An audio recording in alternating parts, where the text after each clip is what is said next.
Well, as it says, they're racing to get underway shortly. A massive welcome to everybody here into the city of Gqeberha in the Eastern Cape of South Africa. We are here for round 3 of the Extreme Festival National Championships. It's round 4 of our first category. The Comcare Polo Cup are waiting to get out onto the circuit as soon as we get a track clearance from our COC. They've got 2 races today. One will be an 8-lap sprint race, and later on this afternoon we get into a 40-minute mini-enduro race for Polo Cup. It's the first time that we've done this in a long time, running a endurance style race for the Polo Cup category, and they've definitely got some work to do to ensure that those Dunlop tyres will last all the laps that are required today. We managed to catch up with a couple of the drivers just before we got into race action this morning, and they gave us a little bit of insight as to what they're going to be doing and what their plans are for these 2 races here at Aldo Scribante. Comcare Polo Cup here at the home of Volkswagen Motorsport, Mo Carodia. Fast 5 and Lee Thompson Racing are slowly but surely getting there. Yeah. And I think this weekend we'll possibly see you up into the top 10. Yeah, hopefully. I haven't been to this track in 2 years. The last time I raced here was Challenge Class C. So it's a whole different car. So hopefully top 10 we'll make it this time round. It's pretty close, Gio. And after a great outing at Swartkops, phenomenal joining to the championship, of course, in Cape Town at your home round. It looks like that front end fight is certainly heating up. Yeah, it's been a great run so far. It's going to get very exciting, I think, as we go late into the season. But I won't lie, today it's been a little bit difficult. It's not been as easy today as it has been the previous rounds, so I've got a little bit of work to do in qualifying. But I'm going to push hard and see what we can come out with. Hometown hero. So what's the plan, Jean? What are you going to do here to get your machine up into the mix there in the front end? Well, we had the pace this morning. We showed we are there. We just had some bad luck in the last practice session, but I think track knowledge and having a bit of experience here can help us today to put the car in the top 10. Does it help to put a bit of orange splatter onto your wheels as well, to make it go faster? Yeah, if you look fast, you are faster. Yeah, amazing stuff there from those 3 drivers, and expecting a lot more of it today from them as well. As we get ready to go now, you can see cars are lined up and about to get onto the circuit for the first time. It's the first bit of race action we've had so far today. We're running slightly later than the program schedule because of an issue in one of the qualifying sessions this morning, but it was dealt with admirably by the team here at Aldo Scribante. And of course, looking forward to a full day's racing, which will include the SunBet ZX10R Masters Cup. It'll be the Mobil V8 Supercars, Formula 1600s, the Gazoo Racing Cup, the GR Cup, and the 86 League. And then, of course, our G&H Transport Extreme Supercars take us to a circuit break before we get into the first race of the day for GTCs and the GTC SupaCup category. From there, we go into a second heat of each of those classes, all the way down. Starting out, of course, there you can see with Polo Cup's 40-minute race at it'll probably be about 2 o'clock now if we try and make up a little bit of ground. And then ZX10R Masters Cup have got 2 heats. Mobil V8 Supercars have got 2 heats. Formula 1600s from Investchem have got 2 heats, as do the Toyota Gazoo Racing GR Cup. G&H Transport Extreme Supercars have 2 15-lappers. And, of course, the GTC and GTC SupaCup will bring us to the end of the day's racing later on this afternoon. So that's kind of what you can expect over the next couple of hours. And looking forward to another fantastic battle amongst SA's finest drivers here at the only Extreme Festival in the country, and the only real festival of motorsport that is celebrated all the way through. And of course we are moving a little bit further down the coast in about a month's time, so if you are around and you've seen all the action that's taken place here so far at Aldo Scribante, don't forget we've got action coming your way if you're an East London based fan.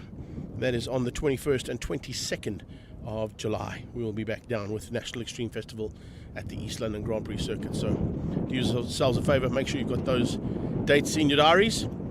If you can get to the East London Grand Prix circuit, that is certainly one that you do not want to miss out on, with the high speeds that that circuit generates, and of course the fantastic racing it does as well. But we're just waiting now for them to roll out into the battleground for the first time today.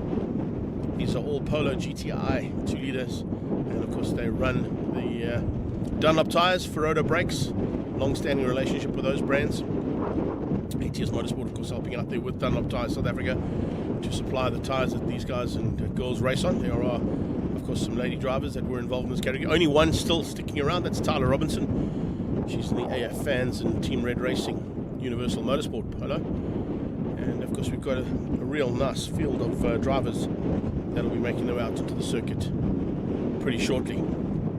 We have got action coming later on, as I said, in this category with a 40-minute mini-enduro, which means that tyre preservation is going to be crucial. So you may want to, just do yourselves a favour and look at sacrificing here in the sprint race so that you might have enough rubber in the mini-enduro later on. Another big factor, of course, there is, as I see the QV Motorsport machine being rolled back into its pit box. I know that Farhan Bash has been battling with some issues on that car. Maybe it was just to get him some room. It was just to get a bit of room for the safety car to come through. This is the home of Volkswagen Motorsport, remember, so it's great to have their big brand involved here with Polo Cup going into its 27th season of racing in the Polo Cups as a one-make series here in South Africa. Arguably the most successful category in the country, because it has gone on to provide us with spectacular champions in other classes of racing all around the world. The likes of the two Van der Linde boys, Chop Sapuka and Michael Steven. If you take into account Jordan Pepper, Tasman Pepper, and of course Leighton Ferree, who's now moved up into the BMW M2 class in Europe. So it is certainly a breeding ground for future champions, and it's exactly what we've seen from this field of drivers as well.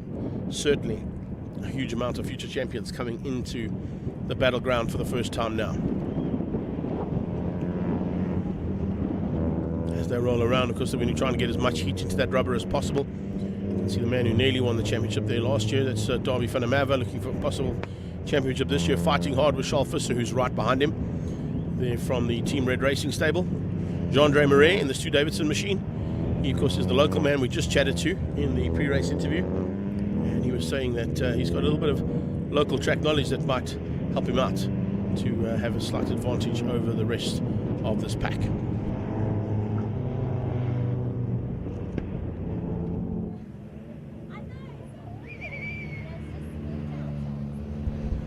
See, a couple of guys have joined us on the live stream already. It's fantastic to have you guys here. Thanks so much for your support. Luke Selby, thanks for jumping in here, buddy. Looking forward to giving you entertainment all through the day. And remember, please do us a favor, just go and like and share our live stream feeds to all your friends and fans and family, and tell them what we're doing here at Aldo Scribante for round 3 of the Extreme Festival. But this, of course, is round 4 of this championship. My voice is going to last the whole day. Picked up a bit of lurgy on the way back from the Isle of Man. So hopefully we'll get it all sorted out and get through the day's racing. As they're rolling around, let's just run through how things qualified yesterday. Charles Visser, Anthony Pretorius, Nathan Victor, Jason Loosemore, Giordano Lupini and Davy van der Merwe were the top 6 at the end of qualifying and went into the all-important shootout for Superpole, where Charles Visser was able to do an 11 dead around the circuit to get the pole position ahead of Anthony Pretorius. The bucketless racing man there on the second row, or on the second position on the grid. Second row of the grid, of course, was made up of Nathan Victor in the Summit Racing and Floors on Trend Polo GTI, ahead of Jason Loosemore, first of Charles Visser's teammates from Team Red Racing. The oval track man is certainly getting to grips with saloon car racing on circuits now around the country. And he outgunned Giordano Lupini in the Talkcraft car and Davy van der Merwe in the Nathan's Motorsport machine, who unfortunately both ended up with no push-to-pass mechanisms in their runs for Superpole, having sacrificed them earlier on in the qualifying to get through on a couple of back markers. So it's all part of the chess game that they've got to play here as they sort themselves out for what is the first race of the day. So Gio and Davy make up the third row. Fourth row, Ethan Kutsia, who basically led out all the practice sessions yesterday. Very quick there in that JRT and Lee Thompson Racing Polo. He was just ahead of Buxy Kamani from Squadra Course. And then you had Tyler Robinson in 9th place. First time the young ladies qualified into single digits in this class. And a nice run there from the AF fans and Team Red Racing car of her to ensure she was ahead of Farhan Basha. Basha had some huge problems yesterday with engine issues and handling issues that he just couldn't get right in the QV Motorsport car, but eventually got them sorted, and he said this morning he's feeling a lot more confident. Behind them, it was Dean Fenter in the M-Town and VDN Cars Polo. And he was just ahead of Bryce Pillay. Pillay battling a little bit in that mid-pack. Jean-Andre Marais, local man, down in 13th, which will be lucky for some, hopefully. Mo Karodi is alongside him there for Fast 5 Motorsport and Lee Thompson Racing. And then the last row of the grid, it's Rasley Harris who lines up alongside the final car out of Team Red Racing, Roshan Goodman.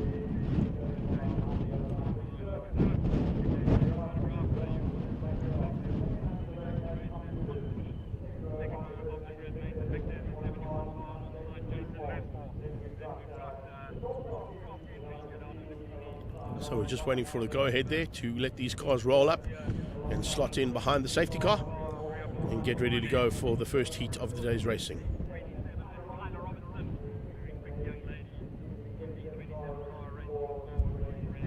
As you can see, it's 8 laps of racing there. Eric Schultz, our COC, just standing next to that lap board.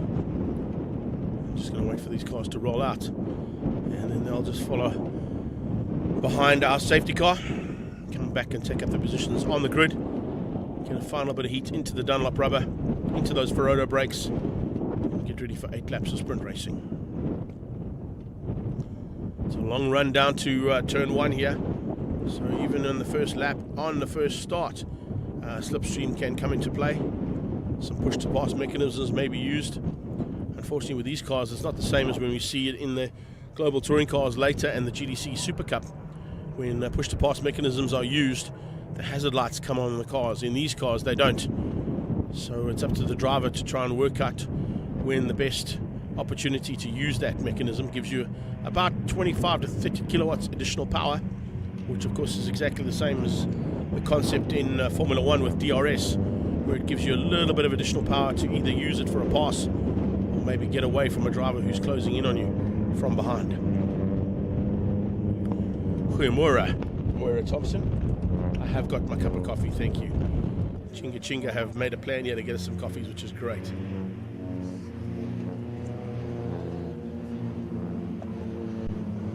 And today, above all days, I'm going to certainly need a little bit of lubrication because, as I said, taking a little bit of strain there with that dreaded lurgy that's come in. Hopefully, we'll get through the day's racing and be able to bring you all the race action. So it's Charles Visser who leads the way. He will be itching to get this first victory in the bag, keep up the confidence that's been around so far after a fantastic qualifying and another super pole lap yesterday as well. BMW Car Club are in the house as well. Good morning, how are you guys? Great to see them supporting you. I'm sure they're itching to see how that 128 Ti of Julian van der Walt is going to go later on in Global Touring Cars, debuting a new BMW.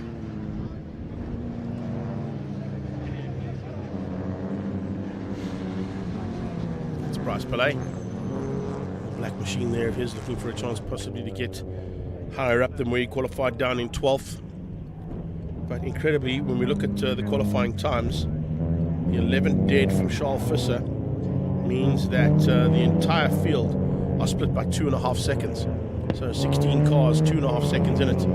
Nothing at all in this very, very competitive Polo Cup class. The boss man, Bernard de Gavea, has joined us as well. Bon dia. Hope you guys are going to enjoy all this race action as they come to the line now for race 1 and the start of Polo Cup.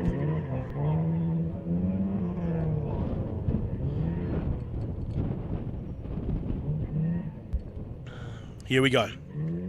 Final cars slotting into their grid positions. And it is almost green flag time at the back. Matt Marshall will move to the sideline as Roshan Goodman slots up into his grid position down in 16th place. And getting ready to go now for the first heat of race action here at round 3 of the Extreme Festival. Under starters orders. And here we go. Off the line they go down towards turn 1. Who's going to have the whole shot? Looks like Charles Visser got a good start. He has had a bit of practice here over the last couple of weekends, spending some time there with the Stu Davidson team and ensuring that he's got a little bit of extra time in the saddle. Eli Vergara's just joined us as well as they head down in towards turn 1. It's Nathan Victor slotting up into 4th place. Oh, and contact in the background. Bryce Pillay, Jean-Andre Marais, looks like Rasley Harris, and was that I think that might have been Farhan Basher as well in the QV Motorsport machine. Yes, it was Farhan Basher coming together there. I'm not quite sure who the protagonist was and who was the most aggressive there, but certainly a touch between 4 cars, and they've all gone flying off the circuit. Charles Visser opening up about 2 car lengths into the hairpin for the first time, under braking a couple of cars, locking up, trying to close that gap down. Davy van der Merwe got an absolute nightmare of a start. Look at him down in 6th place, and he's tucked in behind Giordano Lupini, who's there with Jason Usmore as they come through the Chevy sweep for the first time, heading up towards Dunlop. It's a good start there as well, coming out of Tyler Robinson. She keeps Dean Fenter behind her. So great run there from the young lady driver. Late braking from Pretorius and already locking up those tyres. You don't want to be locking up tyres today, guys. Remember, we've got a 40-minute mini-endurance. It has to happen a bit later on. Pillay is back on track, so is Rasley Harris. They've dropped down to about, 13th or 14th place. Safety car has been deployed. Safety car is deployed. So could be a little bit of problems down here at turn 1. As we get into turn 1, we're possibly going to see the action here as we just pan out, possibly seeing what's on the inside of this corner. That's where the problem was. There is some marshals, and there is Farhan Basher. It was Basher. The QV Motorsport man is having an absolute nightmare of a weekend here this weekend in PE. Has he been able to get back on track? Looks like he might just roll back on track. But they definitely had to make a plan there to bring the safety car out. Eli Vagara, of course, also sitting there. Looks like at turn 5 up at Dunlop. Great to have you guys here from East London. I'm sure you're looking forward to your home circuit round in a month's time. We're definitely looking forward to coming down to see you guys there too. But this is what it's all about, guys. It's Polo Cup, and already in lap 1, even before we got to turn 1, we've got action. It's definitely not what a lot of these drivers wanted, particularly the guys that are involved in that fracas. I'm not quite sure if we got a replay of that, Paulie, but if we have, maybe we can just see the tail end of it and see who was actually involved. I know Jean-Andre Marais had to take evasive action. He ended up going around the outside, possibly of 2 of the cars. Let's see if we can pick that up. Let's have a look. Here we go. So going in there in the background, it is a touch, looks like from Jean-Andre Marais, who may have spun Farhan Basher out. Great driving from Rasley Harris and Bryce Pillay to avoid the 2 spinning cars. So it looks like it might have been contact there between Marais and Farhan Basher in the back of the field that caused that incident. So as they head up towards Dunlop again, of course these laps all count. They are racing laps even though we're behind a safety car, and it looks like the safety car might just be heading into pit lane. There's a little bit of more eager anger coming out of these cars. There is Basher back on track, and look at the side of his car. Big damage on the left hand side. No, safety car stays out. So safety car stays out for 1 more lap. I don't see Jean-Andre Marais back on track. That's possibly why we're waiting for clearance there. Jean-Andre is not back on the circuit just yet, and that's a big loss there for the Stu Davidson team. Local motorsport team, of course, who were involved in the championship battle last year with Clinton Mercedes. And he is, I'm sure, itching to get back into a race car as soon as possible. But as they come into the S's, and this is how things stand. It's basically Visser leading up Pretorius, Nathan Victor, Jason Loosemore, Giordano Lupini, and Davy van der Merwe.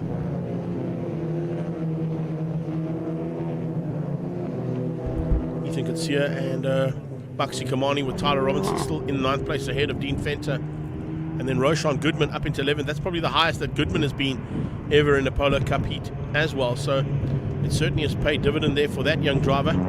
He stayed out of harm's way. He's got 2 cars behind him right now, itching to get through. One is Pillay, the other one will be Rasley Harris. Just watching at the front end to see. Well, it looks like the safety car has rolled away from these guys now, so Charles Visser now will dictate the pace, heading towards the restart. And it looks like we are under restart conditions.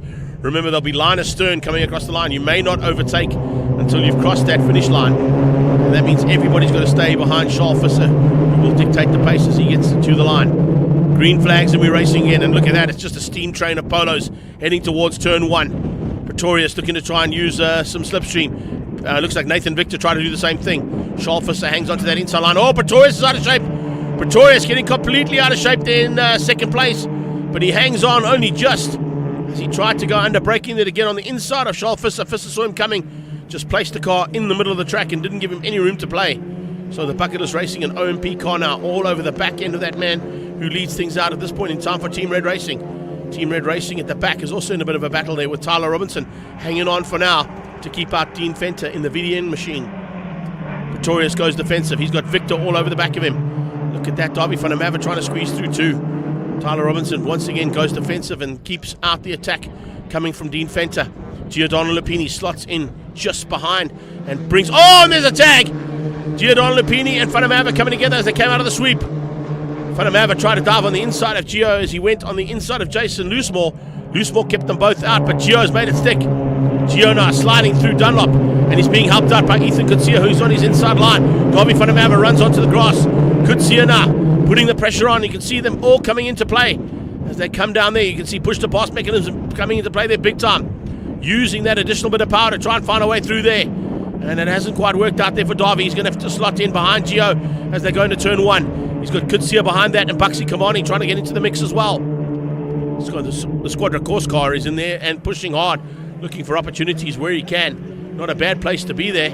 Pick up the pieces when these guys knock each other off, and that's exactly what Buxy is hoping for. So they come down into the sweep one more time. That's Malmesbury. Not Malmesbury. Heading up into that very fast right-hander at Hanger, as opposed to Malmesbury trying to remember the corners of the circuits here. As they come under braking, a little bit of lock up there from the Squadra course car as well. Kamani pushing hard. Tyler Robinson keeps out Dean Fenter, keeps out Bryce Pillay. Fantastic run there from our young lady driver from Team Red Racing. She'll be looking for her first single-digit finish here if she stays where she is right now. Fists are getting the job done at the front, getting away now from the fight behind. Ethan Kutsia forces Darby van der Merwe into a late outbraking maneuver into Dunlop. It makes the Nathan's Motorsport car run wide, and Lee Thompson Racing is waiting to pounce. Ethan Kutsia, as I said, was quickest in almost every single session yesterday afternoon in the free practices. He just couldn't quite get it all together there in the qualifying. Fenter looking on the inside. M-Town and VDN Motors machine there pushing hard to try and find a way through there on the Team Red Racing car of Tyler Robinson. Can't find it just yet. Darby van der Merwe is fighting hard as well. Can't find a way through there on the Torcraft and Payboff Volkswagen Polo of Giordano Lupini. Lupini came into the championship late. He missed the round at Kyalami. He did the second round at his home track in Cape Town at Killarney International Raceway, where he won basically all 3 races. And also took all the points that were available as well with the fastest laps. So had the perfect weekend to bring him back into the championship.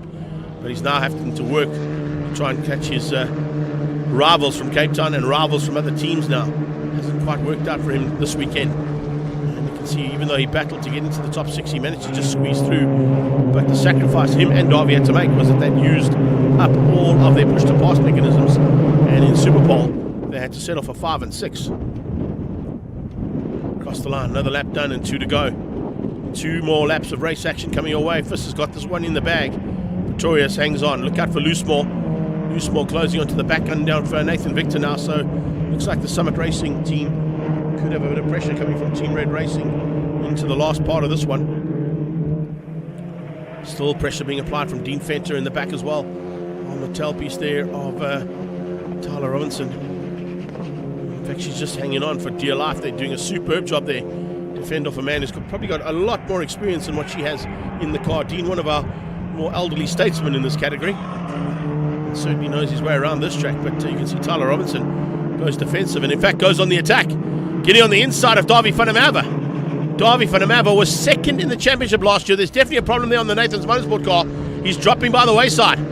Tyler Robinson goes through, Dean Fenter goes through, Bryce Pillay goes through. There's definitely an issue there on that machine. I'm not quite sure what's gone wrong there for Darby van der Merwe, but it's gone wrong in the worst possible way. He's dropped right to the back of the pack, bar 1. Now there's some scratching of heads, I'm sure, as Nathan's Motorsport, when they see their car in second last place, possibly even having to go into the pits. Is Darby going to try and stay out? Looks like he might. Nathan Victor still under pressure there from Jason Loosemore. Battle for third, heating up now onto this last lap. Let's see what Loosemore can do, possibly squeeze through. Is he going to find a way? Not easy to get through on Nathan Victor, who's had a big turnaround here this season in his Polo Cup career. Headed into the top 6, has become a regular top 6 contender.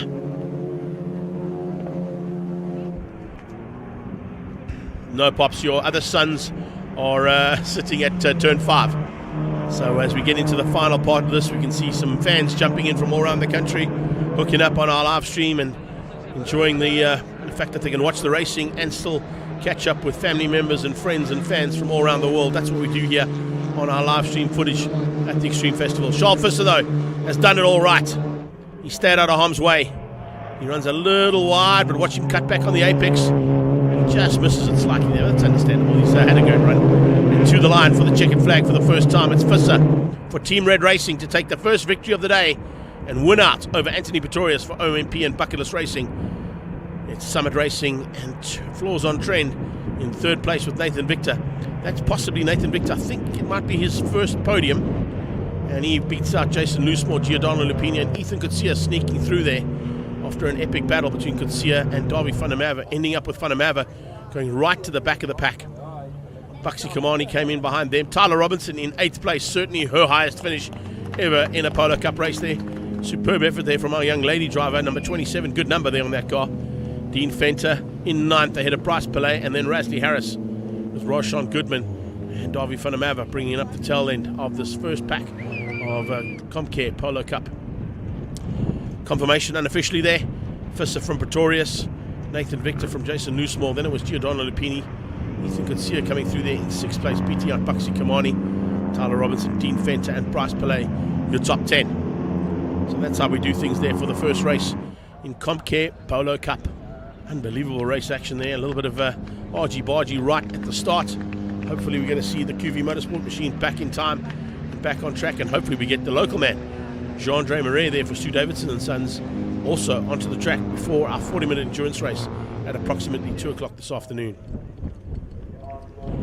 So we go from the Brat Pack of Polo Cup contenders into the more elderly statesmen of our Extreme Festival National Championship categories, and it's the SunBet ZXNR Masters Cup up next.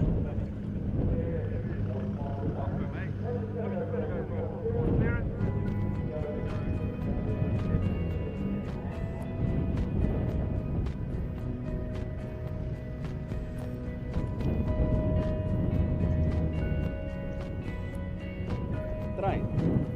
Ah, kom weer. Trein. Wauw, dat kan ik laten zien.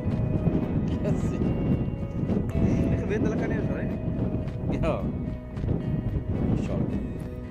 Hoe wat rijden? Want te rijden. Je kan net tot wat door. Oh, het is ja. Oké.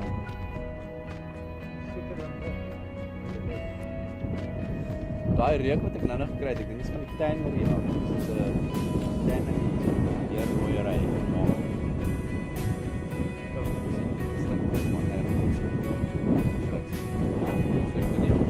Maar reuk wat mens kry is die tannery op. Dis ver. Super. Love the vibe.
'n chocolate. Okay. Ja, skus ek vat die water terug, maar ek gaan warm raak anyway.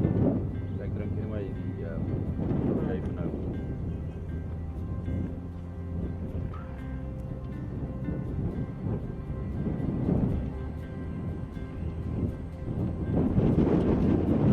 Thanks, you guys are all a bunch of legends.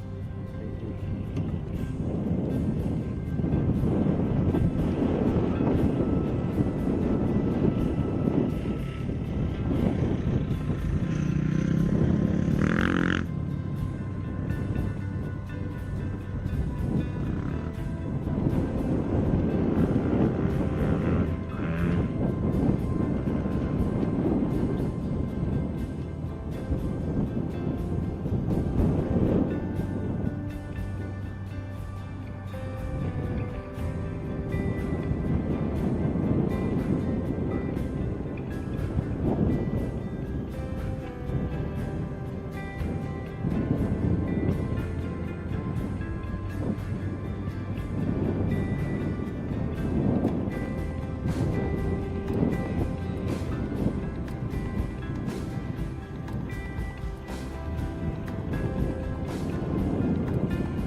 Wow.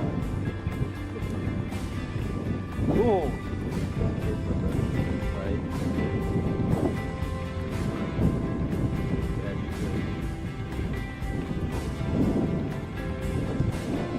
Alex, when was the game to break?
Ja.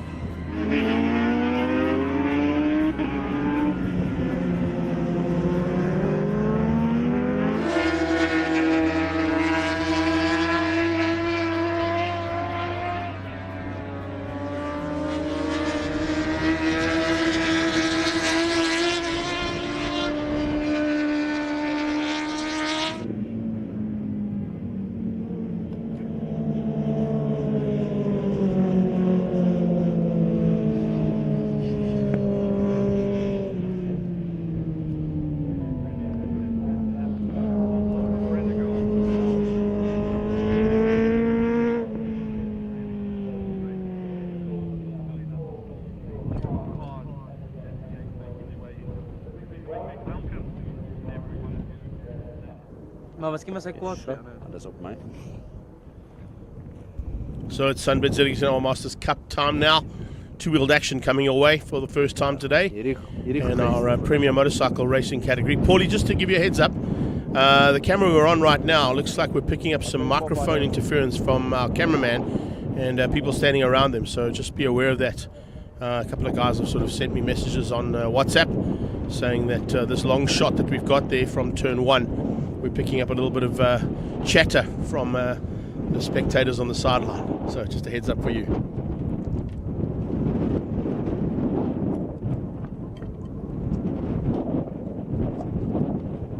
SunBet ZX Masters Cup, all on Kawasaki ZX10s. If you've never seen this race action before, all run Bridgestone tyres, and basically have got three classes to get into. We've got some interviews there with a couple of riders yesterday, which we managed to catch up with to see what their plans are, including our championship leader, Graham Van Bedal. Let's go down and catch up with those riders. SunBet ZX our Masters Cup. Boys, we've had a spectacular season, I've got to tell you. Bonty, you found some serious pace at Pekisa, but what happened this morning? It's not quite on pace though. There's no prize money today. So what's the plans to get back to the front there and give it a run? Tomorrow's when it comes. You got something up the sleeve there, is what you're telling us? Yeah. Okay, I like But it. just stitch all the pieces together tonight. Good stuff. Killer, you unfortunately didn't make it to Pekisa, so you've missed out on a round, so there's a bit of catching up to you. What's your plans? Yeah, so the Pekisa round, unfortunately we had to just concentrate on more work stuff, and we do the racing teams and it all clashed on the days. But with back to the prize money, I think there will be, because the whole ZX10 Cup Masters got penalised for numbers, so they're 750 each. I'm sure they should contribute a bit to There you go. the winners there. Yeah, these guys from Cape Town. Yeah. VBD, a little controversy at the end there, but it looks like it's all been sorted out. Now, still with the lead of the championship, and I think that's where you wanted to be coming here. Yeah, we're always hoping to lead coming into any round. We're a bit on the back foot this weekend. The guys are quicker than me. I think I'm only 4th on the grid so far. Obviously tomorrow morning I'm sure will be cold, so I don't know if we'll go out for qualifying and we'll do good times. But I think it's reasonably close, and obviously tomorrow is another day, and race day we'll try our best and see how we go. That's what it all counts for race day, of course. As you heard from Brian Bontekoning, he's got something special up his sleeve. Hopefully going to be looking to try and stay at the front end as he was at the Pekisa Freeway. Jason Lamb and Graham Van Bedal, of course, were fighting hard for the lead, and the controversy we're talking about is the fact that Jason Lamb actually crossed the line at Pekisa first. But due to the fact that Graham Van Bedal's transponder was slightly more forward on his motorcycle, he was actually given the victory on the timing monitor. But of course they've appealed that, and Jason was given both the victories from the Pekisa Freeway. Doesn't give him the lead of the championship. Graham Van Bedal on the Stefanuni Stocks and Mobil Kawasaki still stays at the top end of the championship.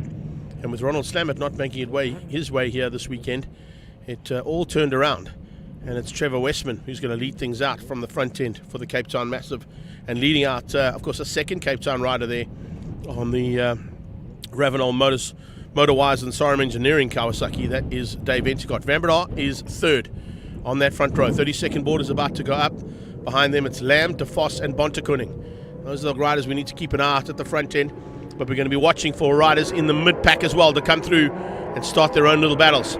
Westman going at it. Looks like Graham Van Bedal might have got this better start out of that front row, and looks like he may get the whole shot, but Jason Lamb's going to try and force him into a manoeuvre into turn one. He gets up to second. So Jason Lamb from 4th on the grid makes up 2 positions on the start into turn one, and leads out the pack of riders closing down on Van Bedal. Van Bedal's made up 2 positions as well, from 3rd to 1st, as the rest of the pack stream through the S for the first time. Keep an eye on those little battles that are going to rage at the back as well. It's great to see. We've got Renatus Finico looking to resume a battle that he had at Pekisa with the likes of Steve Galgocci. And Galgocci, of course, on the Prima Cooper Detail East Kawasaki, fighting with Renatus and with Big Dave Varinga. The Wheels Online man is certainly a hard charger and a hard fighter when it comes to this category. It's great to have Johan back in it as well. It looks like he's already started to show some prowess to get to the front end. Speaking of getting to the front, wow, a change up through the sweep. Van Bedal drops down to 3rd place, and it's Jason Lamb now from Dave Enticott. Enticott has got that Sorum Engineering machine up in 2nd place, and Stefanudi Stocks bike down into 3rd with the wayward machine of Westman, a pole man, looking for a way past now on Graham Van Bedal as they go into turn one.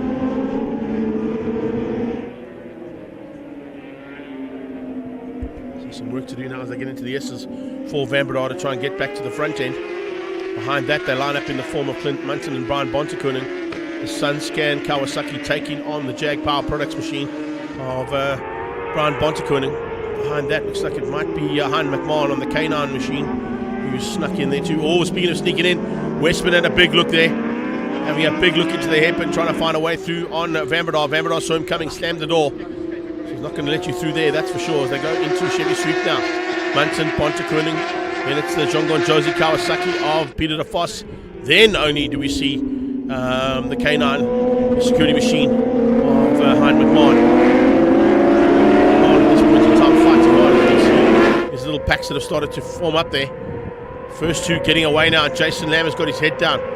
This is basically his It's not his home circuit, but it's his second home track, he'd like to call it. His home track, of course, is his London, which will be in about a month's time.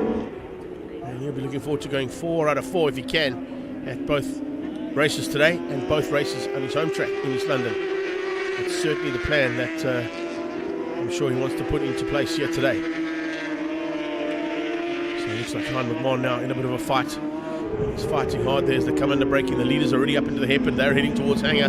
That second pack of bikes on track. As they come out of the hairpin now, it's Jason Lamb holding on, dictating the pace, keeping out Van Breda and Veringa in terms of Class B. Class A at this stage, Intercot Westman and Hein McMahon. That's how they're going to roll through into the sweep. So McMahon might have just made up one place. He has. In one position there. Just to slot up one position higher. So we can just change up.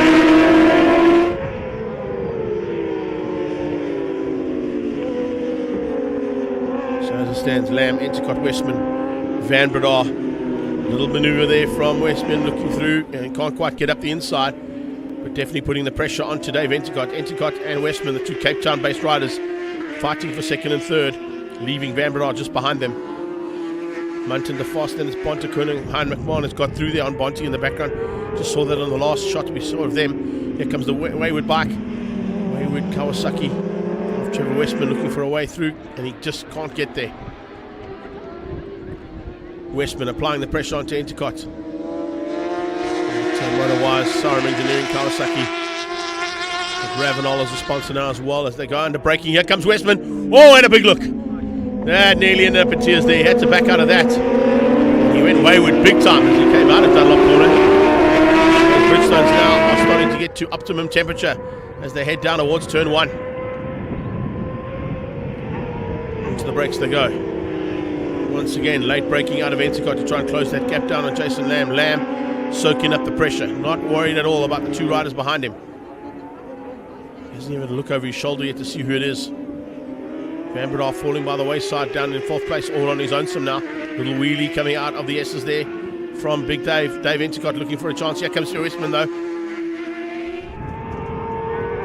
Westman in with a chance of outbraking here into the hairpin. Again has a look, but no. Not able to make it stick. Intercot is making it very difficult here for Trevor Westman, the killer, to find a way through. Jason Lamb hangs on to the lead.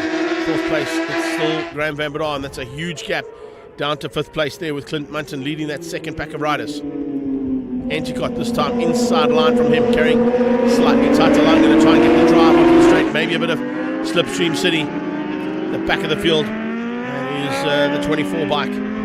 Looks like Ian Harwood might be having some problems there.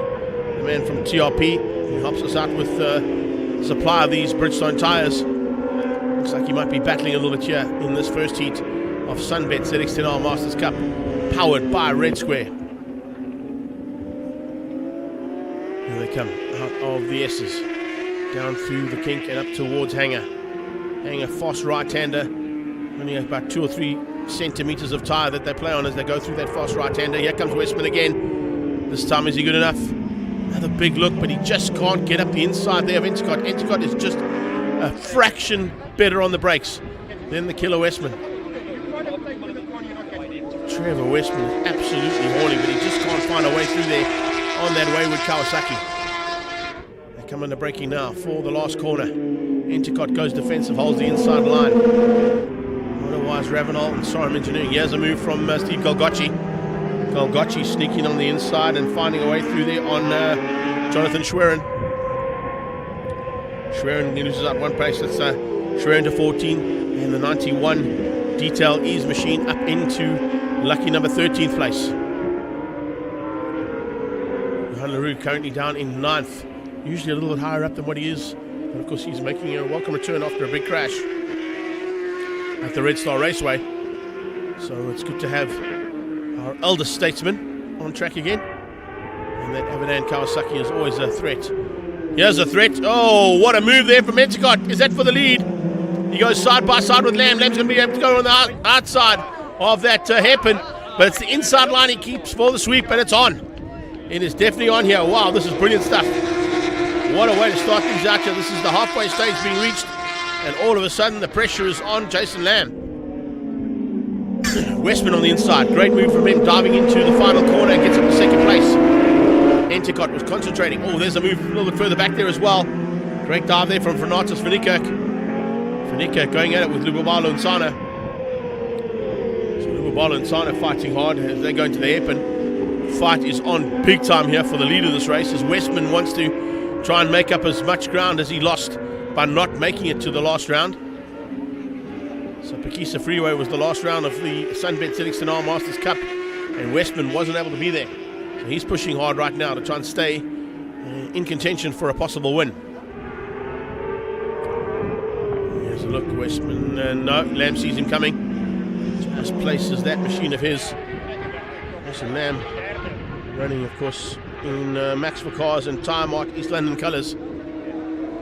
He heads up towards the final corner. Westman's got good drive out of the sweep. Can he maybe just sneak that Kawasaki of his on the inside of Jason Lamb? No, he can't. Lamb is very good on the brakes as they go up into the final corner. They hammer down now as they go across the line with 4 to go. 4 laps left of this incredible start to the day's racing from our two-wheel brigade. From the back there, Schwerin still fighting hard by the looks of it, yes, with Galgocci. Steve Galgocci really has had a turnaround of note in terms of his ability on that motorcycle this season.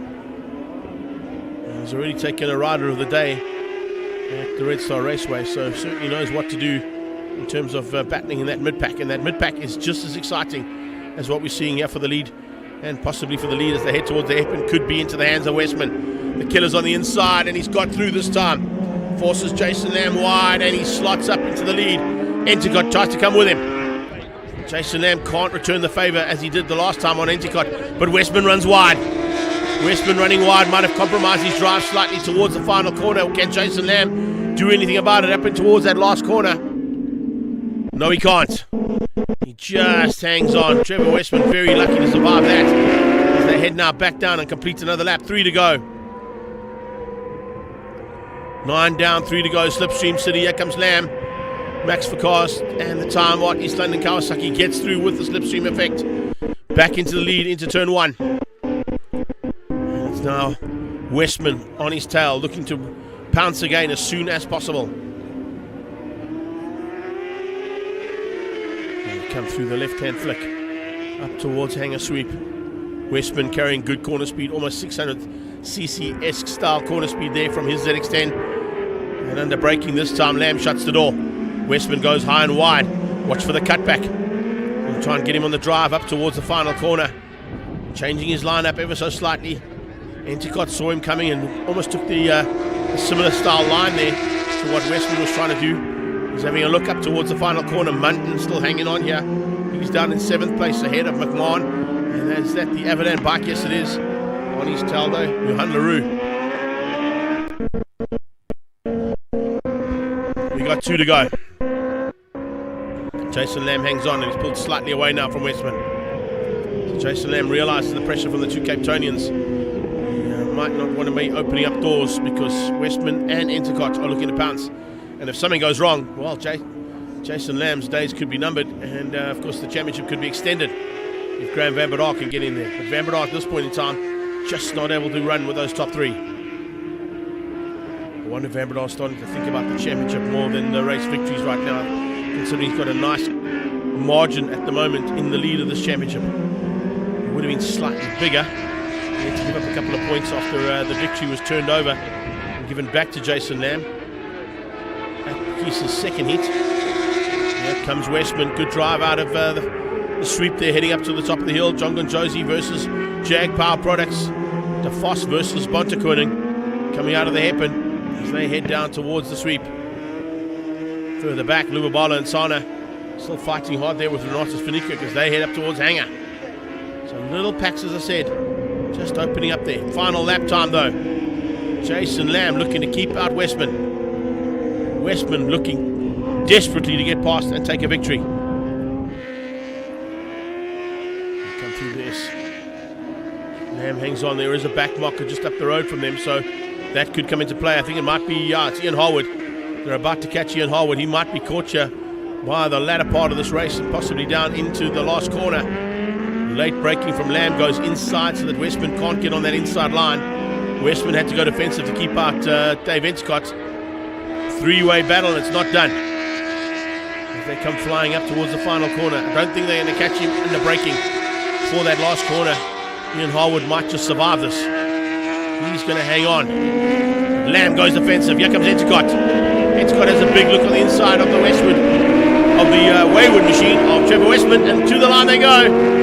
Jason Lamb gets it, only just. Oh man, how much tighter do you want it to be? At the Bekisa Freeway, it was 1,000th of a second between Jason Lamb and Graham Van Breda. It's 1/10 of a second between Jason Lamb and Trevor Westman. Here comes the John Gonjosi bike of Peter DeVos. Will Brian Bontekoning just beat him to the line? They go there, and it's DeVos who hangs on. So that's the way we do it, guys. Good start to the day's proceedings there from a two-wheel side of things. We can see the unofficial results as the rest of the guys are coming across the line there, including Big Dave Varenga. Juggernaut comes through for a top 10 by the looks of things. Yes, indeed, there is unofficial results. Jason Lamb taking the win over Westman and Endicott. Graham Van Breda wins out over Peter DeVos and Brian Bontekoning. Then it's Clinton Munton, who of course is looking for a chance now to make his way up into Class C for a possible win, but he's got to beat Peter DeVos if he wants to do that, and Johan Leroux was behind him. There was Han McMahon and Dave Varenga in the classes. Jason Lamb, Graham Van Breda and Dave Varenga were your top three in Class B. Class A was Westman, Endicott and McMahon. And Class C was Bontekoning, DeVos and Munton for the first heat of the SunBet ZX10R Masters Cup. Up next, we're going into the big bangers. It's the Rolling Thunder of Mobil 1 V8 Supercars.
Ja, ek sit net gevra.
Mobil 1 V8 Supercars now making their way onto the circuit. And it's a small field, but some very, very good racing expected between this category, as we always see. But before we get into the race action, we managed to catch up with a couple of the drivers and a returning driver to Mobil 1 V8 Supercars, the man at the back there, Bevan Schwartz from East London. Let's go and find out what their plans are for today's racing. Mobil 1 V8 Supercars, great to catch up with some stalwarts of this category and man returning to this category for a while. But starting with Larry first. Larry, 2019, last time we saw Larry Wilford on top step of the podium here at Aldo Scribante. What are the plans for this weekend to repeat that feat? Yeah, hopefully. Obviously, things have changed somewhat, and cars are more competitive. The guys are flying at the front, but we'll see. Maybe we can pull one out the bag there. Steal one, I think. Eh? Yeah. Bevan, great to have you back again, buddy. It's just a little down the road from your hometown. We're unfortunately not going to your hometown this time out with the Mobil 1 V8 Supercars, but I'm sure you're looking forward to getting into the mixer with these guys. Absolutely, yeah. I haven't been with the guys since Cape Town, I think 2021. I really enjoyed that outing. I enjoyed the circuit. I know this circuit very well. I've raced here since 1980, still with my Mazda Capella days, so I know the circuit backwards. Hence, that's why I'm not going out for practice this afternoon. I know my way around here properly. But yeah, nice to be with the Mobil 1 boys. Nice bunch of buggers. We get on well together, we help each other, and it's lucky to be back. It certainly is. Steve, from your side, it's joining you with Bevan is the GT2 class, an introduction into the Mobil 1 V8 Supercars this weekend. Tell us a little bit about it.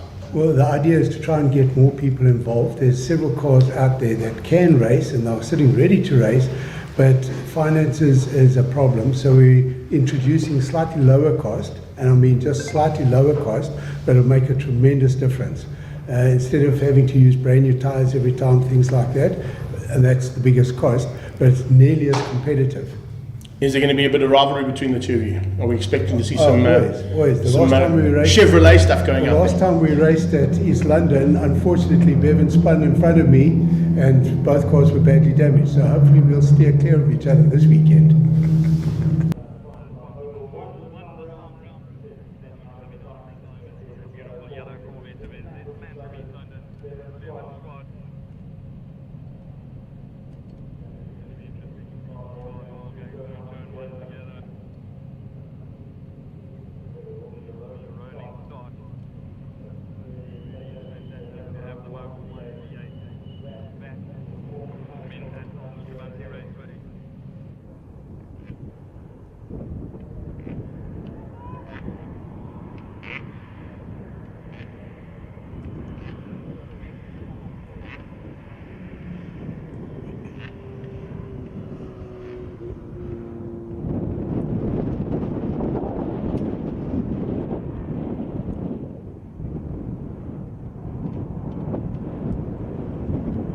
Living up to the name that was given to them by, of course, Roger McCleary. The Rolling Thunder of the Mobil 1 V8 Supercars make its way down towards turn 1 with Dimitar Racing 1 and 2 on the front row there. So it's going to be a bit of a fight on between those guys, I think, and possibly Mackie Adlam for the honours today in what is the first heat. And also the start of GT2 in the V8 Supercars. As you heard there from Steve Herbst and Bevan Schwartz, they'll be running in GT2. Trying to get a couple of other competitors back into the sport, and hopefully some more guys going to join us in these Mobil 1 V8 Supercars. Yeah, it's the sales. If you're a Chevy fan, of course, you'll be rooting for the car that's on pole position, or the two cars at the back of the pack to come through. These Corvettes certainly have got some great pace, and they're pretty nimble on these shorter circuits. Battle a little bit with the top end speed of the Jags and the Fords at the bigger tracks, but we'll soon see what's going to happen, how it all pans out here. So it is Franco Mateo and Julian Familiaris that are on that front row ahead of Thomas Reeb and Mac Yadlin. Larry Wolford alongside Steve Herbst, and Herbst has got Bevan Schwartz tucked in just behind them. Safety car pulls into the pit lane, handing the pole position duties over to that front row. You can see at the back, really starting to put the pressure on there. Bevan Schwartz wants to try and get the drop there on Steve Herbst as they line up now for race 1 and in towards that first corner. As the hammer drops, you just hear those revs pick up and the big roar of 7 V8s heading towards turn 1. Thomas Reeb trying to sneak on the inside there, maybe squeeze out Mackie Adlam. He slots in to third place and tucks in behind the man who led things out initially. But Familiaris was able to outgun his teammate and stablemate, Franco Di Matteo. So it's Familiaris from Di Matteo, Reeb from Adlam, and then it's Wilford in the Fuchs Falcon. Looking for a chance now to be slightly higher up there in that car. Bevan Schwartz has taken the lead of GT2s. He's already pulled away ever so slightly there from Steve Herbst.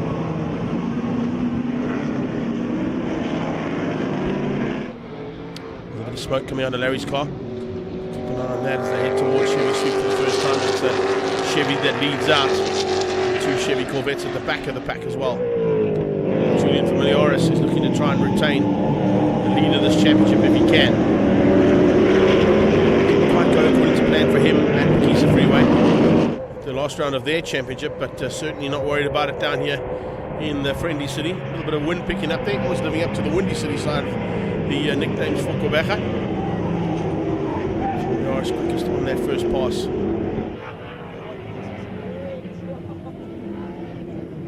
Coming into the S's now. Pressure coming from Adlam onto the back end of Reeb. Adlam Auto Man from Randfontein. Ran Francisco, as he likes to call it.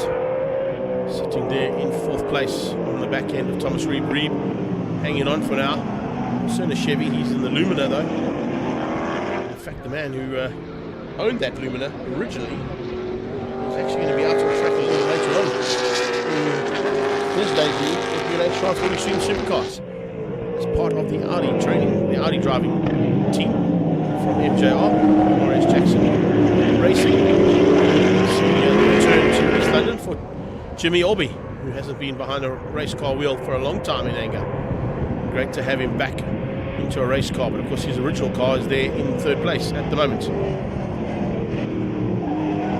little pressure coming from Adlam, having a look on the inside. Didn't quite get a nose in, as Familiaris tries to get away from the second and leading Black Cat. The Jaguars there sitting second and fourth at the moment. So we've got Chevy Corvette, Ford powered Jaguar in second, Chevy Lumina in third, and a Ford powered Jaguar in fourth.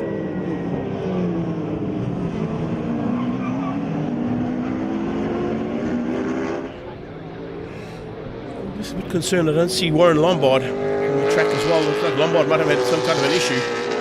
He's definitely down here. And whatever that issue was, he was not able to make it to the start of race number 1. So it's a pity we don't have the bumper-to-bumper Pep Boys Automotive Ford Falcon. And that is another lap completed, 3 down and 9 to go.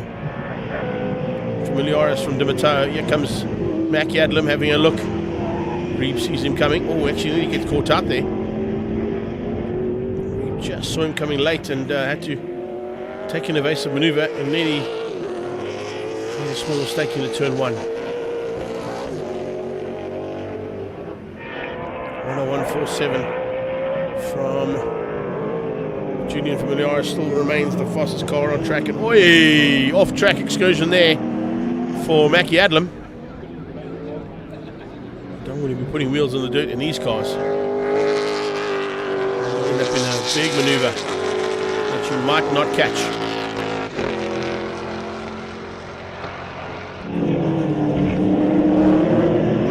Is trying to close that gap down, but doesn't seem to have an answer to Julian Familiaris' pace out front. Familiaris determined to take this first victory by the looks of things. Di Matteo does a 101.6, 101.9, but it's 101.3s out front from Familiaris. So Di Matteo and Reeb, no answer to the pace. But look at Mackie Adlam. Mackie Adlam at the moment, 102.5s. So Adlam definitely looking to up the wick slightly and move himself up a little higher up than what he has been for a while in this race particularly. And that'll be ahead of Thomas Reeb. Heavy Super, Mobil 1 Grid and Cafe 9 Automotive Chevy Lumina still once third, and he's not going to give it up without a fight.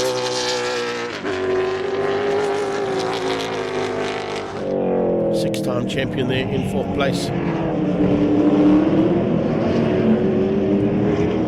Certainly got no worries at all at this stage from Larry Wolford's point of view. He's kind of all on his own sim. Further back in that pack. And not really having any worries that he has to concern himself about. Down towards turn 1 though, there was a manoeuvre. I was about to say, yeah, there we go. Adam having a look on Thomas Reeb. In fact, as they came across the line there, Adam actually was just ahead of Thomas Reeb on the timing monitor, but you can see, of course, on track. Let's resume to where they were.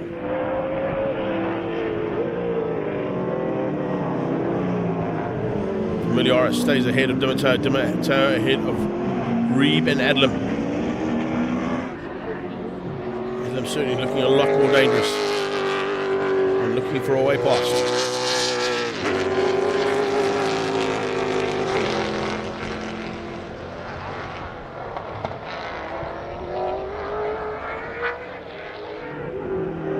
No change for Wolford either, he stays in 5th.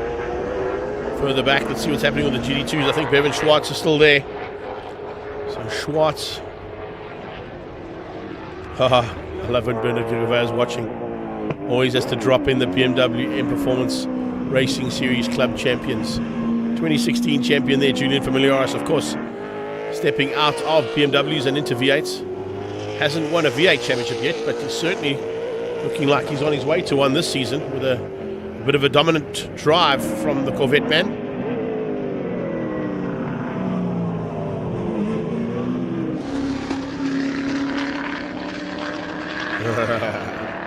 I like to hear that.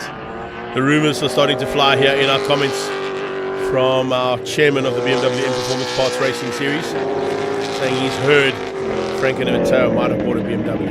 Okay, that's good to hear. Pity you won't let him drive his Alpha in your BMW Racing Series. He's got a fast Alpha as well. And he's looking to bring that back next year, I think, into the G&H Transport Extreme Supercars. So, season campaigner in various makes and marks. Adam, another look on the inside. Reeb sees him coming. So that Mobil, Afgrief, Super, and Cafe 9 Automotive Chevrolet Lumina hangs on for 3rd.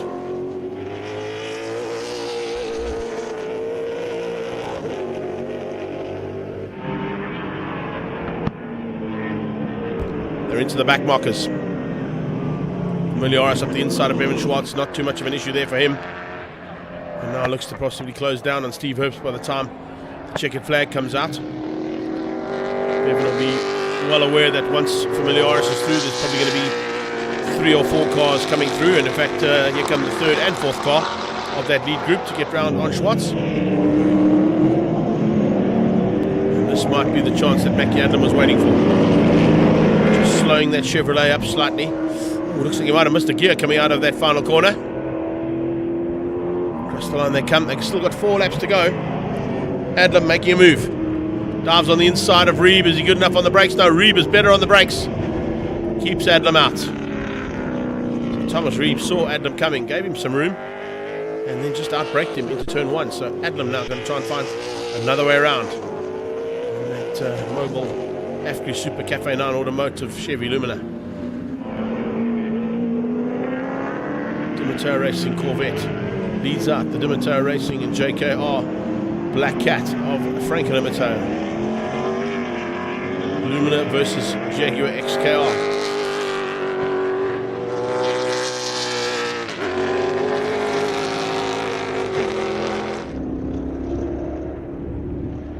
Changes there. We've seen Steve Herbst come out of the final corner, and with 2 to go, or 3 to go,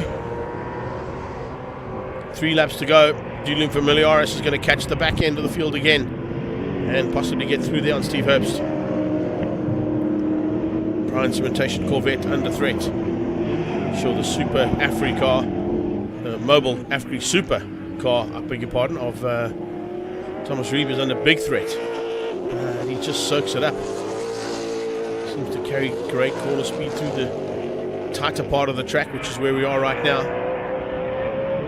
And just can't find a way through. Dimitar's through, so Dimitar 1 and 2 there from that racing stable, with Familiaris at the wheel of the Corvette, leading his boss man, Frank Dimitar.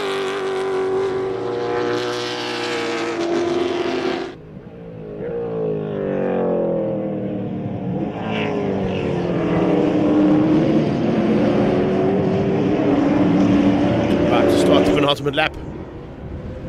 Julian Familiaris hanging on for now.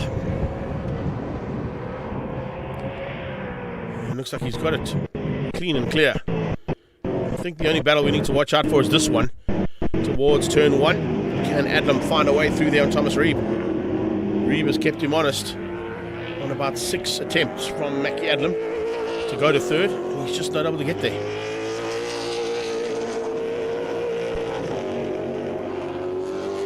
Adlam has to have a go now.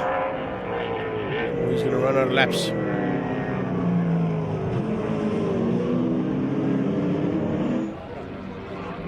Yoris. This time to perfection. Kept the rest of the pack at bay, opened up a comfortable margin that he could control, and he has done that.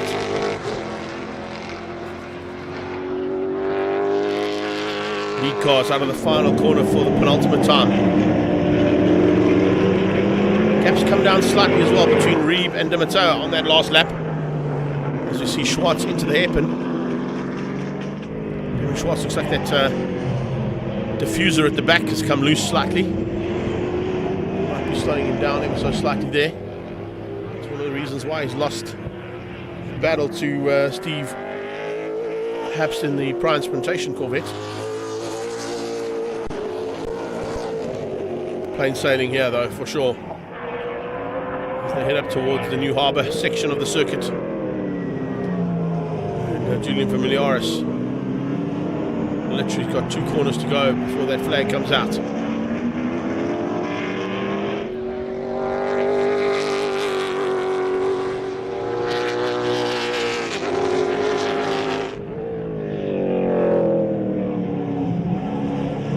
So for Mobil 1 V8 Supercars, race 1 goes to Julian Familiaris from De Matteo Racing. The Corvette man wins out over his teammate Frank De Matteo. The Daltec Batteries JKR and De Matteo Racing Jaguar. And it's the Super Afri machine of Thomas Reeb for third, who hangs on and keeps the Chevrolet Lumina ahead of the second of those Jaguar XKRs.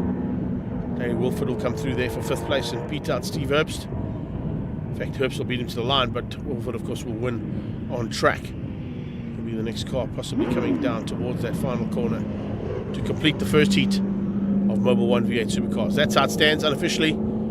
Julian Familiaris, Frank De Matteo, Thomas Reeb and Mackie Adlam beating out Larry Wilford, and Steve Herbst wins out GD2s ahead of Bevan Schwartz. Up next, we're going to the Investchem Formula 1600s and some single-seater action coming your way.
So making them into the circuit now is the Investchem Formula 1600s. Single-seater brigade, all fighting for one of the biggest prize purses in South African motorsport. And before they go racing at their third round of the championship, let's go and find out what the plans are from some of the top contenders. Investchem Formula 1600s, Jason Kitsia, it was this close at SupaCups. You think you're going to get onto that top step this weekend? Yeah, I really hope so. I think today we've showed some promising pace, despite obviously the misfiring issues in the last two sessions. But otherwise, it seems good, feels good. My favourite track, so hopefully everything falls together.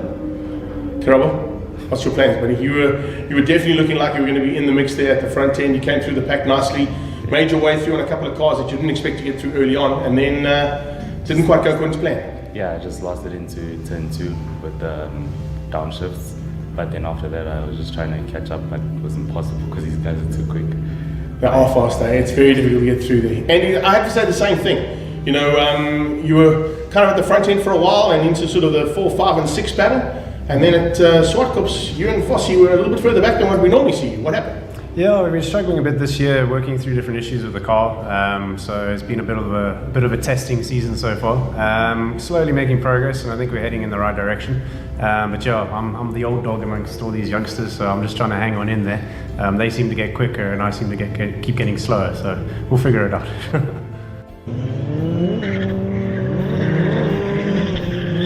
Apologies there for a slight error on our graphic there. That's Karabo Malamela, not Siyabonga Monkonkwana. No, no worries. It happens. But I'm sure Karabo knew what we meant. And we did call him out in terms of the interview. So he's looking forward to a good battle once again amongst the usual contenders. And he has got better and better every time he's climbed into the wheel and behind the wheel of one of these little single-seaters from Formula 1600.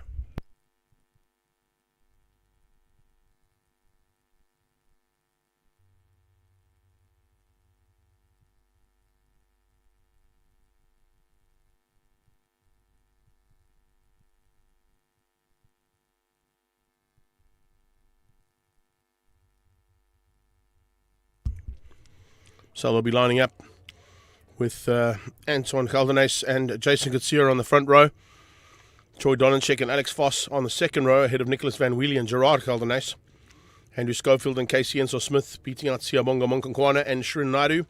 Storm Lamphere and Karabo Malamela at the back of the pack, looking to come through there as quickly as possible. We've got 12 laps of action coming away. I'm just waiting for one final car to come through. That is Andrew Schofield.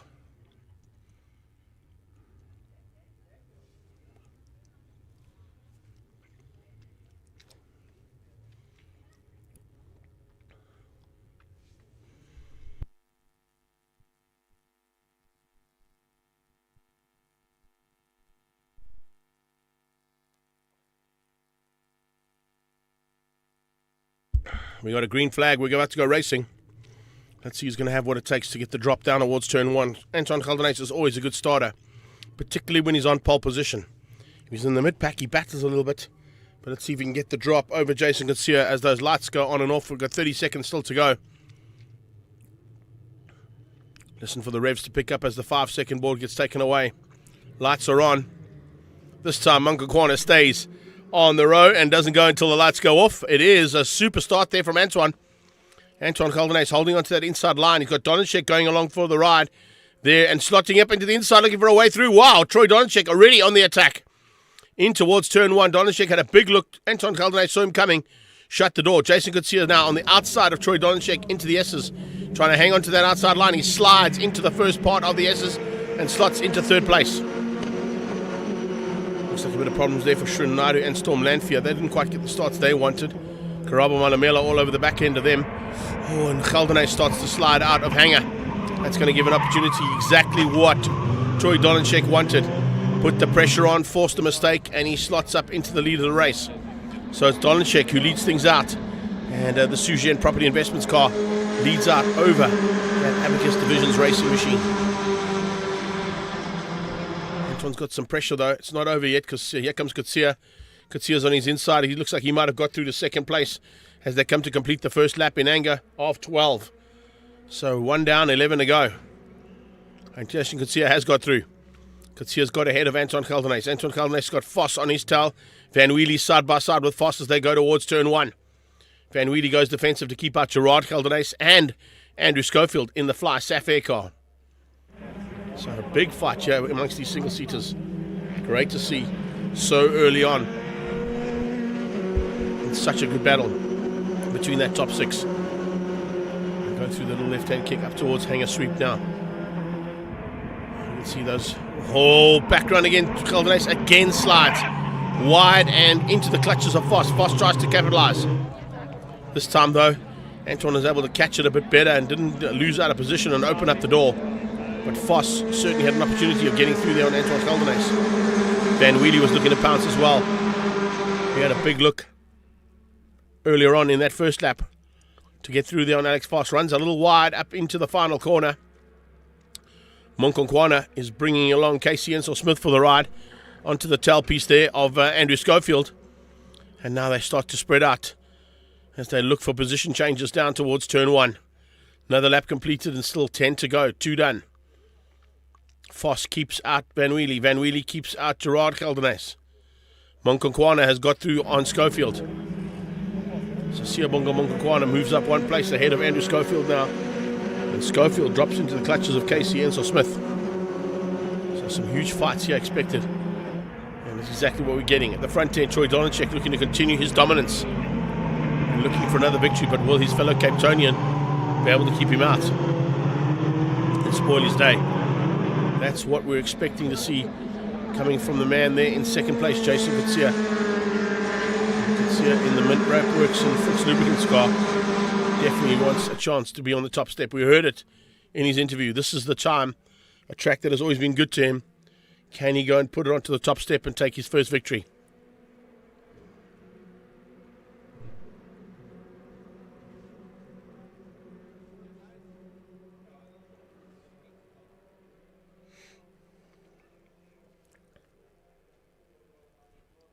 So the timing monitor is telling us Jason Kutsia ahead of Troy Donacek, although that's certainly not the case in terms of what's happening on track. Maybe put the wrong transponders on those cars, but I would say it's definitely Troy Donacek out front and Jason Kutsia in second place as they come under braking there for turn number 5.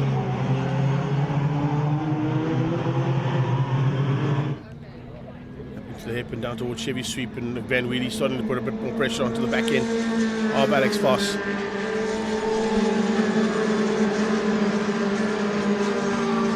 Robert Malamela hasn't quite bridged the gap there to the back of the pack. The back of the pack is led up by Casey Ensel-Smith. In fact, it's led up now by Schofield. Ensel-Smith has now joined that body. Oh, is that tag?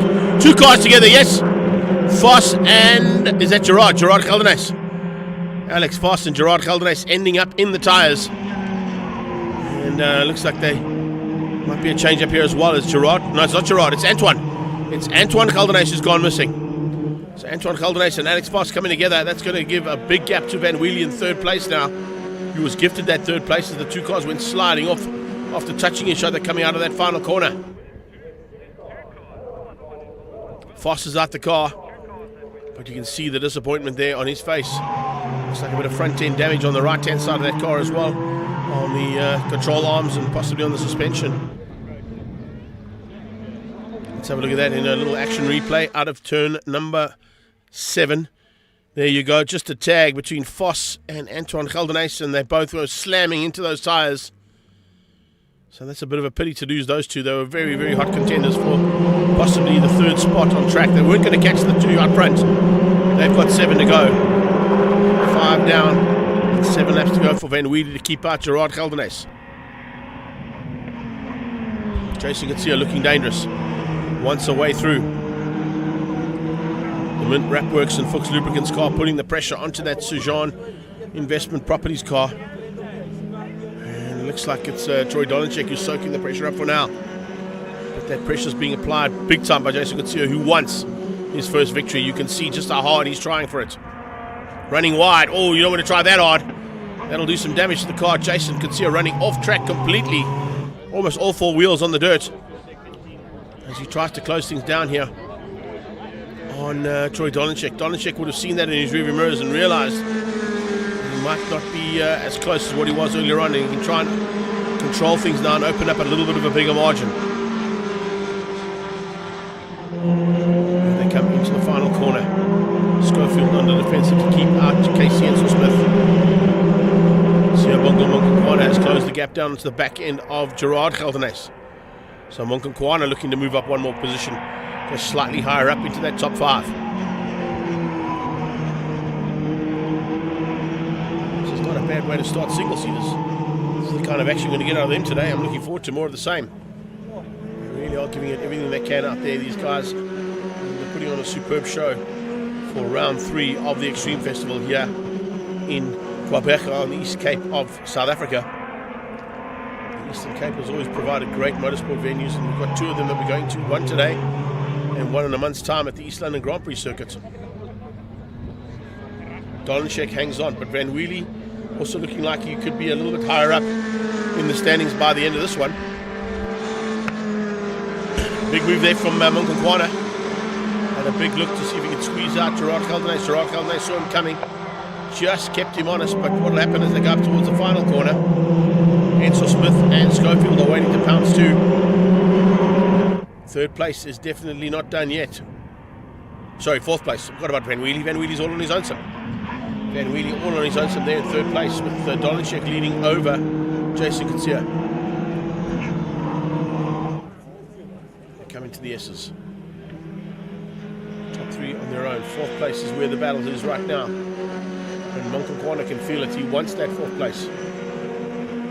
He's trying left, right and centre to find a way through there on the Abacus Divisions racing machine of Gerard Geldernes. He's got good drive coming out of that right-hand sweep and hanger.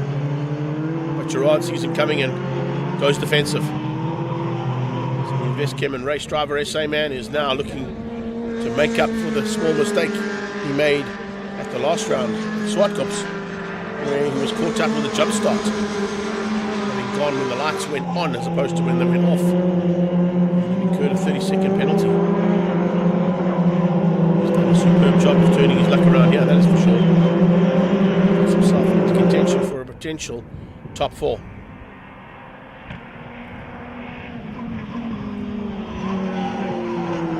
Down towards turn 1 they go again. Still on there between Casey Ensel-Smith and Andrew Schofield. Schofield can't shake the young Carter off his tail at this stage. We heard from him in the interview, he's battling with younger drivers who seem to have just that little edge and a little bit of nerve over him at this point in time. He's still able to run with him. Monkankwana runs wide, out of hanger. Trying to carry the speed up towards the hairpin. Just can't find an open door there. Geldernes keeps him behind him. He's going to force him to stay behind him for the rest of this race if he can. Srinladu starting to close into that pack as well. Close down on Casey Ensel-Smith. A little bit of a concertina effect happening here. It seems like Geldernes might be holding this pack up. They've got 3 to go. Dolenchek from Kutsia, a long way down to Van Wheelie in 3rd. Start taking into account now as we're into the 3rd round of the championship. You might not be looking to sort of conserve and be a little bit conservative about your championship, but you are starting to think about consistent finishes as opposed to DNFs. Van Wheelie certainly has had a couple of consistent finishes. May keep him in the hunt for the front of the championship.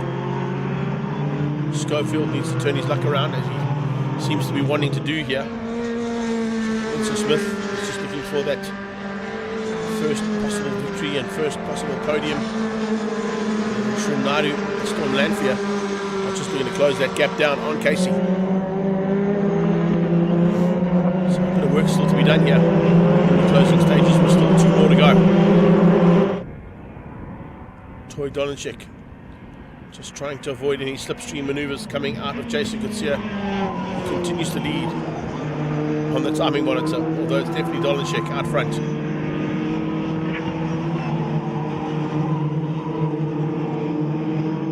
Inside line down from Casey. Enzo Smith, can he get on the inside of Scove? No, he can't. Schofield just keeps him honest. But only just. Top 3 up towards the hairpin. Wow, Gerard Caldenes was sliding out of anger.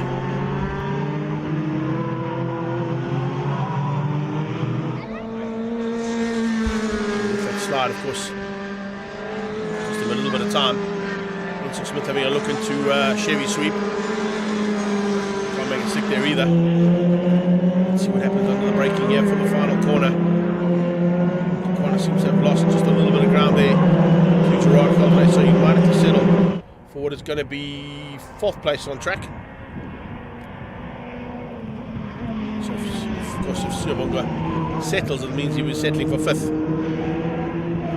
Still got 1 to go. Can you do anything about the man out front? Can Jason Kutsia find a way through on Dolinchek in this last couple of kilometres?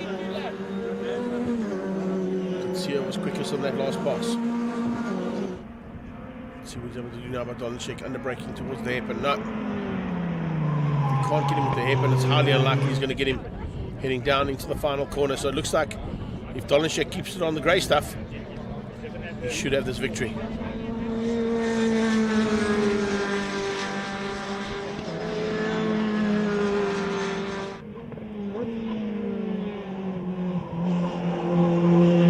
Exactly what's going to happen. So Troy Dolinchek making it 3 wins out of 3 starts over the last 2 rounds, and he wins out here today in the Windy City. So Sujan Property Investments win out over the Mint Coachworks and Fuchs Lubricants car of Jason Kutsia. Nicholas Van Wheelie hangs on. It's a good drive there coming out of Van Wheelie. Beat out Gerard Caldenes and Siabonga Monkakwano, who settled for 5th. Schofield kept out Enzo Smith, and then it was Shrin Naidu. Antoine Caldenes looks like he might have got back on track and just got through on Storm Lamphere. But no, that's incorrect. They haven't got correction done on, of course, Antoine Caldenes, who was parked on the sideline with a broken car. Anyway, that is our single-seaters done for the day, for the first heat. Anyway, up next we're going into the Toyota Gazoo Racing GR Cup and Yaris League. They'll be on track shortly.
So as you can see, we've got a little bit of track clearance that has to be done there after that big incident between Alex Voss and Antoine Caldenas, which means we've got almost a clear circuit, but it gives us a chance to catch up with both of our categories that are up next. It's the Toyota Gazoo Racing 86 League and the Yaris Cup, and we caught up with some of their top contenders to find out what their plans were for round 3 of their championship. Toyota Gazoo Racing GR Cup and the Yaris League has been spectacular. Bjorn, you were kind of there and just missed out in the action at the front end, but if you saw what happened with the man next to you, you probably didn't want to be there, hey? That's what comes. I think, yeah, it was a little bit messy, too messy for my liking. I wish I was there, and I think maybe tomorrow, if everything goes well, I will end up being there. So we'll see.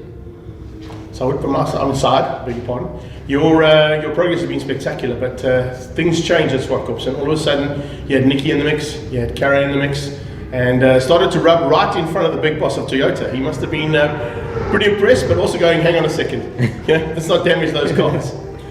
Yeah, it was close racing, but I mean, I think we need that close battles. You can't just have the cars just all over and one guy pulling away, so it's good to have tight racing, and hopefully tomorrow we'll also have tight racing. Fortunately, you got out of that big off-road truck and got you in time, hey? No, that doesn't mean. Listen, the whole Gazoo Racing has been fantastic, and I think what they're doing at Toyota and behind the scenes is pretty spectacular too. But take us to how you guys have been feeling in terms of the whole setup around the team. Yeah, it's been good. They've given us opportunities, and we take those opportunities and move forward. So. And your side, B? I think it's very professional, and the setup is amazing. I'm very grateful for the opportunity to drive, and I think it's a very strong class, and it's becoming more competitive. And if this year doesn't end up being very competitive, next year will definitely be very stacked with a lot of quality, and this year already there's a lot of quality in the team. So the future looks good? It looks very good, very promising. Toyota Gazoo Racing in the 86 League so far has been pretty spectacular, especially after SupaCups. Dennis Dropper, take us through that SupaCups round and what you're expecting here this weekend. Well, officially it was a racing incident at SupaCups, that's what I'm sticking with. Chad and I had a little coming together, let's stick to that. Coming into this weekend, yeah, I'm excited. The times are very close, except for Sachaba, who's running away with the lap times again. But the rest of us are stacked within like 0.2 of a second of each other. So that part of the field is going to be close. Maybe somebody can jump Sachaba on the start and make it like a real race, but we'll see. Mark, are you going to try and do that, bro? I'll try anything, buddy. You know, round the outside, round the inside. You know, rubbing is racing. You might not see me at East London though. They'll probably just pension me off. Listen, the one thing I was worried about is the big boss of Toyota was sitting at the GRHQ there at SupaCups, and you guys were giving it proper as much as the youngsters were doing in the Yaris League. It was great to see that you've been given that room to play. Yeah, we have, but we've also been told to like keep it clean. Yeah. A little bit of a rub is good, but none of this kamikaze kind of stuff. But yeah, it's been good. They've let us be free. It's not play in there. We're going for the win, so that's the cool part. Well, you got to try and catch that man, Sachaba. You mean the man to catch? Did you fly in the whole Sachaba Mashigo fan club again? Because not this time. SupaCups was just packed, bro. Yeah, no, not this time. Not this time. It's a bit quiet now. Maybe I could have gained another 10th or 2 if they were here, but I think we're doing well enough now. Yeah. Are you looking forward to getting out there on the black stuff tomorrow? Yeah, definitely. The track is amazing. It seems like it's going to make for a lot of good but hairy racing because it's quite narrow. The track itself is gnarly. But after the talking to, I think we'll all just calm down just a little bit. Yeah, that's what you think.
So we're back on track now with Toyota Gazoo Racing GR Cup driven by Netstar.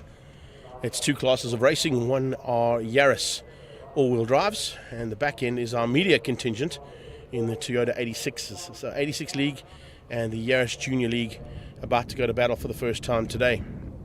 And as they line up, it is the man who's been basically the dominant factor in this category for the last couple of races, and of course all of last season too, and that is Saad Variawa. Cara Hill had a fantastic run at SupaCup, and she lines up in second place and looking for a chance to possibly get her first victory in this category. She's ahead of Tariq Adam and Ryan Nika. Nika, of course, coming out of karting, and Tariq Adam coming out of the gaming fraternity. He's a very, very talented sim racer and has now stepped up into real racing for the first time. They're just ahead of Nicky Vostanis, and looks like Bjorn Berthold there as well in sixth place. So those are, it looks like there's only 5 of them there, so I'll have to just double check to see who the one car that's missing. It looks like it may be, I mean, to see 47 still there, 41, 2, 4, 6, no, there are 6. I just missed out the one car there, maybe stuck in the angle of the camera. Then we go back to the Yaris League, into the 86 League. On pole position it's Chad Lukoff. In fact, no, it's not, it's Chaba Mashigo who's on pole position ahead of Chad Lukoff, so it's going to be a fight there between the two media-based drivers. And then of course it's the Times Live's Dennis Dropper alongside the Citizen Motoring's Mark Jones. Nice run from Arno Patha. He's moved up into the third row of the grid ahead of Brandon Staniforth, and Ruben van Niekerk will bring up the tail end of that 86 League as they go into the S's for the first time. Warming up those Dunlop tyres, getting them ready to go now for hopefully as good a battle as what we saw in this class at SupaCup only a couple of weekends ago. And certainly looking forward to another big battle amongst these youngsters at the front end. Saad Variawa has been the dominant factor. As I said, he basically took the first 5 wins of 6 in this class. Just bettered by Nicky Vostanis in the last race. But as you can see, Vostanis hasn't quite let it go his own way here this weekend, and he's having to come from the third row of the grid to try and catch the 2 cars he was fighting for honours with in the second race at SupaCup. So our GTI Polo moves its way off the circuit. Official safety car and pace car here today, and hands the duties over to Saad Variawa and Cara Hill.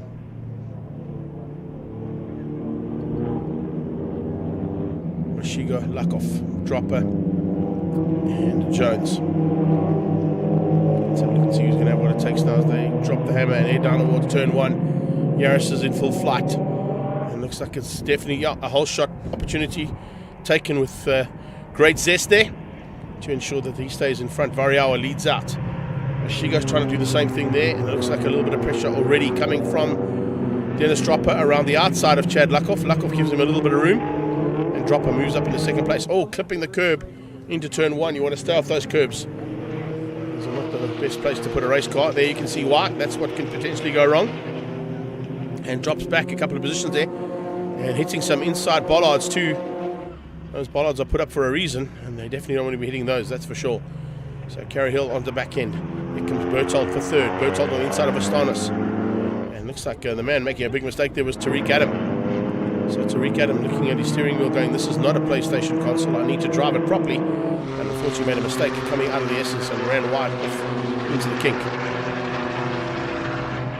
Yaris League leads things out up towards Dunlop corner. And Cara trying to stay there with Saad. And Saad Variawa's just hanging on for now for opportunities if he can. Running wide there for third is Berthold. Berthold don't want to be doing that too often. Bjorn Berthold, remember, has come from the back of the pack up into third place, so he's been gifted that third place. Nicky Vostanis trying to close him down now. Vostanis has got a hard charge coming out of that 7-7 machine as well of Ryan Nika. 2 of them have been fighting for a long time in karting. Now stepping it up into this Yaris and 86 League for GR Cup. Patha having a fantastic run as well. They're just ahead of Ruben van Niekerk. Brennan Staniforth a bit further back.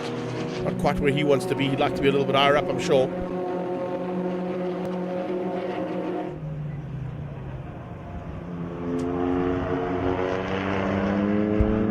As they come up to the hairpin. hairpin actually used to be sponsored by Toyota at one point, if I recall. As they come out of that hairpin now, it's the Gazoo Racing squads on track and putting on a good show here. You can see Lakov trying to close that gap down. And he's not having an answer to Dennis Dropper. And they're just both watching, as they saw all weekend long so far. Sechaba Mashigo just getting away from all the rest of those 86 Toyotas. So it's not quite gone according to plan there for the top end of the Yaris League and the 86 League. Remember, those Toyota Yarises are all-wheel drive. They've got a paddle shift system in them with the ABS still working on the car. That's why you can see the hazard lights coming on under braking. As there's a touch for Stanis coming together there with Tariq Adam just having a little touch on the inside. In fact, Ryan Naka, big one. Ryan Naka's a 7-7. So Naka just getting on the inside there of Vastanis, giving him a little love tap into turn 1. Looks like, there's definitely a bit of a maneuver on there from the 86 League. They've closed the gap down onto the back end of the last car there from the Yaris League.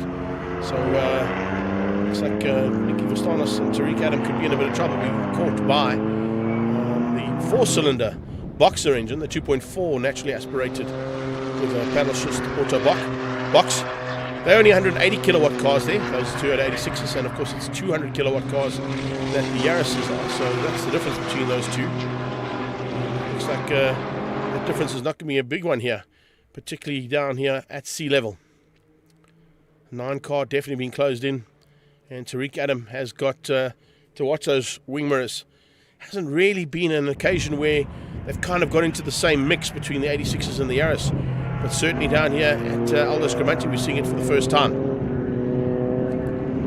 Stanis this time is late on the brakes. Does not want to give Adam or Naka a chance to squeeze through. Naka, because the protagonist in that maneuver that caused a bit of damage onto the back end of Nicky Vastanis' car. Let's see if we can keep him right now for a couple more laps. This is going to be a 12 lap race. 12 lap race for these ones. No, 10 lapper. 10 lapper for these guys, sorry. So 10 lap race for these ones. And now a bit of pressure coming in the form of Ruben Finikak. Finikak putting the pressure onto the back end and looking for a way through there on a Patha. Patha's got through. And now looks to return the favour. There you go. Into the hairpin. And it's a change up yet again between Finikak and Patha. Patha, a little bit out of shape coming out of the hairpin, trying to get the power down. Didn't quite get up there, but certainly looking like he's in with a chance there of a bit of a fight. Here is going to be real interesting to see whether or not the young Carter and the young Gamer can keep out Sechaba Mashigo in a slightly less powerful Toyota 86. As I said, at sea level doesn't really seem to be a major factor in that power differential, although you can see there the top end kicks in at the end of the straight, and that's the difference that might keep Ryan Naka away from Sechaba Mashigo. And not too much of a mix up there between the 86 and Yaris leagues. If he can get there, there's a very good possibility that both Dennis Dropper and Chad Lakov will get there as well. So Lakov in third place has not been able to return the favour there on Dropper just yet. As Vastanis keeps out Naka. Naka keeps out Tariq Adam, and Tariq Adam now looking to keep out the first of the 86 Toyotas heading towards the hairpin. Jonesy's all on his own sim there in fourth place. And no worries at all here for Saad Variawa, just hanging on for now. And he's about to complete another lap in anger. That'll be the halfway stage reach. 5 done, 5 to go. Dropper now. Just starting to bridge that gap, because all of a sudden that concertina effect is happening.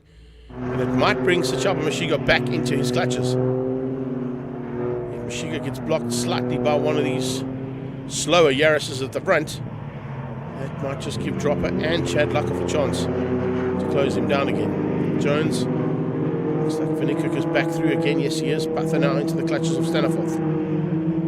Staniforth into turn 1, looking for a chance on the inside.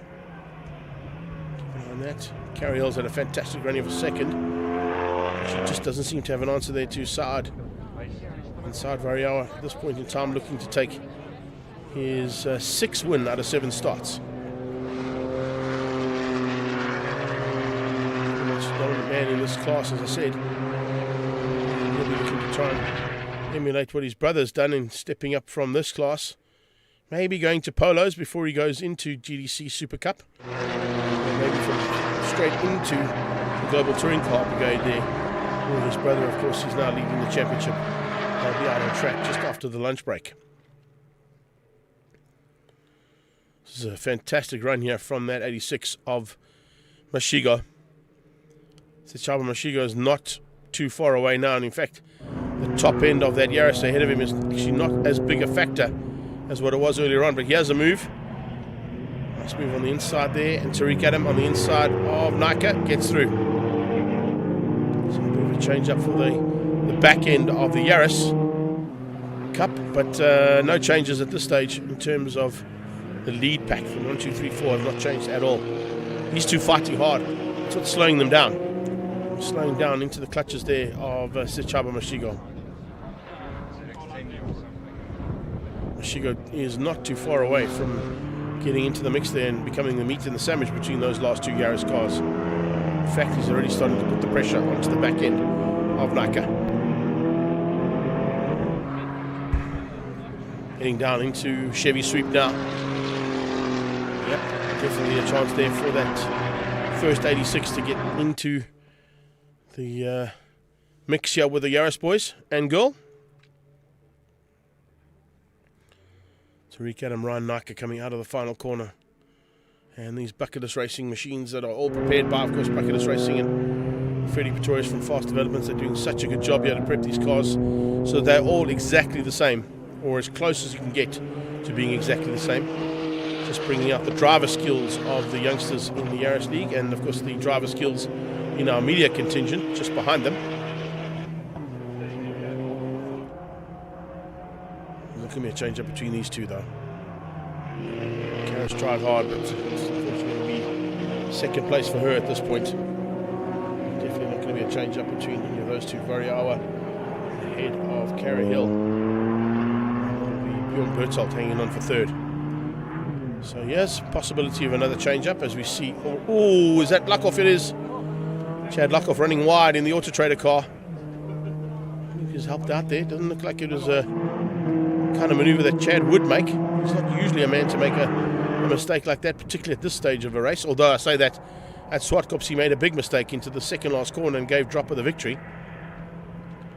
So with 2 to go, that's your top 3. Berthold still hanging on for third place, all on his own in fact. No man's land there for Bjorn Berthold. Nicky Verstanis is there in fourth. But he's got a little bit of pressure coming from Ryan Naka. And if Naka has a go, he may just squeeze out in this next lap and a half and get up into what is going to be fourth place. Keep an eye on them as they go into the S's. That's the three-way fight there for 4, 5 and 6 in the Yaris Cup. Just behind them, Sechaba Mashigo now with a comfortable margin over Dennis Dropper. Dropper's got a huge margin over third place, which of course is now in the hands of Mark Jones. A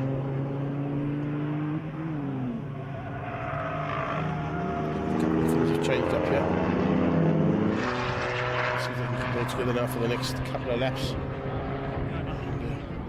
And, if that's the case, it's going to be another victory for Saad Variawa in the Yaris Cup, and another victory for Sechaba Mashigo, who's also becoming a big factor in this little Yaris League and 86 League. Out of the final corner for the penultimate time. Well, we see a change up here between Naka.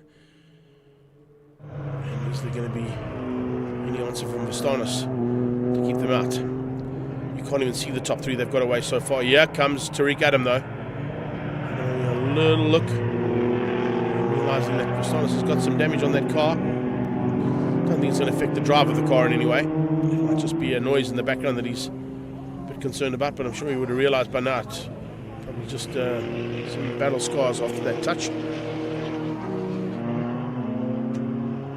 That is third place, Bjorn Berthold. Looking for a podium, as he said in his interview, and he's going to get one. So the hard work and consistency of this young man has definitely paid off. But there's nothing to touch this young man. I can tell you something, this is a find of the future here from Toyota Gazoo Racing. And if he continues to do what he's been doing and continues in the footsteps of his brother, Saud, there is some big happenings for Toyota Gazoo Racing's Variawa family. Second place is Cara Hill. She comes through there, our lady driver for the Calix car, winning things out over Bjorn Berthold. Here comes the fight for fourth, though, as Finnico hangs on. Sechaba Mashigo is going to win the race just behind the Yaris League 4, 5 and 6. And they'll come through in the form of Vastanis, Adam and Nika beating out Sechaba Mashigo. Dennis Dropper and Mark Jones will finish up just behind there from the Citizen. Wrapping up the first heat of Toyota Gazoo Racing's GL Cup driven by Netstar. There is our unofficial results. Saud Variawa beats out Cara Hill, Bjorn Berthold, Nick Vastanis, Tariq Adam and Ryan Nika, and then Sechaba Mashigo, beg your pardon, who beats out Dennis Dropper, Mark Jones and Ruben Finnico for your top 10. Up next, we're heading back on track with G&H Transport Extreme Supercars. Hi Dave, yes, it was last lap, I followed the leaders. It looked like it was quite a big gap.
So making their way onto the circuit now is G&H Transport Extreme Supercars. A couple of local contenders who've joined us for this weekend as well. Looking forward to seeing how they go. But we caught up with some of our usual contenders to see how they're going to take on the likes of the Scribante Racing boys here at their home track. G&H Transport Extreme Supercars are always a fan favourite here at Aldo Scribante. John, has been a tight battle at the front end. You certainly got your hands and wheels and tyres and everything cut out for you this weekend, particularly considering the fact that that Porsche so far looks like it's going well. Yeah, I mean, the first couple of practice sessions have been going quite nicely. We've got other Scribante brothers who've come to join us. Silvio is going to be quite quick, so that's going to be quite interesting. But yeah, I mean, Franco's always quick, so hopefully you can get ahead of him and stay ahead of him. Gigi, from your side, nice new livery out there. This car's looking very good. How's the pace?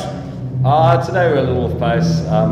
Struggling a little bit with a bit of understeer, but the team's working well. On the car right now, we're trying to get it sorted. We've got we're obviously running restricted in the GT3 class, so myself and Shoal, I think, will be a close fight. We're there and thereabouts during practice. We do, you know, we're suffering a little bit in straight line speed opposed to the unrestricted cars, but I think it'll be good tomorrow. The times are all very close, and yeah, let's just hope it's a good race tomorrow. So you got a bit of battle scars on the lip there, but looking like the car's been... I don't know what you do at Scribante Racing. How did you get that car fixed in this record time? Well, I think it looked a lot worse than it was, Greg.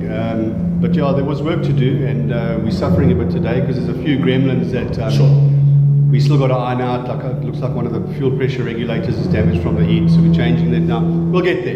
So it's been a challenging day for us, but I'm sure by tomorrow we'll be on the pace. And that pace is pretty quick around here, Yeah, it's going to be quick, yeah.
So we get into the G&H Transport Extreme Supercars now.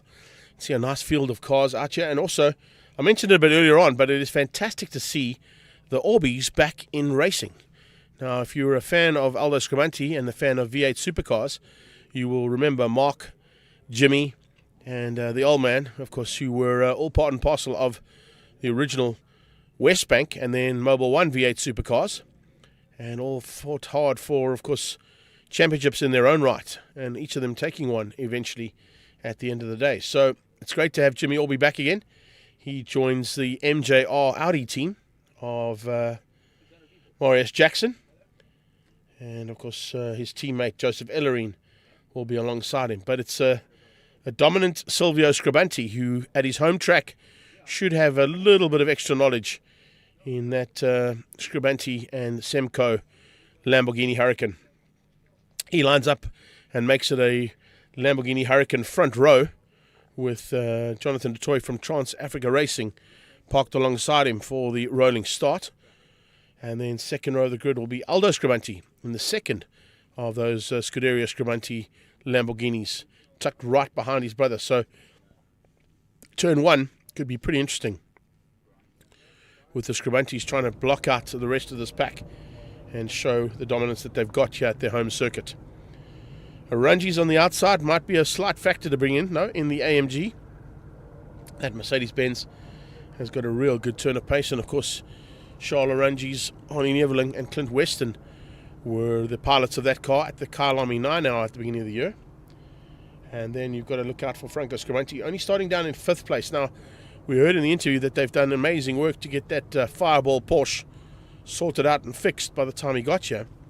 But there were a couple of gremlins that they were still trying to iron out. Hopefully, those are ironed out and he can give them a run for their money at the front end. And he'll be looking to try and get his A-plus car up there with both the Scribante's cousins and Jonathan du Toit as well.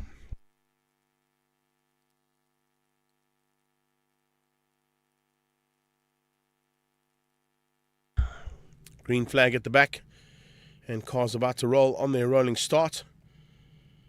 We've got Marius Jackson and Gianni Giannacaro that'll make up the final car in row 3 and the first car of row 4. Budnick in the Dodge Viper will be alongside Gianni Giannacaro. Now, Gigi didn't quite have it all go his own way.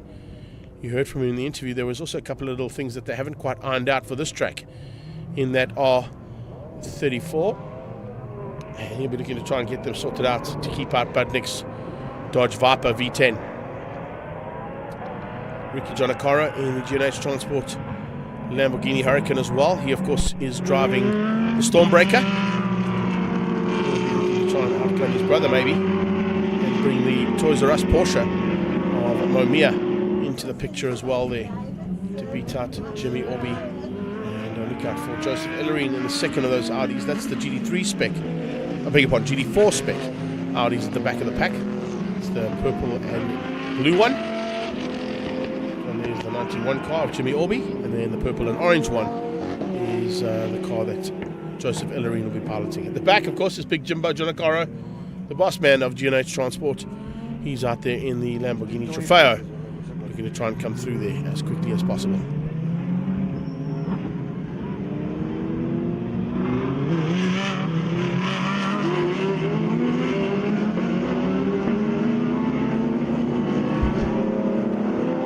So we're rolling around trying to get as much heat into the rubber as possible. That is Jimbo Gianacaro in the Lamborghini Trofeo.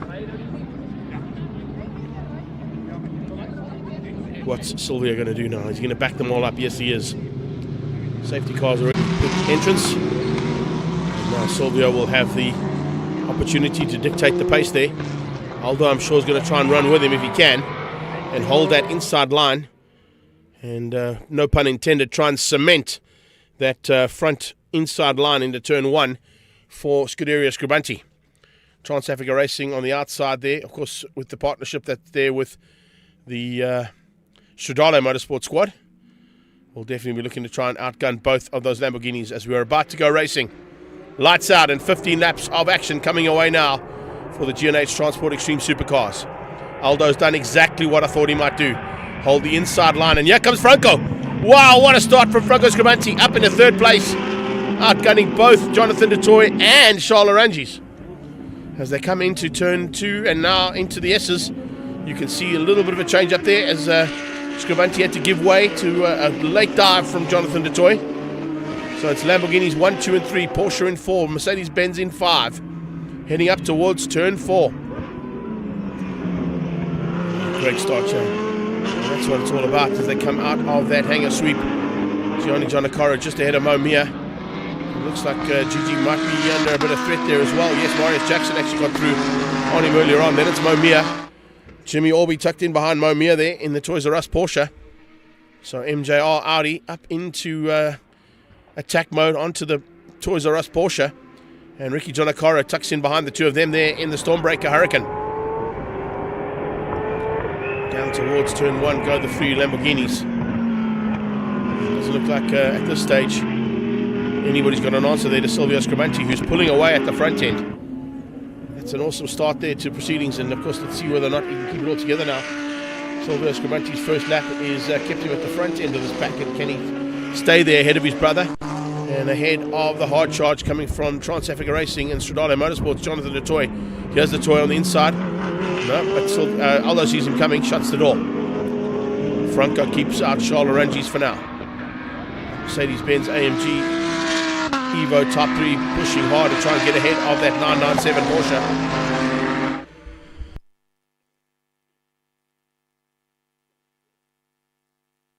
Now they come up to complete another lap. On the second lap in anger, here's a dive on the inside from Charles Orangis.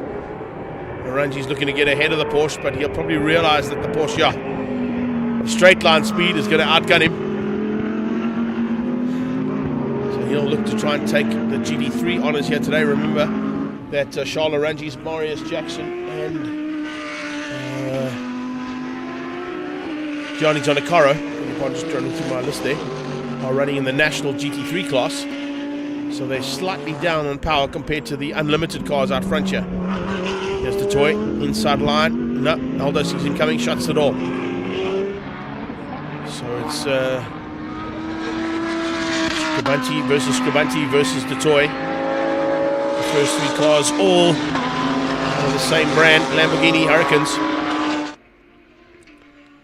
And Aldo is doing a superb job there to keep out a very talented driver in Jonathan Dutoy. Aldo using his own track knowledge here to keep Dutoy at bay for now. Silvio down into the 57s. 57.6 coming out of Silvio Scribante. Arguably one of the fastest laps we've seen in a saloon car around this track, that's for sure. As they come down into braking for turn 2 now. Dutoy all over the back end of Aldo Scribante. Aldo Scribante actually causing a bit of a concertina effect because Franco's about to join these two Lamborghinis. He seems to have got whatever they needed to iron out overnight. behind out. And he's bringing that 997 along for a chance. Oh, late dive from Detoy. He's put a wheel up the inside, nearly touching. Oh, that's so close. Aldo hangs on, only just. So Aldo Scribante fends off the attack coming from the number 1 car there of Jonathan Detoy. Oh, he didn't hold back into Dunlop though, did Detoy. Slams up the inside of Aldo Scribante and makes a move. Here comes Charles Arungi's. Arungi's about to join the party there. Looking to try and spoil the day for the Porsche. Here comes Franco. Oh, look at the straight line speed. Man alive. That 997, the General is in the house here in Scribante. And he's looking to try and close down now on Jonathan Detoy, his arch rival for this championship. Remember, he's fought with Jonathan Detoy on a couple of occasions. They've each had victories. But you can just see the straight line speed of that Porsche, just how much better it is over the Lamborghini. Let's see if we can get the squirt on to close down now on Jonathan Detoy. Arungi's looking on the inside of Aldo. Aldo shuts the door. Aldo drops one position back behind Jonathan Detoy. And he's now under attack from Stradale Motorsports, Charles Arungi's. Through there. I think it'll be a change up here. This is where we saw a dive from Detoy to get through on Aldo. Aldo saw possible maneuver there coming out of the Mercedes-Benz, and he slammed the door and said, no, you have to try harder than that. Watch the Porsche now.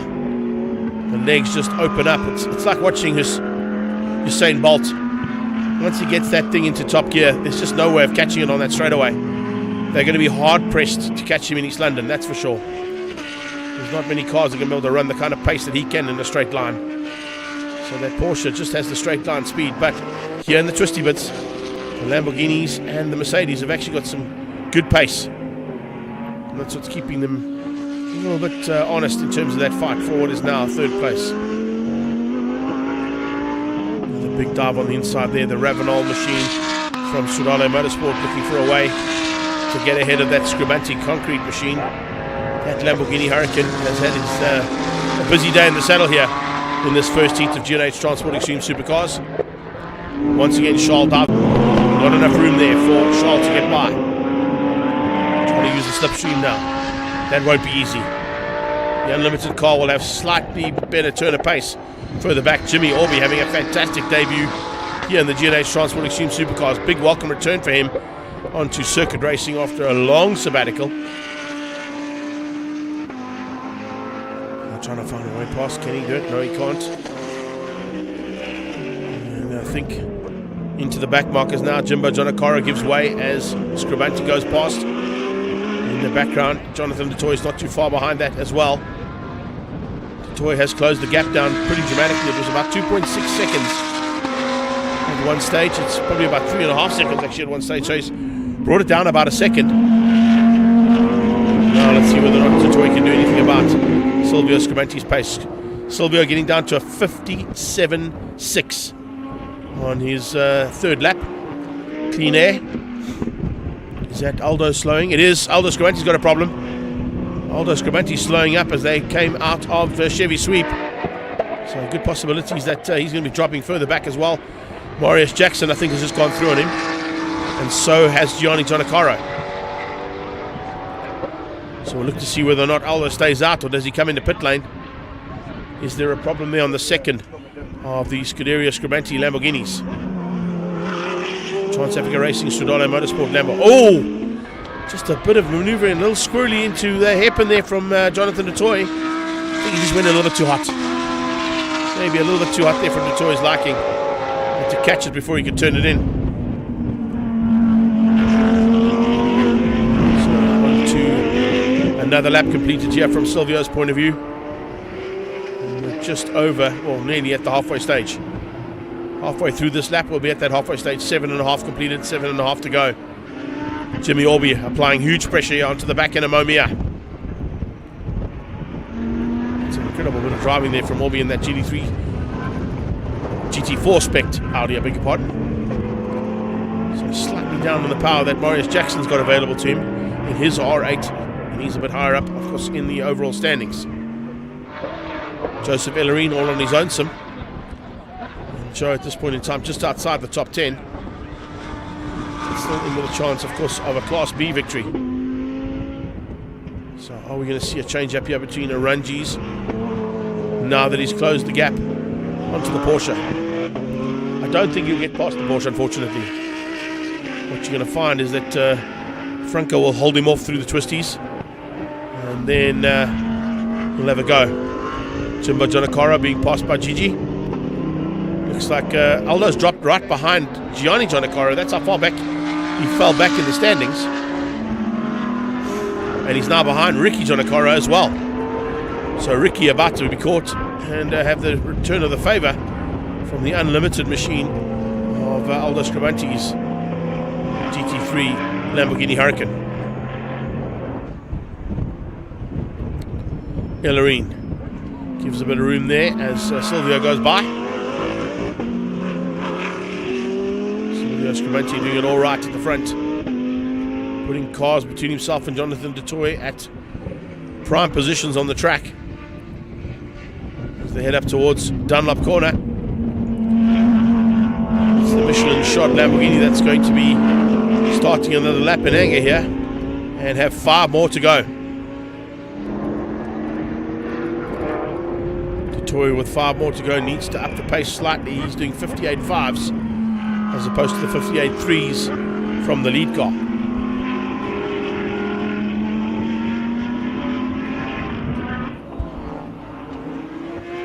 Here they come out of the S's again. And that looks like Jonathan Dutoy actually might just be settling for second, I would say. He knows Franco Scribante's behind him, is a long way back. He knows Charles behind him as well, and Gianni Jonakara just runs off, maybe under a bit of pressure there from Aldo. But a small mistake there from the Bisc Transport Nissan, and that GTR now falls behind Aldo Scribante into 7th place. Of the hairpin. Oh, a change up. I didn't expect that. Charles Aranjis is through on Franco. So maybe Franco Scribante picking up a couple of gremlins. He was talking about bits and pieces on that car that were not 100% right yet. After that, to rebuild the back end of that car when it burst into flames at Zwartkops. Fortunately, some good driving from Franco saw him stop right outside one of the marshal points so they could get the fire out pretty rapidly. But they've had to rebuild the entire back end of that car. And a magnificent effort there from the Franco Scribante racing team. Oh, here we go, threading the needle. Jimbo Jonakara moves out the way as Momia goes through. And here comes Silvio. Silvio looking to go and try and pass Jimmy Orby probably around the outside. Yeah, shouldn't be too much of a problem there for him. The electronics and the downforce on that Lambo will allow him to go through there on that GT4 car easily. And Momia sees him coming and moves out the way. So the Toys R Us car is not looking to play with the Lamborghini. So a big fight on here. This is Aldo Scribante coming back at Marius Jackson. This is for position, so Jackson doesn't have to give this up. He's going to fight hard to try and hang on to it and keep Aldo behind him. However, that might be a little bit more difficult. Because remember, we've got Marius Jackson in a Class A car. And that Class A Plus Unlimited Lamborghini, yeah, didn't have too much of an issue there. So I'm not quite sure what went wrong there with Aldo in the mid part of the race. But it dropped him right down into 9th place. And he's had to fight back up into now the top 5. Should still give him 4th in Class A+. So here they come, up onto the brakes, into the hairpin. Jonathan Dutoy hanging on for now. And as I said, I think he's going to settle for second, realizing that possibly Silvio and Aldo Scribante may not do the entire championship. So he'll be consolidating points here as opposed to risking any more damage to his championship. They've got 2 to go, and that's the gap between 1 and 2 on the road. Jimmy Orby has caught onto the back end of Momia on a few occasions, but hasn't quite got through there. So Jimmy Orby now on a welcome return to motorsport, giving Momia in that Toys R Us Porsche a little bit of a run for his money. We've got 2 Lamborghinis, 1 and 2. The Porsche and Audi are down in 8th and 9th place on track. And just behind them, not too far behind them actually, is the Stradale Motorsport Ravenol and the Lamborghini, the Mercedes-Benz that Charles Aranjis is piloting this weekend.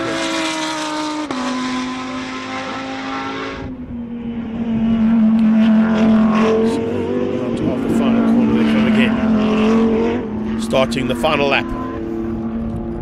Silvio Scribante has done this all right. He literally has led from start to finish. There's been no answer to his speed. No one even got close to him, other than his brother into turn 1, who actually helped him out a huge amount by blocking everybody else. And in fact, his cousin helped out too, with Franco into third in the Porsche off the line. But the Semza and Scuderia Scribante Lamborghini is on its way to the first victory of the day here for G&H Transport Extreme Supercars. Toy for Trans-Africa Racing and Sudano Motorsport will be taking second place, but it'll be the maximum points he can get today, ahead of his rival Franco Scribante, who's 2 cars back. And that's possibly why they've told Jonathan Detroit to just hang in there, finish, take the second spot, and get the points that are going to be up for grabs for that second.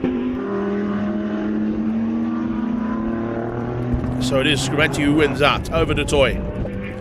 Lambos 1 and 2.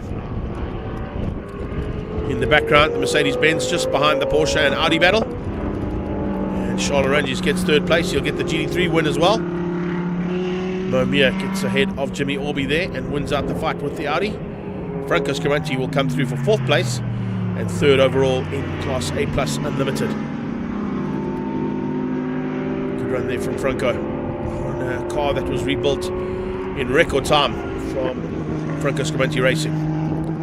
Joseph Ellerine, he's going to settle for what is 10th place on track and the win in Class Bs. Just finished up ahead of Aldo Scribante and Marius Jackson, who are 5 and 6 on track. Gianni Giannacaro should be the next car in sight. There it comes, the Bisc Transport GTR. So we look at classes there. A plus goes to Scribante ahead of Detroit and Franco Scribante. So Silvio ahead of Franco, Detroit the meat and the sandwich there. GT3s, it was Charles Arangis who won out over Gianni Giannacaro. And just looking to see, yep, that's how GT3s finish up. Class A goes to Marius Jackson. Second in Class A goes to Momia. Class C's goes to Jimmy Orby. And Class B goes to Joseph Ellerine. So there you have it. That is the first heat of G&H Transport Extreme Supercars in the bag. Up next, we're supposed to have a small break and a circuit cleanup, but I think they might be running a little bit over time, so they may cut that short. And Global Touring Cars and GTC SupaCup will be on track shortly.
So up next we've got Global Touring Cars making their way onto the circuit in a few moments' time. Before we get into the first heat of GTCs, we'll go down into our pre-race press conference and catch up with a couple of the contenders here this weekend. In Global Touring Cars this weekend, it's a welcome return from Julian van der Walt after a big one in Kyle Army, but debuting the Chemical Logistics BMW 128i and quickest in the first session. Pretty impressive stuff on the return. Yeah, we've been working hard with the recovery, physio, rehab every single day, and to come back and be quickest in practice one just shows, how good the team's built the car. They've been pushing hard for the last month to get it ready, and I'm just really happy to be back and really happy to be on the pace. It's quite a good morale boost. It's a good circuit for you as well, so you're looking forward to getting back into the challenge as quickly as possible? Yeah, I've liked the circuit. We've been quite quick here over the past few years, and now with the new car and a lot of development that we've done, I'm very excited for the race. I think we've got good pace, we've got good race pace. Just need to put it together tomorrow. Rob, you looking forward to that first win? What's the chances? I think pretty good around here. We've had historically a good track record at PE, so yeah, I think we showed in the new tyre run today that we have got the pace to fight for pole, so as we have this year. But yeah, it'll be tight in the times. There's not much in it, so yeah, hopefully we can put a lap together and start in the front row. Mark, bit of catch up again. Thought it would happen at SupaCup, didn't quite work out. But there's kind of that debate about the new car versus the old car. How are you feeling on the new car? Is it starting to come into its own now? Yes, I think so. There was a few issues. I think we've sorted it out. I think we had very good pace, our whole team at SupaCup, so I think we had the upper hand. I think it's the other way around a little bit this weekend. They've been strong, the WCT previously, so I think we've got a little bit of catching up to do, but not too much. I think it'll be close tomorrow. GTC SupaCup, always a competitive category, particularly at Aldo Scribante, and particularly when you've got someone who's taken maiden victories at circuits like Jonathan Machotsi has done here on numerous occasions in Polo Cup and in GTC SupaCup. So more of the same this weekend? I certainly hope so, Greg. PE is always a favorite of mine. It's treated me pretty well in the past, and I think we've got a little bit of a mix this weekend. We've switched to semi-slick tires, which I think has really switched up the field a little bit, so should be some interesting racing this weekend. Paulie, all the way from Scotland again, coming to join us. It's fantastic to have you here. I'm sure you're looking forward to a battle like you had at the last round, because you were really in the mix with your teammates, but I'm thinking you want to be a little bit higher up in the field. Yeah, I would love to be. I really would. I'm trying. But what's been happening since this new tyres come out, I seem to be further up the field, so hopefully that'll stay like that, if not maybe improve. But I'm enjoying it, it's good. You're used to racing on road tyres, JP, so these semi-slicks must be pretty awesome to be on. Take us through what the feeling was like out there. I mean, the first session I know was slippery for everybody, but they kind of came into their own in the second session, didn't they? I'll be honest with you, I'm still battling with the tyre. It feels to me like you're driving a race car on road tyres, but you know what, it's we're all on the same tyre, so we'll just have to find the perfect setup and understand the tyre and get the job done. You're looking forward to the challenge? Yeah.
Global Touring Cars are on the grid for their first heat of the day, and it's going to be an incredible 12 laps of action coming away.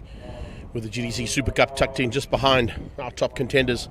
That sees the welcome return as well of Julian van der Walt after his big crash at the Kyalami 9 Hour.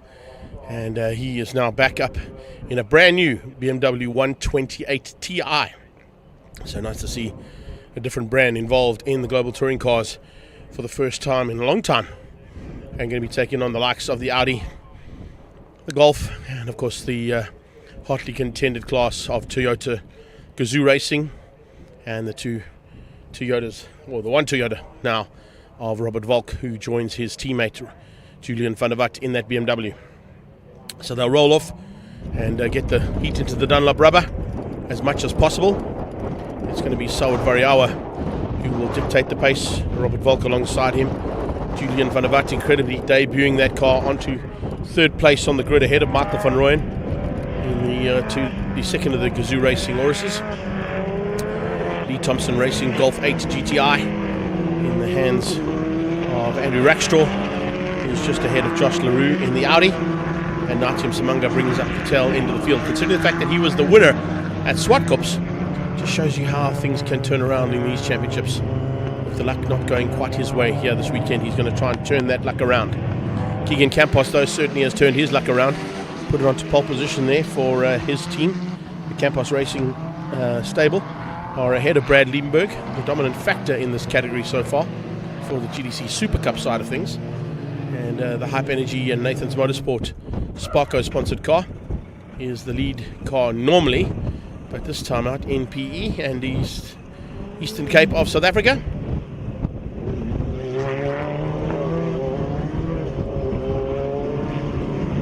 A couple of guys on the sideline, they're going to be excited about this. We have got Jonathan Mahotsi ahead of Arnie Neveling. And it looks like Tate Bishop in the Angry Racing machine up ahead of JP van der Walt, Donnie van Niekerk, and all the way from Scotland, Paul Luty. And it's Cara Hill, who's at the back end of the field there in the Calyx Polo Super GTI. So they come to line up now, side by side. Variawa will be on the inside. Outside line will be Robert Volk. Look at Julian van der Walt already tucking right underneath the tailpiece there of Saud Variawa and wants to run with him. Variawa holding them up. He's not putting a hard pace until those lights go out. He's going to try and hold them as much as possible. Lights are out and we're racing. Variawa gets the drop. Looks like he might have just got ahead. And yes, he has. And going with him is Julian van der Walt. Julian van der Walt has gone right into the clutches of second place and already looking to try and steal that second place away from his teammate. The lights are about to go off for the second time and the start of the SupaCup class. Keegan Campos has held him up nicely as well. He looks to try and hang on to that, but right on his tail will be the Gosco car and Stradale Motorsport machine of Arnie Neveling as they come through now for the first time into the S's. Rackstraw just ahead there of LaRue. And is it Keegan Campos? Yes. The Veloce and Campos Transport Polo Super GTI hangs on to the lead ahead of Brad Liebenberg in the Hype Energy machine. It is Stradale Motorsport and Gosco's Arnie Neveling who outguns Jonathan Mahotsi into fourth. Behind that, JP van der Walt with a good start up into the top 5 by the looks of things. So as the GTC category heads through down towards the final corner, GTC SupaCup are making their way up into the hairpin, and there's a late dive there from Tate Bishop trying to get back at JP van der Walt in the Platinum Wheels Racing SupaCup car. Paul Luty fighting with Cara Hill at the back end as the GTCs go across the line and complete the first lap in anger, and it's Saud Variawa who leads out over Robert Volk now. Robert Volk has got just ahead of his teammate in the BMW there, Julian van der Walt, so roles reversed for those two cars. Michael van Rooyen hangs on and tries to attack Julian van der Walt to try and find a way through there. Try and get a bit more of the Gazoo Racing stable at the front end as they were at SupaCups. Basically it was formation flying from those three Toyotas at SupaCups, and they crossed the line first, second and third in one of the heats there. Doesn't look like it's going to be more of the same here this time out. In the background, Natim Samanga putting the pressure. Oh! And he tags and crashes into the back end of Josh LaRue, destroying the front end of that Corolla. Natim Samanga was so late on the brakes and slammed into the back. He wasn't late enough though. Not enough to stop the car from crashing into the back end of the Audi. Saud Variawa trying to pull away slightly now. Michael van Rooyen is under huge pressure from Rackstraw. Lee Thompson Racing Machine and Sparko sponsored car all over the back of Van Rooyen. The Rustenburg Rocket under pressure. Campos from Liebenberg from Stradale Motorsports, Arnie Neveling. Let's have a look at that replay, though, heading down into that hairpin. There you can see the tag from behind. Yes, Natium Samanga tried to go on the inside. Josh saw him coming and just closed the door and then was firmly smacked from the back. And the Corolla goes into the back of that Audi. Super Cup across the line. Campos, Liebenberg, Neveling, Machotzi. JP van der Walt in 5. JP trying to close that gap down there in the Platinum Wheels car. He's got a bit of smoke coming out of that machine. He'll keep an eye on that one too as he heads into the S's. Behind him, it's going to be a hard charge from the rest of that pack. And at this stage, it's led out by Tate Bishop with Donnie van Niekerk, the two Cape Town boys, looking to try and close things down. Van Niekerk, of course, in the Stunt SA and Car Care Clinic car, trying to close down on Tate Bishop in the Angry Racing machine. Behind them, it's Paul Luthi, and he's fighting with Carahill at the back of the pack. TDC start another lap. And that is a good start to proceedings so far for the BMW 128 Ti. Not a bad run there, considering this is the first time out in that car there for Julian van der Walt, and his first race return after the big crash he had at Kyalami at the 9 hour in the opening round of this championship. And then the Global Touring cars have come here for their 4th round, along with the Polo Cup and Investchem cars. They are all into their 4th round of the championship, although this is the 3rd round of the National Extreme Festival. The first round didn't constitute a round of the Extreme Festival Championship. It was just a round of their National Championship. And that's exactly how things stand at this stage, as Saud Variawa continues to lead things out. Variawa's had a fantastic run so far. I don't think we're going to see anybody who can match his pace at this stage. Although, on the last pass, Robert Volk was able to get down into the 103.1s. So 103.066 now. Fastest man out there is Julian van der Walt, though, on a 102.956. The BMW is on the move. And van der Walt once through on his teammate, possibly even on Variawa. Khotsi trying to close the gap down in the first 3. Can't do it at this point. Veloce and Campos Transport lead the pack in GTC SupaCup. There you go, push to pass mechanisms. You can see those hazard lights coming on as they came out of the final corner at Dunlop Corner. And first 3 cars went push to pass, trying to break the gap there between the cars that they're fighting with. Tate Bishop ahead of Donnie van Niekerk, and it's Luthi and Hill heading towards turn 1. Titan Stunts machine, man all the way from Scotland, of course, who comes and participates in these races every single time we go racing in Global Touring cars. It's great to have him here, and he certainly is becoming a contender. He was a little higher up last year in the championship, but seems to be just battling a little bit this year. Maybe a bit of rust there for the Scotsman, but take nothing away, he's got some good ability in a race car. The pace has just picked up dramatically at the front end of the Super Cup class this season. So we got Toyota Gazoo Racing leading out over the WCT and Investchem Chemical Logistics team. 1 in a Corolla, 1 in a BMW 120 Ti. Then it's the second of the Auruses there, and that is Michael van Rooyen, the Rustenburg Rocket, fending off the intentions being shown by Andrew Rackstraw in the Lee Thompson Racing and Sparco Golf GTI 8. Our way through there on Van Rooyen. He's going to have a look into Dunlop Corner. Just shows a wheel. Van Rooyen sees him coming, shuts the door. Going to make it easier for Andrew Rackstraw. Rackstraw last year was in the Audi, and that Josh LaRue is piloting just in the back into turn 1. He's got the inside line, but Van Rooyen was just a little bit later on the brakes. Runs a bit wide though, does Van Rooyen, opening up the door there. Rackstraw's going to try and pounce. Can't quite get there. So Rackstraw hounding the back end here of Michael van Rooyen, looking pretty dangerous and looking for an opportunity to get through. And those first 6 cars as they head up towards Dunlop Corner again. Saud Variawa controlling things from the front. Robert Volk has not got an answer. He has tried. He was quickest at one point. Quickest car on track still remains in the hands of Julian van der Walt. Arnie Neveling keeping out 3rd place. And the man he's keeping out for that 3rd place spot is Jonathan Mkhotsi. Volkswagen genuine parts car tucked in behind that Costco Stradale car. And it's the Platinum Wheels and Eye Protein machine.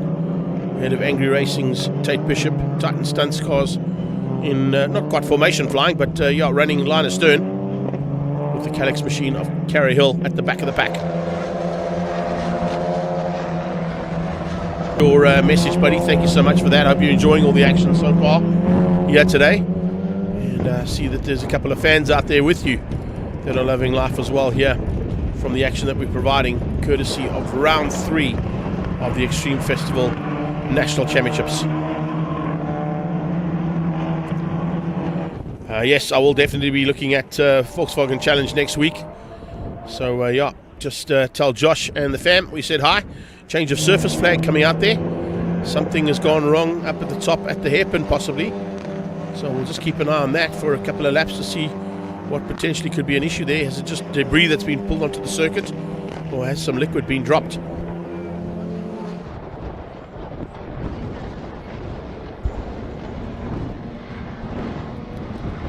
Everybody seems to have got round relatively unscathed. Let's see what happens now as they get up to that final corner. Going back to Naitium Samanga. He's a long way back in the GTC field. And considering the fact that he was at the front of the pack at SupaCup, it's such a pity to see him. See a bit of his car is on the sideline here after the battle scar that he brought upon himself after tagging the back end of Josh LaRue's Audi.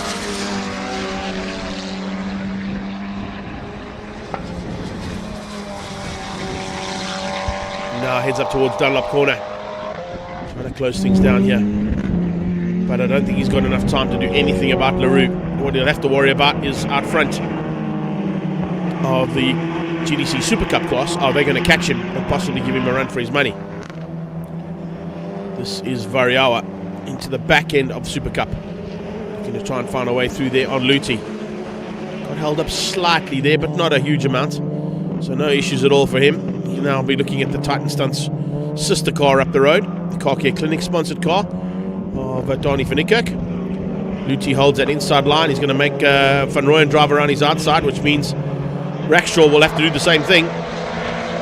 Rackstraw, just got blocked slightly from Paul Luti. So he might have just lost the opportunity there to get through on Michael Van Rooyen. And of course, as the slower car, you hold your line. It's up to the quicker cars to find a way past you. And the first four got through relatively unscathed. It's just a pity that Golf got blocked slightly. 2 more laps to go for the lead cars as they head down towards turn 1. Closing into the mid-pack now of the GTC SupaCup class. And it should be Tate Bishop will be the next car in the sights of Saud Variawa. It is definitely slowing him down slightly and allowing Robert Volk to close the gap down. And if Volk gets a chance, he's definitely going to go for it. He will not hold back trying to get through. And it's worked out very nicely for Robert Volk. Him and Variawa have got through and ahead of Donnie van Niekerk. Onto the brakes goes Julian van der Vat to keep out Van Rooyen. Michael Van Rooyen all over the back of Van der Vat looking for a way past. Now can he get through there and put the second of the Toyotas up into a podium position? If something goes wrong, I can tell you right now, Rackstraw will be itching to pounce and wanting that place badly. A couple more cars to contend with. One of them is going to be Tate Bishop. He's not too far up the road. In fact, that is the lead car of GTC SupaCup heading into turn 1, and the lead car of GTC has just started their final lap, so they're just behind Keegan Campos, Brad Liebenberg and Arnie Neveling.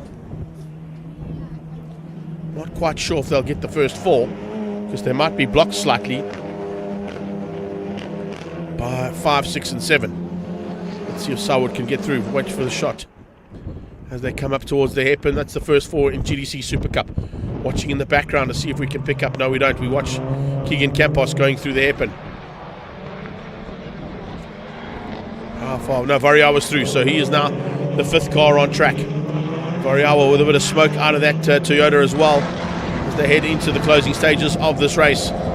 Saud Variawa is heading up towards Dunlop. The first 4 cars into Dunlop are the first 4 cars for SupaCup.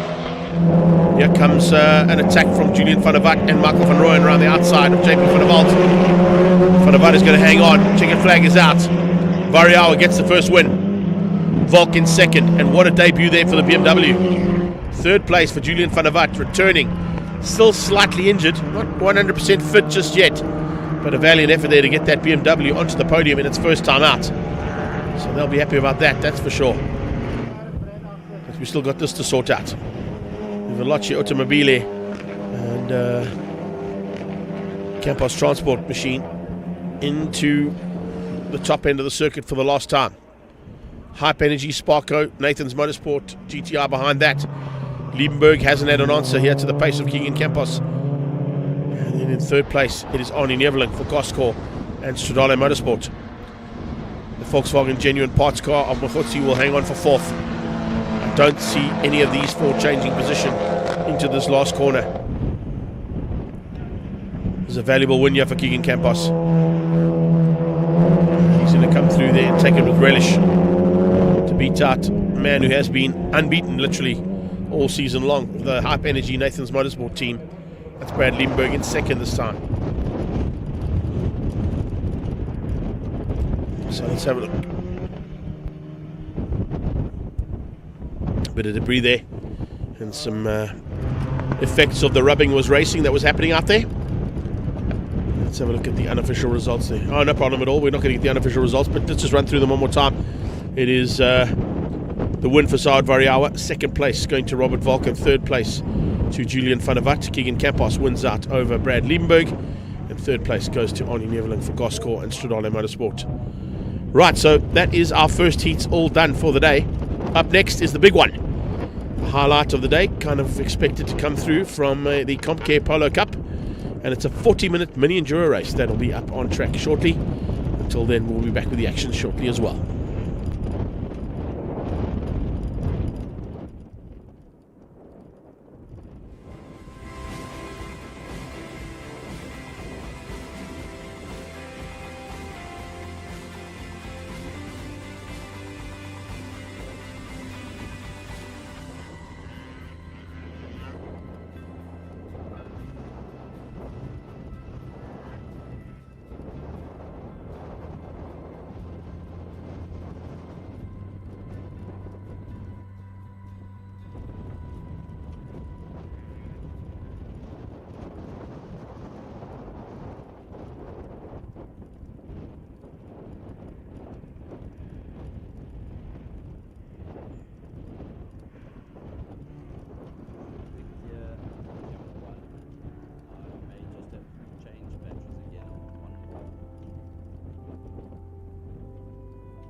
So if you're a Polo Cup aficionado, you would have seen that in the last 27 years they have run mini endurance race style before. So I think we're in for a slight test in the current crop of drivers. There are a few of them that have participated in endurance races in their careers, either in karting. Some of them have been involved, of course, in the endurance series that runs here in South Africa as well. But none of them have ridden or driven Polo Cup cars in an endurance style race. What you're going to find, just so we can run through how the rules will work, it's a normal race. They have to run with the same tyres they would run. There's no pit stop. It's 40 minutes of racing, which means that the cars will be able to run on a full tank of juice, which should give them about 45 minutes of race time. But to throw in a bit of a spanner in the works to make it a bit more interesting, they have included a lucky draw on the grid, which the COC will now go and do. And Charles Visser, who's on pole position, will decide which envelope he wants to use. And in that envelope is a set of numbers. The numbers saying how many laps and at what time in the 40 minutes there will be a random safety car.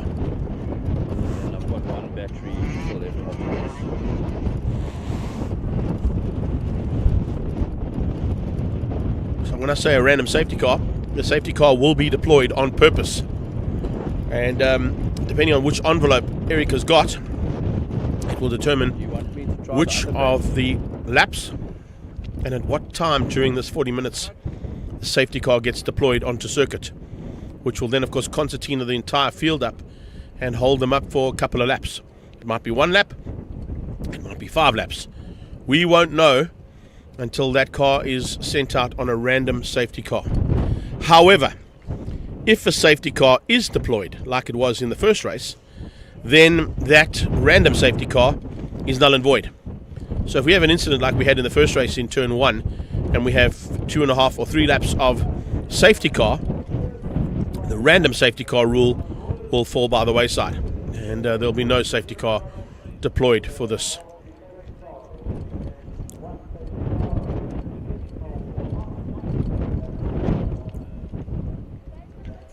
So safety car's made its way into turn 2. It's Charles Visser, Anthony Pretorius on the front row, Nathan Victor and Giordano Lupini the second row. Jason Loosemore and Farhan Basha are on the third row there for QV Motorsport. Darby van der Merwe and Ethan Kutsia make up the fourth row, ahead of Dean Fenter and Tyler Robinson. Baxi Kamani and Bryce Pillay, then it's Rasley Harris and Roshan Goodman. Mo Karodia and Jean-Dre Marais will start at the back of the pack of 16 cars about to go to battle for 40 minutes.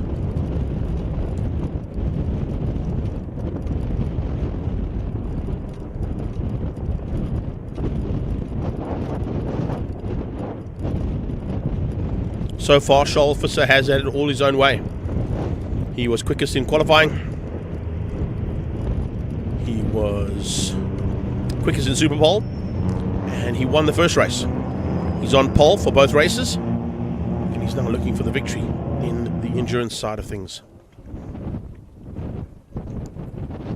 One big factor that, of course, will come into play here is tyres.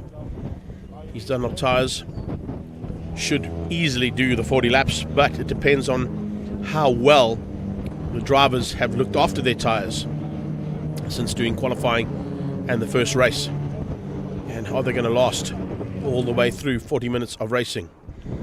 These guys lap in 1 minute 11s around the circuit, so you can do the maths.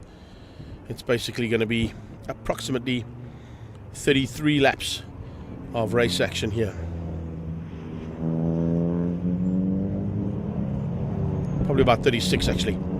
36 laps of race action coming away from the 2023 27th running of Comcare Volkswagen Polo Cup. For those of you that are not aware, of course, Comcare are sponsors for the last 2 years. It's one of the only companies in the world in the medical fraternity and medical aid fraternity that provide an extreme sport option on their package of medical aid schemes that they've got, and that's one of the reasons they've got involved here with the Volkswagen brand and Polo Cup, is they deem this as an extreme sport, and definitely want to promote their product amongst extreme sport athletes.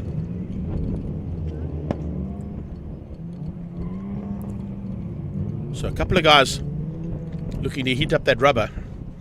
I'm not quite sure if it's as important in heating up the rubber for the start as it is to maybe just getting an easy start and saving the tires and that little bit of rubber that might be scrubbed off as you wheel spin down to your grid position.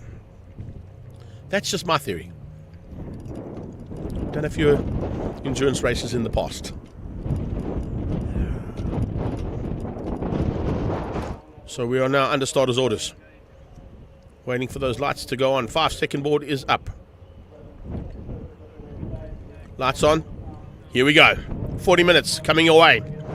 Good start in the background there from Jean-Andre Marais, trying to get through on 2 cars as they head towards turn 1. Nathan Victor slots in behind the pole man Charles Visser, and he's got Anthony Pretorius right on his tail with Giordano Lupini with a bit of pressure already coming from there. And oh, in the background we got a spinner. Dean Venter, beg your pardon. Dean Venter spinning out, and a couple of cars involved as well. Looks like that might be Mo Karodia. Is that Rasley Harris? It could be. Rasley Harris, Mo Karodia involved there. Jason Loosemore getting sent onto the sideline there by Faran Basha. Basha putting pressure onto the second of the Team Red racing cars. Karodia and Rasley Harris. Now, are we going to get a safety car? As I said, the safety car will be null and void. The random safety car that they wanted for this race will be deemed null and void if they've got to put a safety car out now. That's certainly going to turn a lot of attention to the pit lane and to the boards and to the radios to these drivers to warn them and tell them what's been happening. Have they been able to clear those cars down at turn 1 as they come out of the final corner? Is that a safety car board? Yes, it is. Safety car is deployed. Oh! There will be no random safety car. The safety car now has been null and voided. The random safety car gets null and voided by the actual safety car. So as I was saying, had this not happened, we would have had a random safety car at some point during the race. But looks like a couple of guys have taken one for the team there and decided not to get anything worried about it. Is that Tyler Robinson on the sideline? Looks like it might be. No, that's Roshan Goodman. Roshan Goodman parked on the sideline by the looks of things.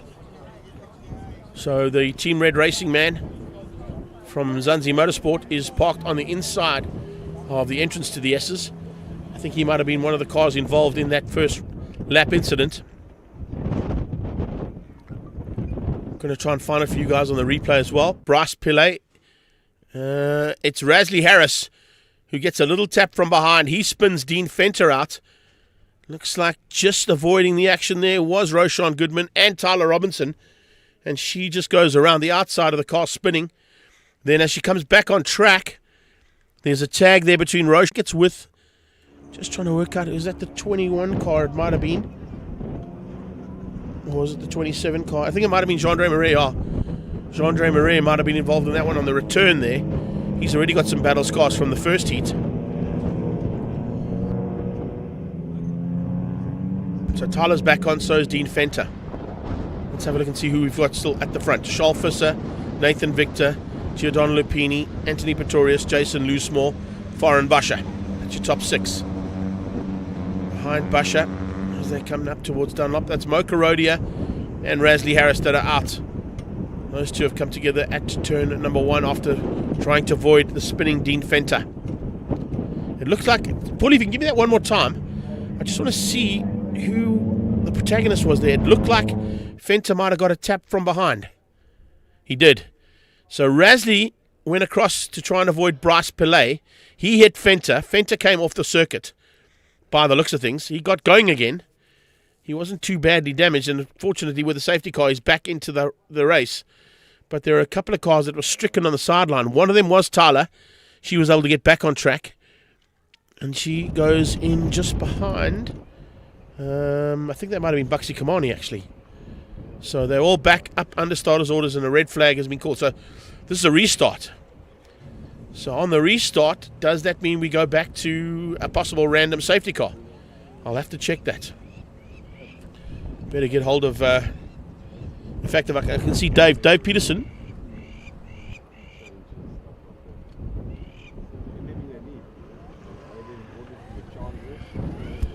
I'm going to ask our director and the boss man here to go and find out for us. We've had a safety car scenario, so that would have null and voided the random safety car, but they've red flagged the race. Does that mean the random safety car comes back in again to effect, or is it completely null and void now? Will you go and find out for me? Just check with Eric. Let's see if we can find that out and see if we can get confirmation on that one. So if it's a null and void race and they're going to restart it, you can see Rasley Harris just being checked out by the medical team there. Just making sure he's okay. He had quite a big knock there.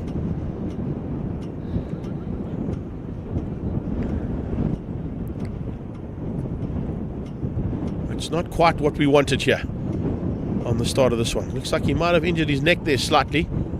So just getting checked out by our medical team. Bryce Pillay running across.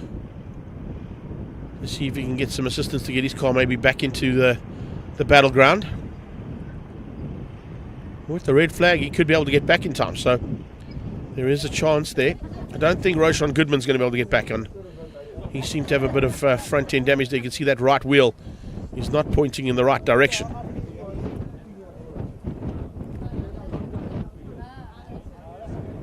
Well, Roshan looks like he is behind the wheel and maybe trying to fire that car up again.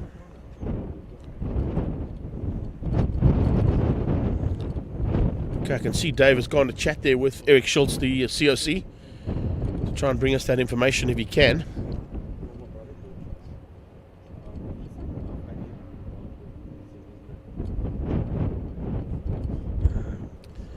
They did not complete one race lap, so it means they'll go back to their original grid positions.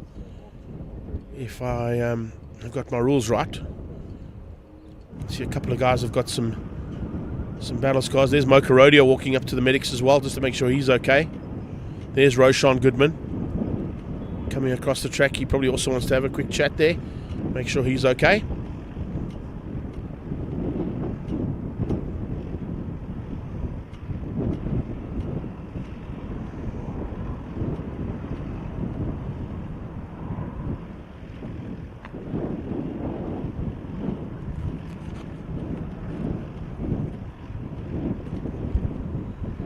Flatbed boys have had some work to do today.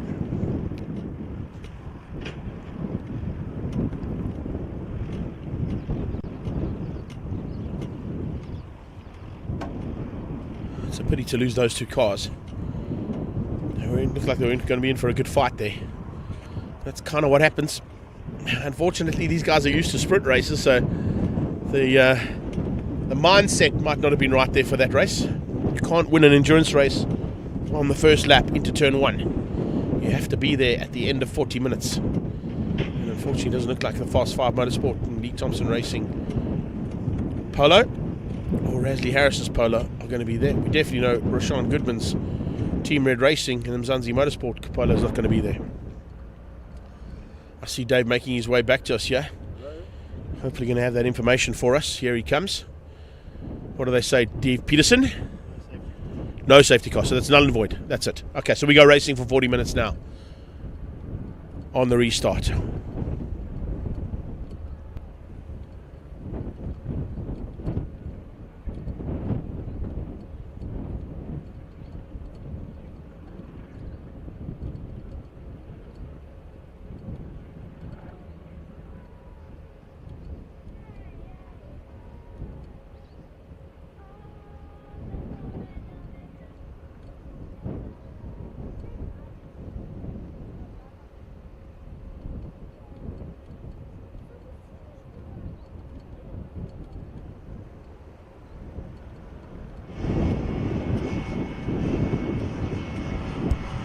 So Bryce Pillay getting a little lift back to pit lane.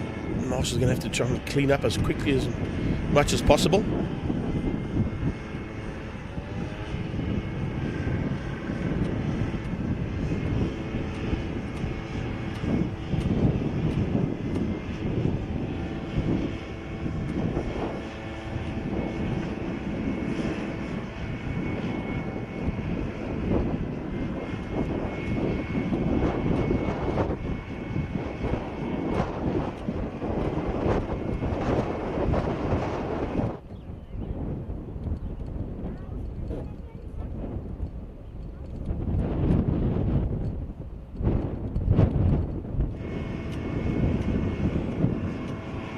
Took a little bit more damage than I expected there on Rasley's car. That's the reason why maybe the medics were giving him a double final check over there.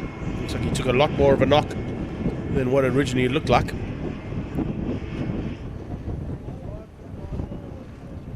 So Rashawn gets back into his Team Red Racing and Universal Motorsport Polo. We're going to have to get a lift on either get towed in by one of these vehicles, or the other tow vehicle can come and fetch him from turn 2's entrance point.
All right, so just getting information in while they're clearing cars. Looks like the race is going to be reduced to a 30-minute endurance race now. And the random safety car is still in play. So they've decided to reduce the amount of time on track. And they're also going to go to the single file safety restart scenario that Polo Cup have got, which means they do a rolling start. Everybody forms up into their positions line astern, and it's a single file restart for the second start here of race 2. 30 minutes endurance. Not really as much of an endurance now as it would usually be. I mean, a main race normally takes about 20 to 25 minutes anyway, so it's another 5 minutes of racing, so maybe another 5 or 6 laps or so. And then, well, the big factor, of course, is that they have still got the random safety car in play. Eric has got the envelope in his hand. In fact, it's in his back pocket. He won't divulge that information until he has to release the safety car. So remember, with that random safety car, it means it can come out at any point from the start of the race until 5 minutes to go. And it'll then have to be how many laps the safety car stays out for as well. Because if that safety car only stays out for 1 lap, the possibilities are if the field has spread out, it might not concertina the field up completely. However, if it's up to 1 or 2 laps or 3 laps, then all of a sudden that random safety car can have a big factor and play a big role in determining who's going to be at the top step and in the top 6 positions by the end of race 2.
So as they roll down towards turn 1 now for the restart. Remember, it's a line astern safety restart here for Polo Cup. Second start, 30-minute endurance now, not a 40-minute endurance, 10 minutes taken off the endurance time. But the random safety car will still be in play. So now what we need to take into account is Bryce Pillay starting from pit lane as well. He'll be coming in to take up his position right at the back of the pack. And will be allowed out. There he is. Let's have a look and see if we've got everybody that survived that incident into turn 1 back on track. Davy van der Merwe, Ethan Kutsia behind him as they come through there. Let's have a look and see who we've got. There you go, is Jean-Andre Marais. I don't see Tyler Robinson, so I'm not sure if Tyler's got back on track.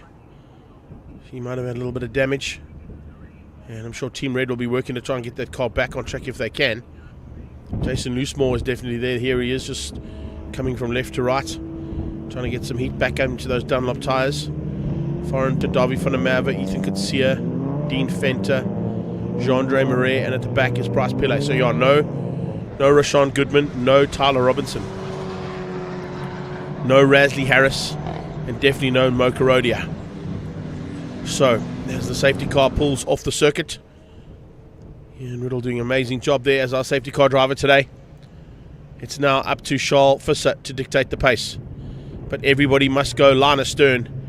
And formation line astern to restart the race in this instance. So they're all going to be tucked in behind each other as they go across in one long steam train heading towards turn 1. Green flags and we're racing. Drop the hammer and let's go down towards turn 1. It's Visser from Anthony Pretorius. Pretorius has got Nathan Victor on his tail.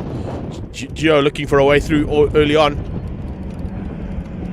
Uses the push to pass to perfection. But can he make it stick? Because no, Victor's not giving him any room to play. He still stays in it and stays on the inside line, which will be the inside line for turn 2. Round the outside goes Giordano Lupini though and makes it stick eventually. Victor under a bit of pressure now from Jason Loosemore, who's looking to try and pounce and use the advantage that Giordano might have opened up there for him.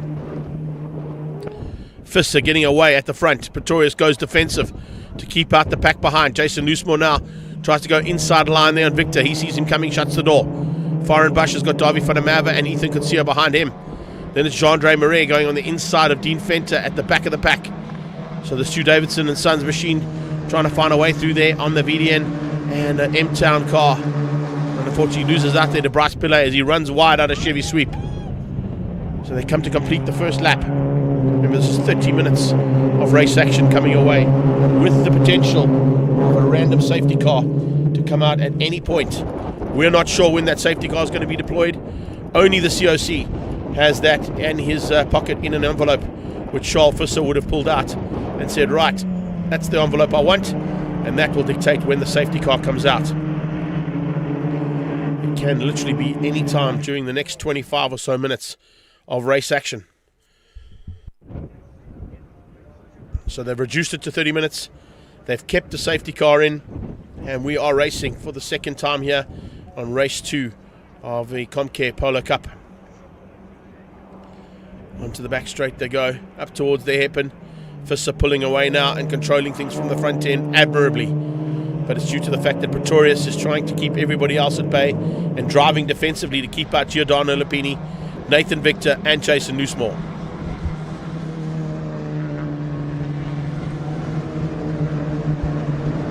Bryce Pillay putting the pressure onto the back end of Dean Fenter as Charles continues to lead things out. It's Pretorius, the biggest pressurized car out there at the moment. Pillay on the inside of that M-Town VO gear and VDN cars Polo of Dean Fenter. Visser 11-6, 12-6, 12-7, 12-4, 12-5, 12 dead. That's how they come across the line behind him. So with that breathing room that Charles Visser's got, he's able to open up a controllable margin by the looks of things there, and will look to try and maintain that right the way through the next 30 minutes of racing. So it should be pretty interesting to see how they go. It's 27 minutes still to go here in this heat. And it's 27 minutes of this type of race action that we can expect from the battle for 2nd, 3rd, 4th and 5th. Gio has a little squiz, tries to catch out Pretorius, he doesn't even fall for it. Big move on the inside from Davy van der Merwe. The OMP, Data and Nathan's Motorsport machine diving on the inside into turn 4, now into turn 5, has to go on the outside. So Loosemore gets the advantage by hanging on to that inside line. Now heads up towards Dunlop, the final corner here at the Aldo Scribante circuit. Loosemore carries good corner speed through there. Foreign Busher lining up just behind that with Ethan Kutsia joining him for the party and about to get onto the back end of Davy van der Merwe.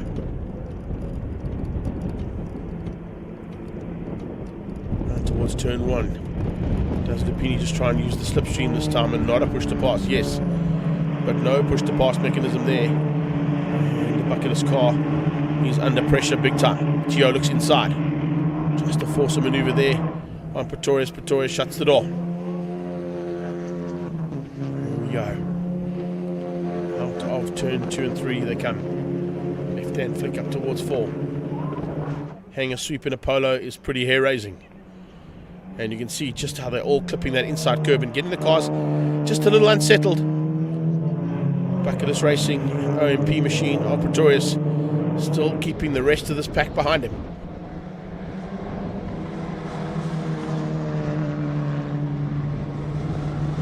No change as they all come through line astern for now.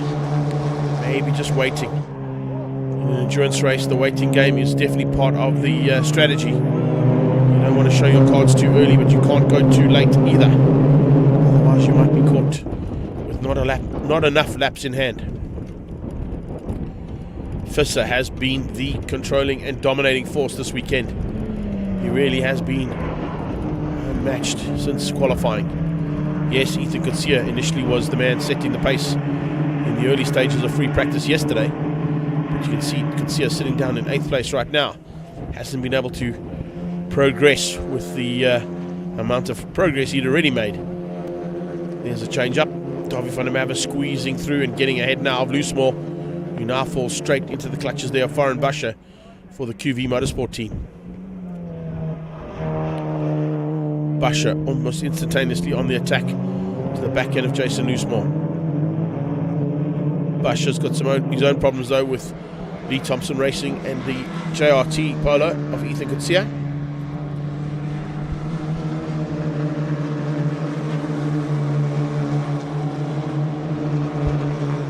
As they head towards Dunlop Corner again.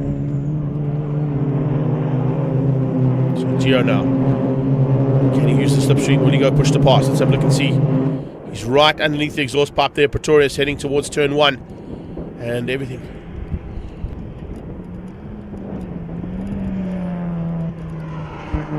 That's just getting confirmation there as well from Dave Peterson. A 30-minute race will definitely have a random pace car. Just not sure when it'll be deployed. Oh, Farin Basha on the inside of Ethan Coetzee, returning the favour that Coetzee just gave to him only 2 corners back. So here they come out of the S's. That's turn 2 and 3, heading towards 4 now. Little kink, and the M-Town car is under a bit of pressure from Bryce Pillay again. No worries at all for the pressure out front though. Charles Visser controlling things from the front end. He's now pulled almost 5-second lead over 2nd, 3rd and 4th place. Anthony Pretorius doing a valiant job here in 2nd, but he is slowing the rest of this pack up in his attempt to stay in 2nd place. Farin Basha, QV Motorsport, JRT Racing, right on his tail is Ethan Coetzee. Coetzee wants by, but Basha's going to make him work hard for it. Got Loosemore just up the road from them there. 2nd of the Team Red Racing cars. Visser now with 4.5 second gap. Pretorius, Lupini and Victor. Victor's lost out ever so slightly there. Falling into the clutches now of Davy van der Merwe. Loosemore wants to join them, so does Basha. So Loosemore and Basha looking to try and join the party there. Close things down on Nathan Victor. Floor Stone on Trend, and Summit Racing Polo.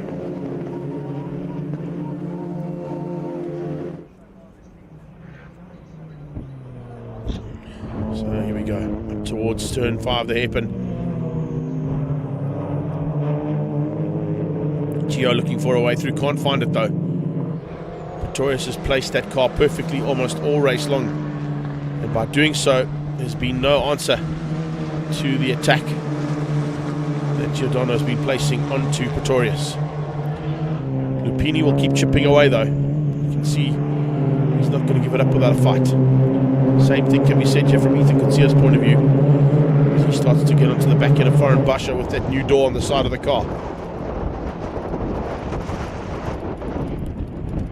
Charles maintains 4.5 second lead, 4.4 seconds it is now, over Pretorius, Lupini, Victor van der Merwe.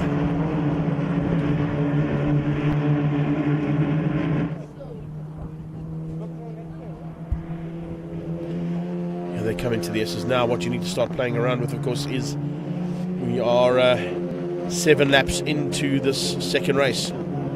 It's about 9 laps actually because of the warm-up laps. And of course the first race lap in anger before the restart. So I would say we've done about 10 laps of race action here in total. And how are the Dunlop tyres faring? Are we going to start to see cars starting to slip and slide a bit? Maybe not now, but in a couple of laps time that may be the case. See which of these drivers has been able to manage their tyre wear the best.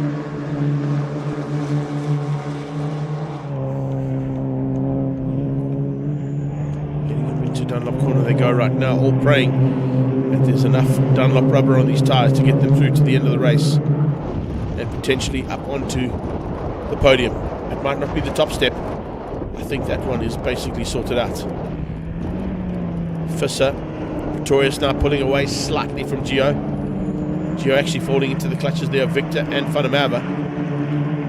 So Nathan Victor and Davy Van der Merwe have almost bridged the gap there to the third place car of Giordano Lupini.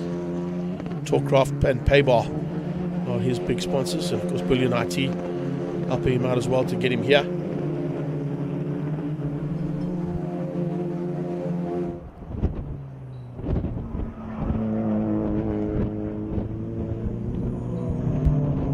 They come under braking once again for turn 5. Bit more pressure coming from Davy van der Merwe now onto the back end of Victor. Maybe looking for a bit of late race pace here.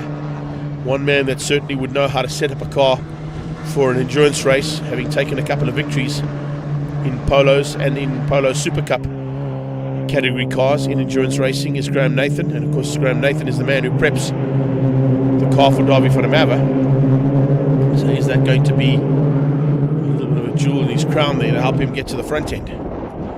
Has Nathan given him a car that will come into its own in the latter part of the race? Certainly looks that way. But he's got to try and find a way through there on Nathan Victor, first of all, in the Nathan's Motorsport Polo. So Summit Racing versus Nathan's Motorsport into turn 1. And that battle at this stage is for 4 and 5 on track. Van der Merwe applying huge pressure. Oh, that Summit Racing Polo starting to get a bit out of shape there. How much rubber is left there for Nathan Victor to play on? Has he possibly overcooked those tyres? Has he got enough rubber to get him to the end of the race? Nathan goes defensive up into turn 5, the hairpin. Little tap from behind there. Davy just telling him he's there. And hello, Jason Newsmore's there as well. Oval track specialist now joining the party, becoming part and parcel of this incredible dice. And it looks like all good for the battle to resume here as Jason Newsmore now joins the party. 3 cars in it for 4 and 5. Almost 4. Just in the background, Foreign Bushers almost there, and so is Ethan Kutsia. So the fight looks like it's going to be for 4th place. Gio trying to just get back at that OMP and bucketless racing machine of Pretorius. Davy looking left, right, going right, and now around the outside. Trying to get on the cutback there as they come out of turn 1, heading to the little short squirt to turn 2. Has a look inside, but Nathan Victor sees him coming and shuts the door. Can he find a way through here? Davy van der Merwe know where to place the car to get through. He's watching Giordano get away. He's watching Pretorius get away. Probably getting pretty frustrated behind that Summit Racing Polo.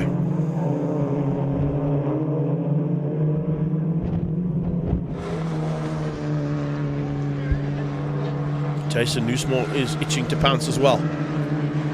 If something goes wrong here between either one of those cars ahead of him, he'll certainly grab that 3rd place, or attempt to get to 3rd place. That's for sure. There's still plenty of time. 16 minutes and 40 seconds still to go. So about 16 and a half minutes still to go as they cross the line.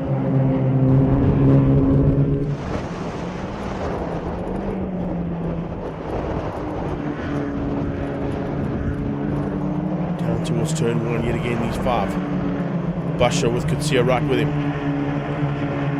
He's probably thinking to himself, come on, Foran, let's just get to the back end of Jason Newsmore. Let's make it a 5-way fight for 4th and 5th place on track. Team Red Racing's Jason Newsmore, the middle car between those 5, fighting for 4 and 5. Here comes a move from Gio. Lupini getting much better drive there out of hanger, and he's tapped Pretorius, and he runs wide off the track. Talkcraft and Paybar car running off the circuit, and that's going to allow, oh yes, massive advantage gained there from Nathan Victor. Couldn't quite capitalize to get through on Gio. Gio was able to just get back on track. He had enough space and enough time between them to not lose the position, but he has lost the advantage. Oh, good move there from Davy van der Merwe, sliding into turn 7 And out of Dunlop, he's now side by side with Nathan Victor as they head towards turn 1. Drag race between Nathan and Nathan's Motorsport. Summit Racing versus Nathan's Motorsport side by side. Behind that, Foreign Basha with Jason Newsmore tucked in behind Davy van der Merwe. He knows if Davy goes late on the brakes, he might be able to get Nathan Victor into turn 1 at the same time. Davy's through. Nathan shuts the door there on Newsmore. Oh, and Davy slides into the S's. Back end stepped out there big time for Davy van der Merwe. He stayed in it, didn't lose position. Good bit of driving there from Davy van der Merwe to get himself up now into 4th place. Can he hang on? Let's see what's going to happen now under braking for turn 5. Newsmore closes in again. Brings Basha and Kutsia along. And they're about to join the party here big time now. It's a 5-way fight for 3rd place on track.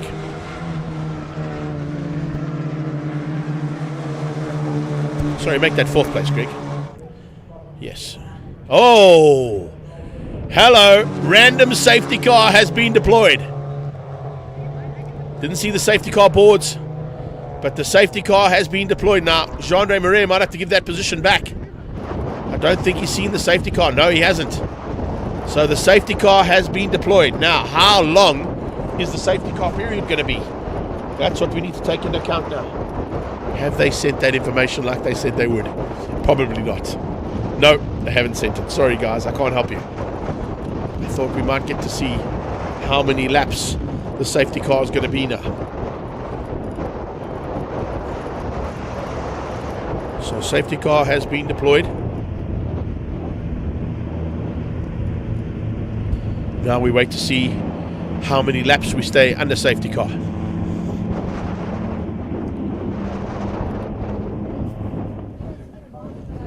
They still haven't picked up the safety car yet though, even though they're coming through turn 2. They might have to slow that GTI down slightly to allow the race cars to get onto the back of it. It is definitely going to concertina the field up again. So this is played nicely into the hands of Giordano Lupini and possibly into the hands of Davy van der Merwe. Those two definitely were the most aggressive drivers in the last part of this race before safety car was deployed.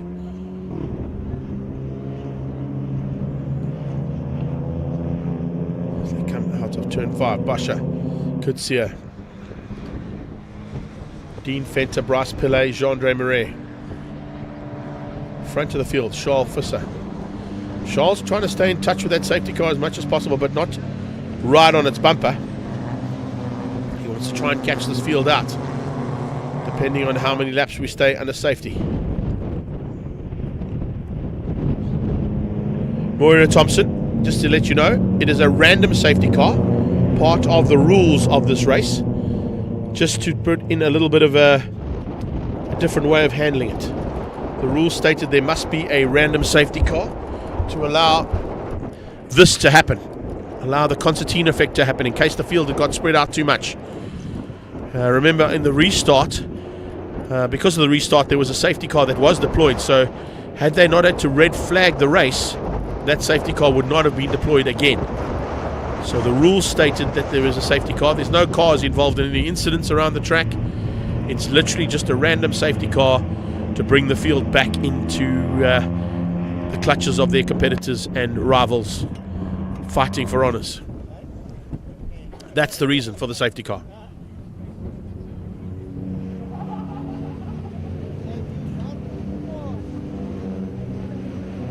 Now we just wait and see how many laps behind that safety car we have to stay.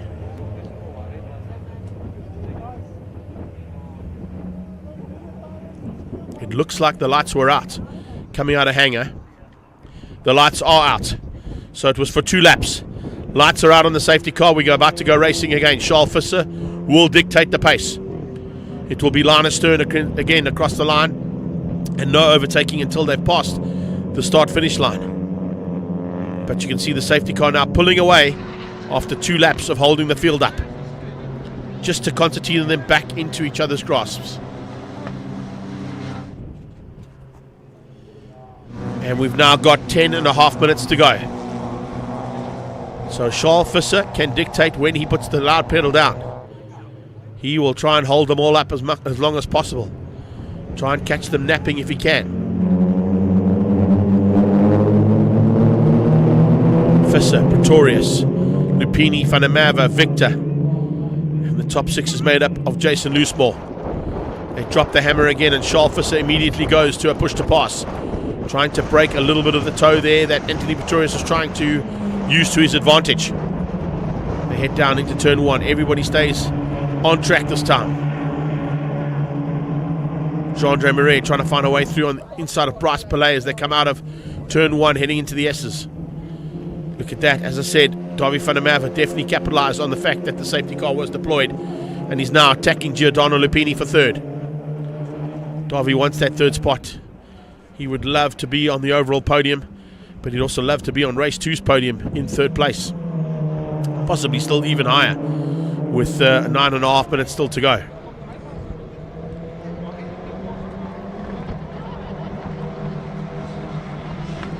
Through the sweep one more time. Everybody staying on track, everybody behaving themselves for now. There's going to be some maneuvers soon though. Giordano Lupini must be feeling the frustration of not being able to get past Pretorius. Has he got something special to do that? How many push-to-pass mechanisms has he used? Has he still got one in hand that he can get through on Pretorius and leave Pretorius into the clutches of Davy van der Merwe? And a slipstreaming there from Gio, but just runs out of straight before he can use that slipstream effect. Putting wheels up on the curb as well as Gio into turn 1. Now into the S's.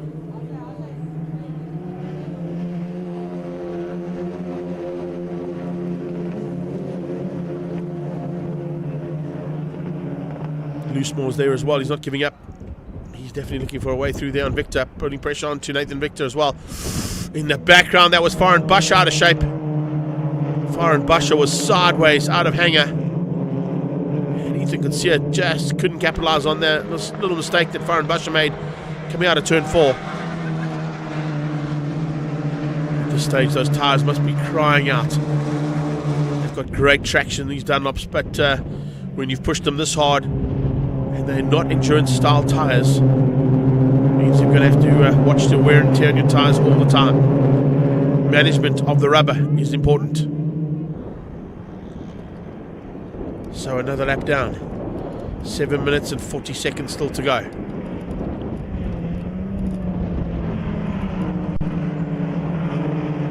Pretorius under pressure from Lupini. Lupini breaking the gap there slightly on Van der Merwe. As I say, that Van der Merwe closes down again onto the back end of Giordano Lupini. Here we go, up towards Hanger. Good drive from Lupini. Is he going to be able to get on the inside? No, he's not. Just keeps the pressure on.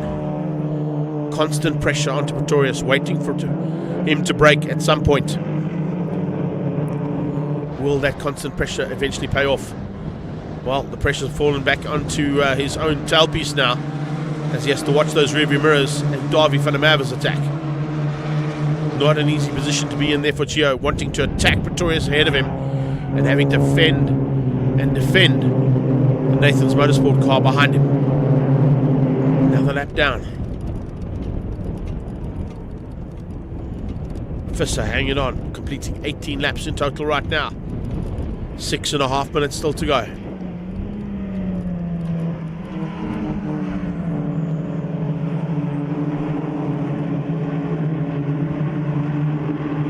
So it's Buckless Racing and OMP in second place at the moment.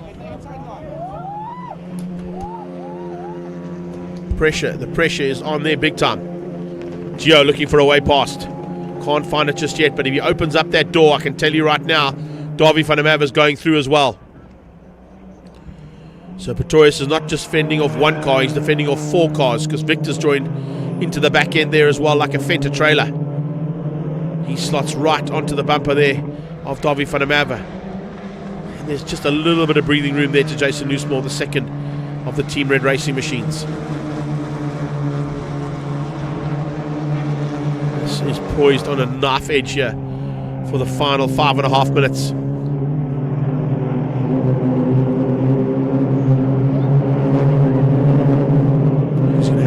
here to hang on for second. Will Pretorius fend them off for the next 5 minutes and 20 seconds? Defensive driving from Gio, as there's an overtake chance coming from Davy van der Merwe. He runs into one on a slightly different line, getting a late apex, trying to carry the corner speed into the S's. Little slide from Gio. Similar slide coming out of Davy van der Merwe.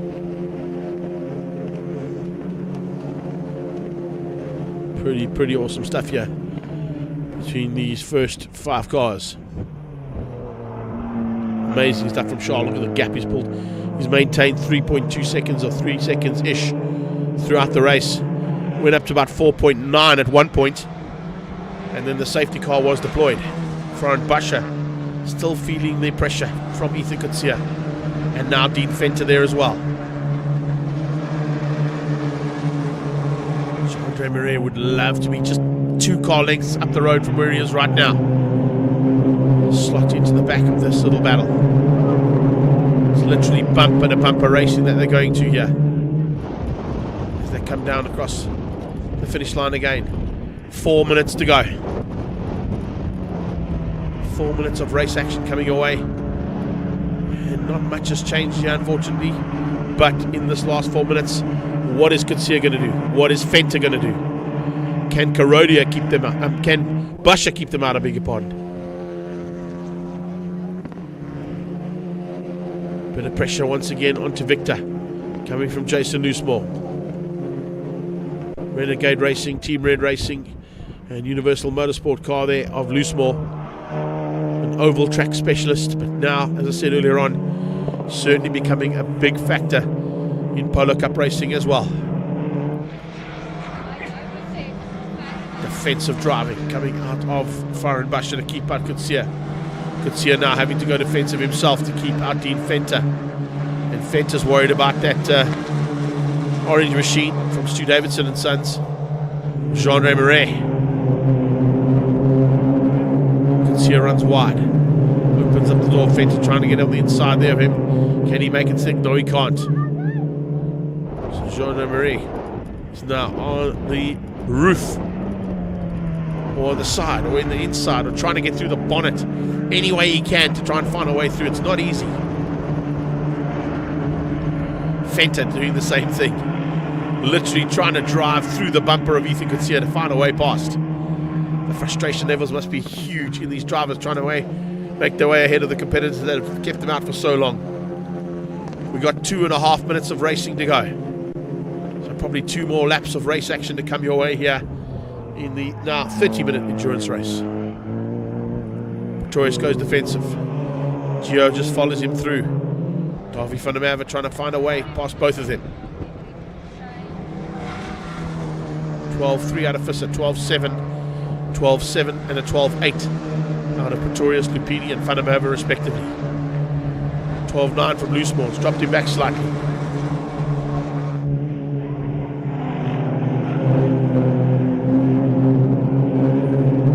Come. Just watching for that last lap board as well, if we're going to see it. Are we onto the last lap? I think we might be.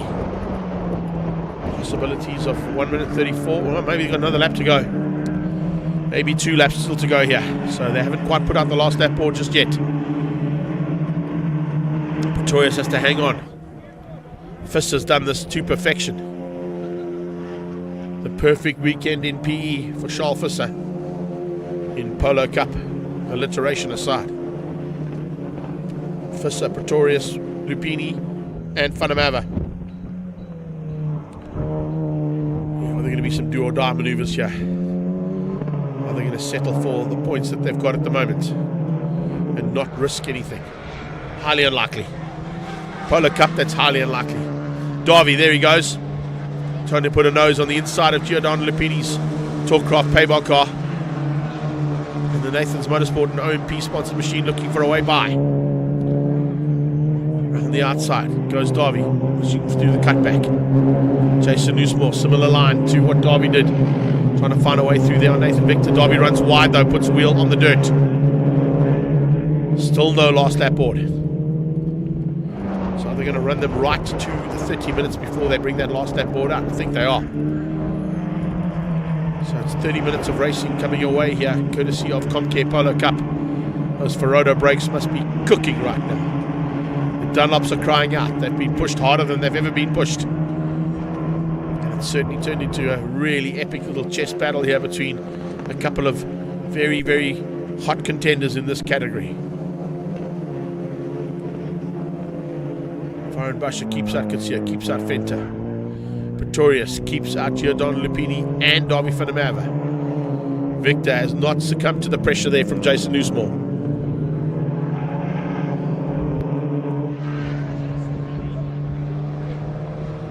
Here they come, down towards turn number 6, the big sweep.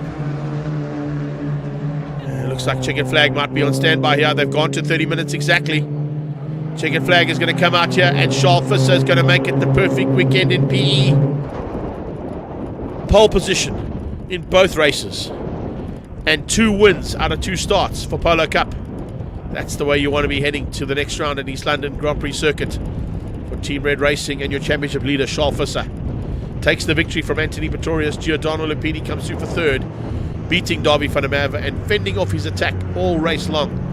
Nathan Victor was there in 5 ahead of Jason Newsmore, who finished up nicely. And it's Faran Basha who managed to keep out Ethan Kutsia, Dean Fenta and Jean-Andre Marais for your top 10 in the Polo Cup mini endurance race. Up next, got a little bit of a break, and then ZX10R Masters Cup back out courtesy of SunBet and Red Square.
So SunBet ZXNR Masters Cup back on track now, and some information being passed out on the WhatsApp groups and of course all the communication groups that happen here on a race weekend.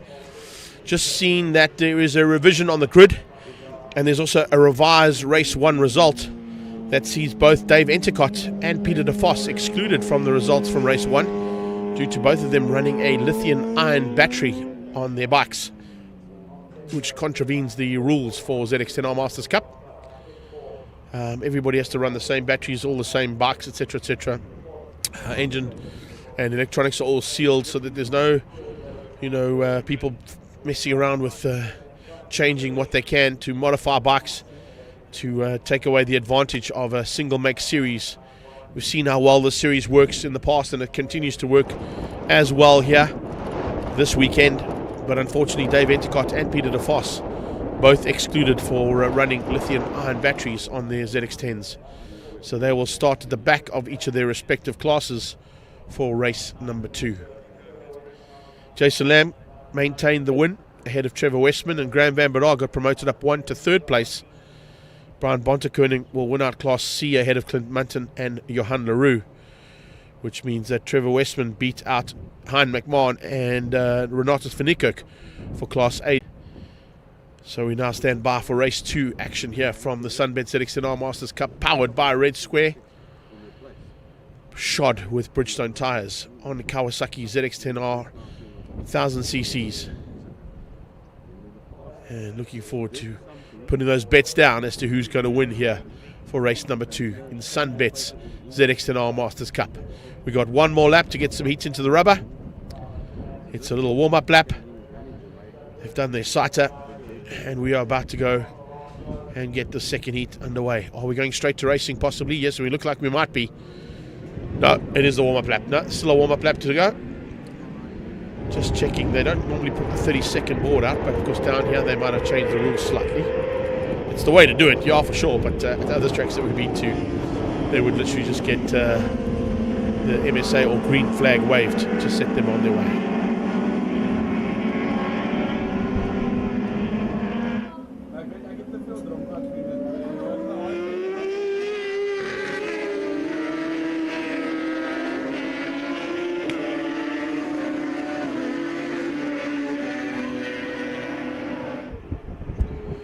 There's the man who's in question, of course, the Sarum Engineering,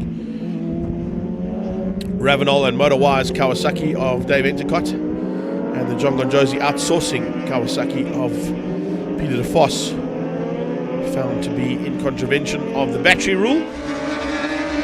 Hopefully they were able to find some other battery to put onto their bike so they can go racing and not contravene the rules for the second race today. Forward to a big fight here between these ZX10R Masters Cup riders, as always. It's a big one expected as well. In the mid-pack, we saw Munton, Leroux, Hein McMahon, Dave Varinga, and Renatus van Niekerk in their own little fight behind the lead pack of riders.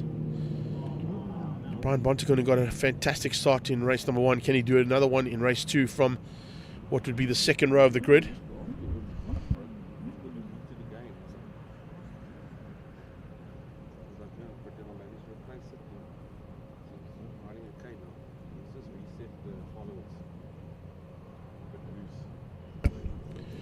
So we're under starters orders now, waiting for that 30-second to turn to 5, 5-second to turn to lights on, lights off, and we go racing. It's a good start there from the inside line from Jason Lamb. A little bit of a bucking bronco there from the wayward Kawasaki of Westman, but it's Graham Van Berard who looks like he might have got the whole shot. He heads down into turn 1, foot out, into those bikes that were found to be illegal after race number 1. As I said, hopefully they've got some real standard option batteries onto these motorcycles. It's just literally the weight of the battery that is the issue there, I think. I don't think it's the wattage or the additional power they can get from it. There's Endicott for the lead. Jason Lamb for second. Oh, what a move there. Jason Lamb banging up the inside and getting ahead on Graham Van Berard, exactly where he needed to. As he saw Endicott go, the door was open and he followed him through. Clint Munton from Bontekoning from Varinga. As they come through that right hand and left-hand sweeps. It's absolutely amazing. Close here, the race action at the front end, but look at the second pack. Peter de Vos dives on the inside, finding a way through there on Hein McMahon. It's like he had no answer there whatsoever to de Vos. Remember, Peter de Vos has been involved in this championship literally since day one. He's one of the longest standing stalwarts of the series. So it's quite weird to see that he would have transgressed that rule. I probably didn't even know that the battery was a lithium-ion battery, I would say. So it's Lamb out front, Endicott in second, Van Breda ahead now of Trevor Westman. Westman would like to try and find a way through early on and resume the battle that he had with Endicott and Lamb, with Van Breda out the picture. Here he goes. Inside line from Trevor Westman. No, not quite there. Bontekoning leading the second pack now, but around the outside comes a good move from the Sunscan Kawasaki of Clint Munton to keep out Bontekoning. Then it's Peter de Vos. De Vos with some pressure now coming from the back end in the form, I think that is of Clint Munton. Munton having a fantastic, not Clint Munton I should say. Who's that there? I'm just trying to work out who it is. It's Hein McMahon and Varinga. That's right, Varinga in there as well. Big Dave. There he is. Just trying to pick at his 3 red and black bikes there. So when you can't see the livery so lacquer from the sideline, it's not easy to pick up on these guys. So you've got to try and find helmets and boots normally to differentiate the riders out there. Jason Lamb continues to lead things out. He also leads out Class B ahead of Graham Van Breda. And then all the way down in 10th place is Varinga for 3rd in Class B. Class A, it's Endicott at the moment from Westman. Westman is ahead of Hein McMahon down in 9th. And Class C right now, Munton in 4th place, 5th place overall, leading out Brian Bontekoning and Johan Leroux. Here comes Bonte on Munton. Sunscan versus Jag Power Products versus the John Gonjosi outsourcing machine there, Peter de Vos. Not quite able to get on the inside. Waiting in the sidelines though is Johan Leroux. That's the rider I'm not picking up. He hasn't got his usual easily distinguishable Avidan colours on the side of that new bike of his. He's gone with slightly darker livery on the Avidan Kawasaki. That's the reason why I was getting so mixed up with those 3 red and black bikes. It's the Avidan bike of Johan Leroux that I kept missing out on. Now as they head into turn 1, Westman is through on Van Breda, trying to close down on Endicott.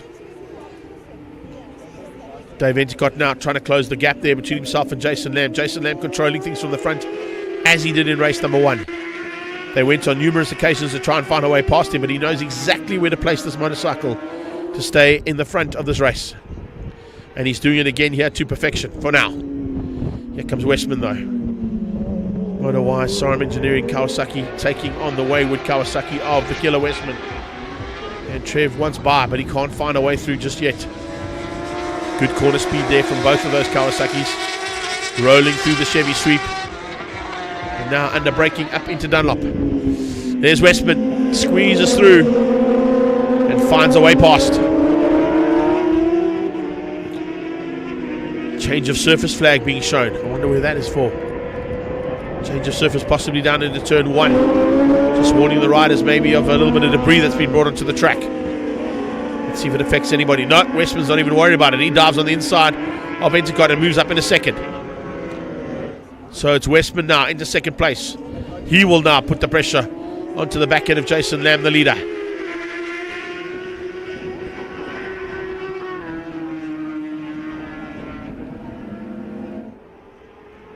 Good quarter speed there from Westman through hanger sweep. Just not close enough though to have a go on that Max Vicars and Tyre Mart East London Kawasaki. Munton trying to come back at Bontekoning. He's got a bit of pressure from... Oh, and nearly a touch there between the Avidan bike of JLR and Peter de Vos. 2 elderly statesmen fighting hard there, big time. You can see even in that mid-pack when you're the 2 oldest riders on track, you're still not going to give it up without a fight. Lubabalo and Sana trying to close down. There we go. This time, Pete de Vos dives the inside of Clint Munton and demotes him down 1 position. Oh, Jason Lamb with a mistake into turn 1. Jason Lamb with a big mistake into turn 1 has dropped him down to 4th place. Westman leads out. Endicott in second, and it's Van Breda into 3rd with Jason Lamb dropping down to 4th. Not quite sure what went wrong there. Jason Lamb's got a problem. He is circulating, sitting upright, and he's not riding the bike like he usually does. Lamb with some issues here in the second half of race 2 of SunBet ZX10R Masters Cup.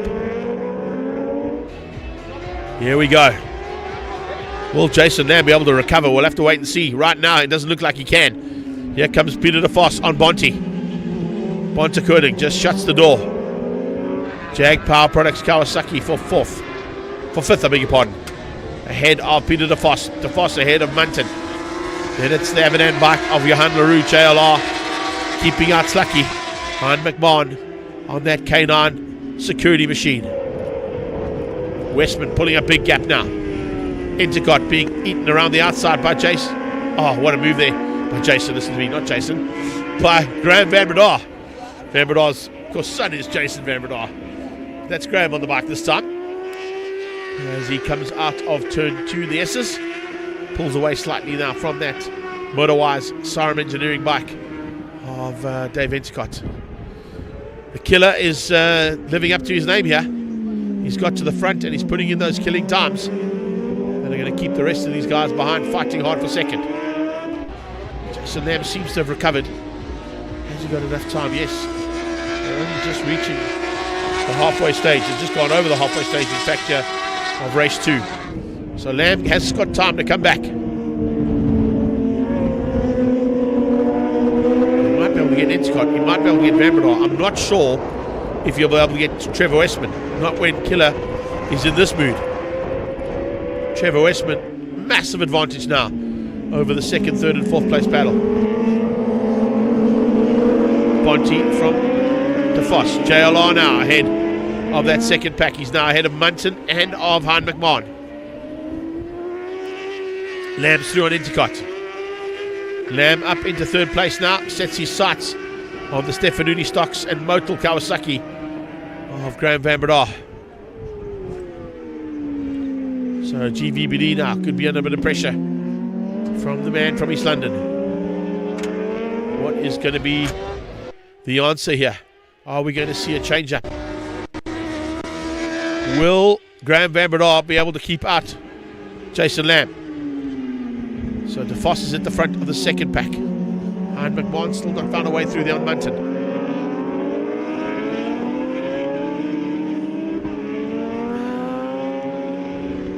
Dave Varinga just not able to bridge the gap there. Speaking of the bridge being gapped, or the gap being bridged, depending how you put it, it's Jason Lamb on a late race charge here to close down on Van Breda.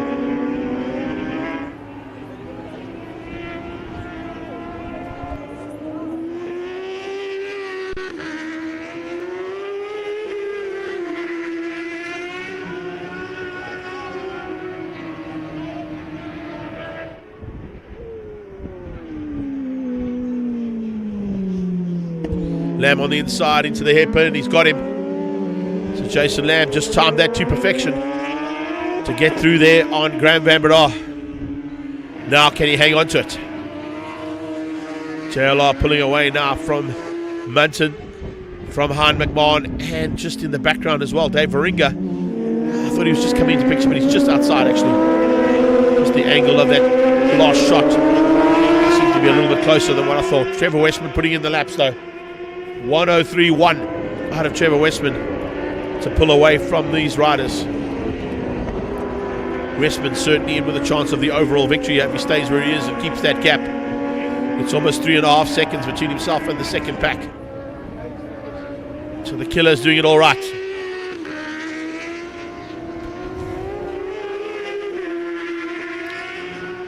Endicott wants by. He wants to get ahead of Van Breda as well. Graham Van Breda definitely looking for a chance to spoil Jason Lamb's day again. Let's see what's going to happen here as Endicott puts the pressure on.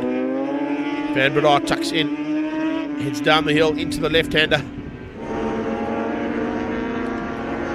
Further back with 3 to go. The back markers there, of course, would be Dieter Hazeman, Ian Harwood and Jonathan Schwerin. Here comes, oh, this is a good move here. Late race move here from Hein McMahon to close down on the 14 bike. 4 versus 14. 2 to go for the leaders. Endicott is through. He's up into 3rd ahead of Van Breda, who's down to 4th. As I said in race number 1, Graham Van Breda settling for what was 4th, which then became 3rd. certainly is him thinking more about the longer game, not risking anything that he doesn't need to risk at this stage with the championship lead he's got at this point. Westman is going to bring himself back into contention here with this win, and with a second place should give him the overall win for the day, particularly with the gap he's got over second place at this stage.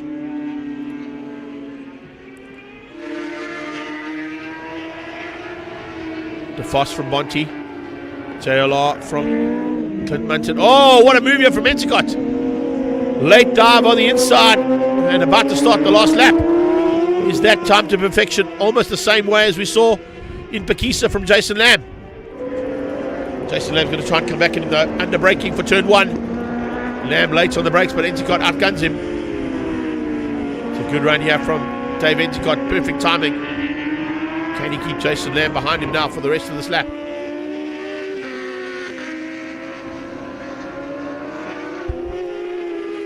Looks like it might be perfect timing here. Back markers could come into play. Westman's about to get through here on Dieter Hazeman at the back. The big man right at the back of the pack has got the killer Westman flying past him. He'll know the other 3 riders are going to be coming soon. He's got to hold his line into the final corner. Could that play into the clutches of Jason Lamb? Will he be able to outgun him under brakes with the back marker to play with? Westman runs high and wide out of the final corner, heading to the checkered flag. It's the wayward Kawasaki to take the second victory of the day for SunBet ZX10R Masters Cup. Endicott is going to hang on for second. Lamb for third. Or is he? Where is Endicott? Endicott's gone missing. Dave Endicott has gone missing there on that last lap. I'm not quite sure where he ended up. But Endicott has gone missing there. Yellow flag. There's definitely a rider down. I think Endicott might have crashed out through Chevy Sweep. He either crashed out or he ran wide, but Dave Endicott has gone missing from that top 3, which has given Jason Lamb second and Van Bredar third.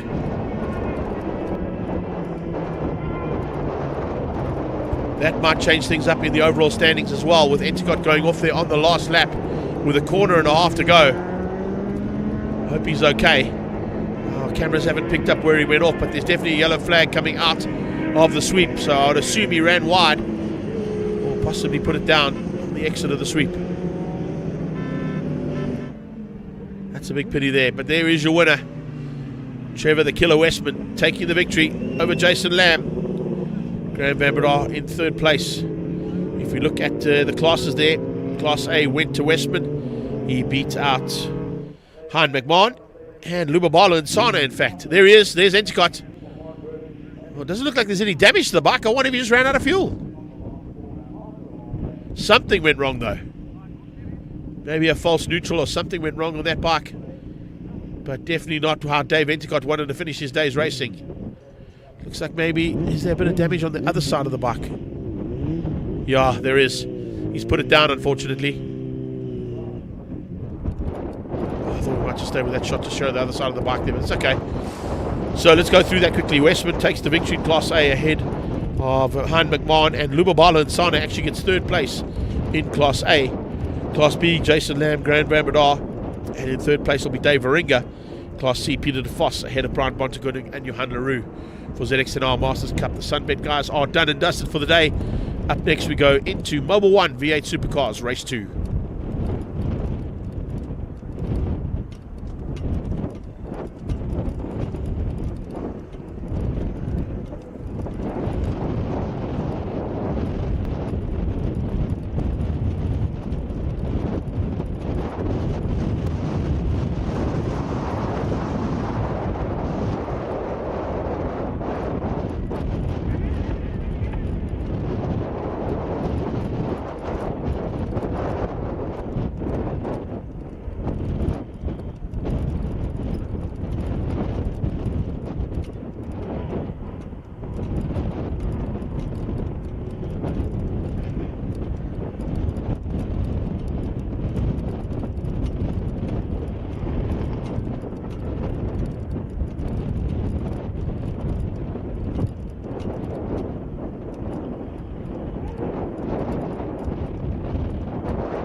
Mobil 1 V8 Supercars making their way back to the line now for their second heat. We've still got quite a bit of race action to get through, and we're running about half an hour behind, so we're going to try and get these races done as quickly as possible now. There's still 12 laps of Mobil 1 V8 Supercars, 12 laps of 1600s to come your way from Investchem, the Formula 1600s. Gazoo Racing Cup with another 10 laps of action coming from the Yaris and 86 League. And then we've still got another 15 laps of G&H Transport Extreme Supercars and Global Touring Cars to get through here at round 3 of our National Championship Extreme Festival.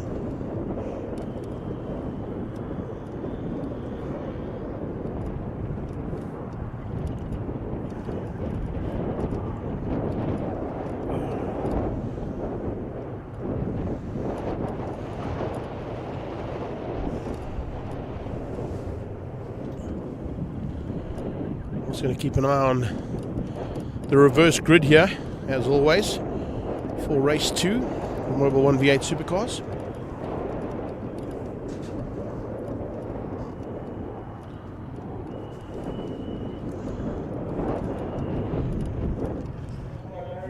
You know this track well.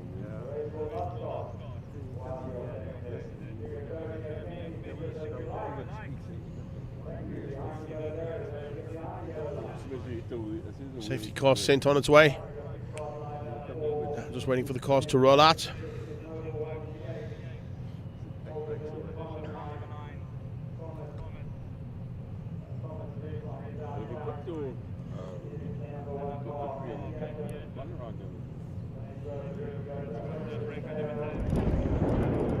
Thomas Reed will lead out Mackie Adlam. Franco Matteo and his teammate, race 1 winner, Julian Familiaris, not too far off the front end of the field, so that's not a bad thing for him. And then GD2, it's Steve Herbst and Bevan Schwartz.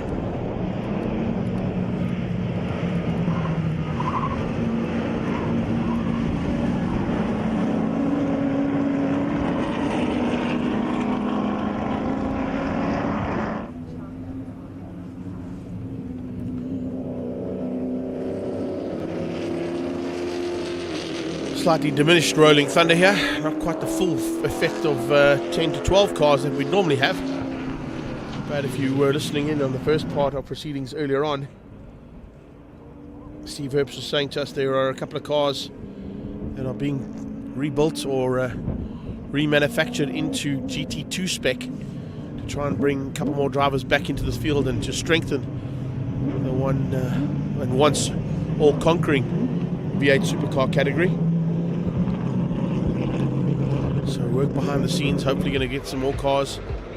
We certainly are missing out on the Schick and Fuchs Falcon of Terry Wolford this weekend. Larry Wolford has not made it out for race start number 2. There's been some kind of an issue there on his Fuchs Ford Mustang. So Reed will now take over the duties of lead car, being on pole position alongside Mackie Adlam. Mackie Adlam is certainly going to try and get the advantage of that front row to get away from Di Matteo and the pace that those two cars have had, this weekend. It's quite interesting as well as they start and head down towards turn 1. Only 2 Fords in the field. Normally they are the dominant factor in V8 racing for a long, long time, particularly in Mobil 1 V8 Supercars. And Julian Familiaris off track. Oh, that is huge. Race 1 winner off at turn 1. Not quite sure what went wrong there, but he just went off all on his own to the left-hand side and off into the dirt. The West Bank V8 Supercars. Ford was certainly the most dominant brand of V8 engine that was chosen by pilots in this category. However, this weekend, as you can see, 4 Chevys and 2 Fords. The tables have turned.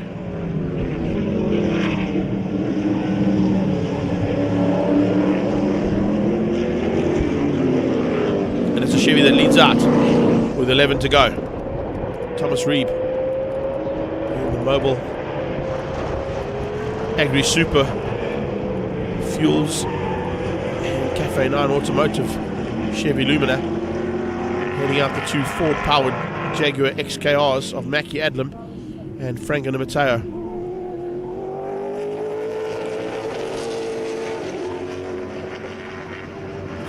Reeb could be a dangerous man here this weekend. Potentially putting himself back into contention here for at least top 3 in the championship. 2 good results down in PE. It's certainly going to be good for him. 2 Corvettes fighting their own little battle further back there for GD2. Bevan Schwartz leads out for now. Also an East London-based driver fighting hard there with the Prime Instrumentation Corvette of Steve Herbst. 10 to go.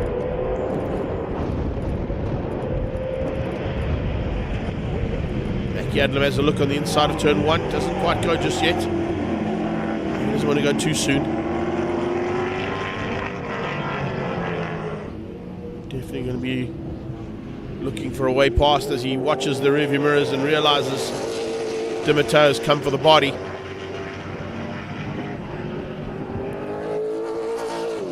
He's brought that black cat along with him. Another look on the inside. No, not this time. Reeb continues to lead things out.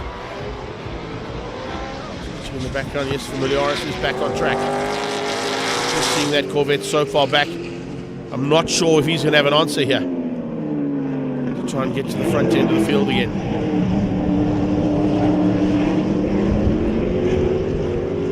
So another lap down and Thomas Reeb on a flyer. But speaking of fly as well, I say that 101.886 coming out of Julian Familiaris in his attempt to get back in contention with these top 3. 101.3 on the Naus pass. Still quickest.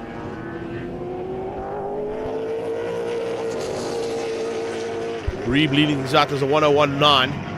So still 0.6 of a second quicker. There in 4th place is Julian Familiaris. And looking to try and close that gap down that's opened up of nearly 7 seconds.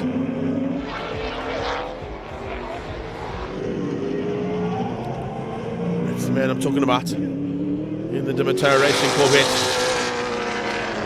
A little bit of grass on the intakes there. It's also always a concern when you go off track with your low slung car. You pick up a whole bunch of rubbish and it gets stuck in the grills, stuck in the carbon fiber bits and pieces that you've got.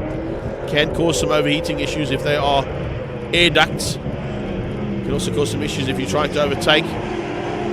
Debris gets flung out the side of the car. That's not what's happening right now between Reeb and Di Matteo. At the moment, between them is Mackie Adlam, a 6-time V8 Supercar champion.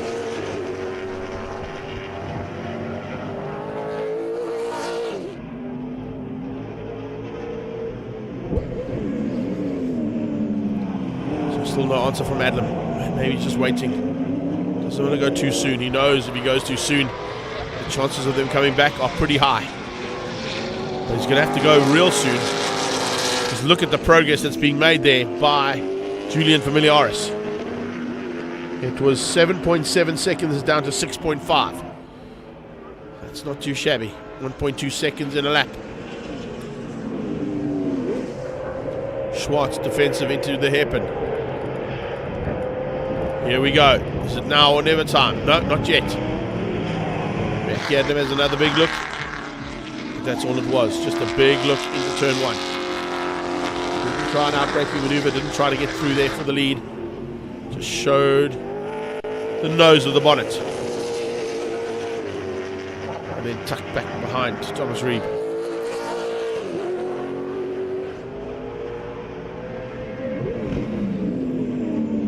Reeb currently lapping in the 101.5s.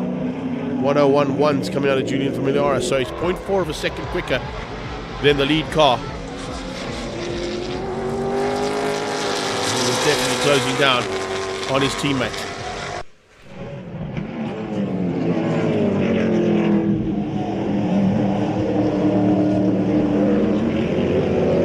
Adlam now also looking to try and get ahead. I wonder if he realizes that halfway through this race, maybe it's time to get up ahead and get away. Is that the case? They go towards turn 1. He has a big look, but Reeb is matching him on the brakes every single time down into turn 1. Reeb 101.959, 101.956 from Adlam. 3 thousandths quicker. 101.666 out of Dimitaro. So the number of the beast, it looks like he's starting to get that beast to growl. The Black Cat's hungry. And that NHR Deltic Batteries machine slowly but surely closing on the back end now of both his fellow Jaguar driver as well as the leader, Thomas Reeb.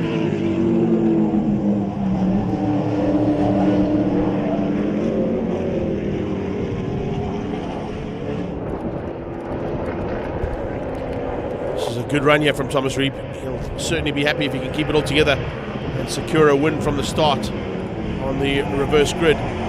But that's not always an easy thing to do.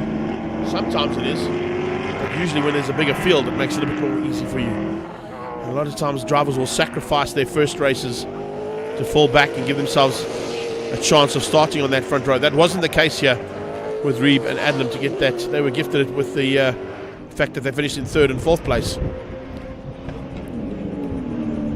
And the braking for the hairpin again. Reeb hangs on.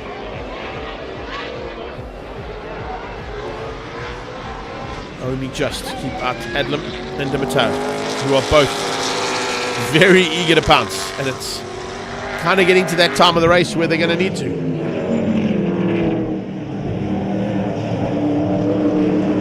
Two-thirds distance about to be finished. 4 to go.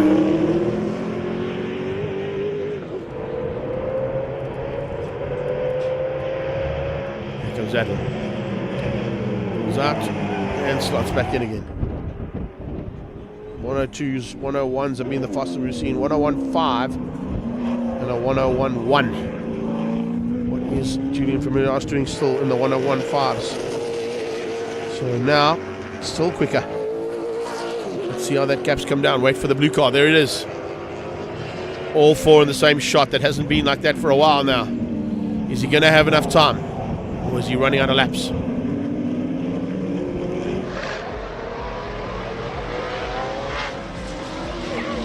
Oh, big slide. Big slide from Reeb down into Chevy Sweep in the Chevy Lumina. Giving the Chevy fans then Chevy Sweep some big black tire marks.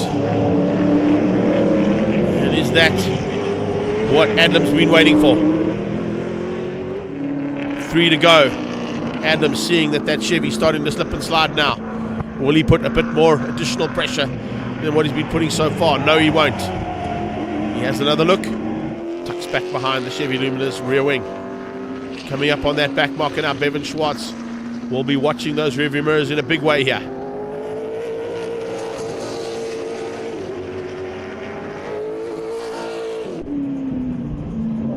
Schwartz looks in the rearview mirrors, you can see the lead cars coming.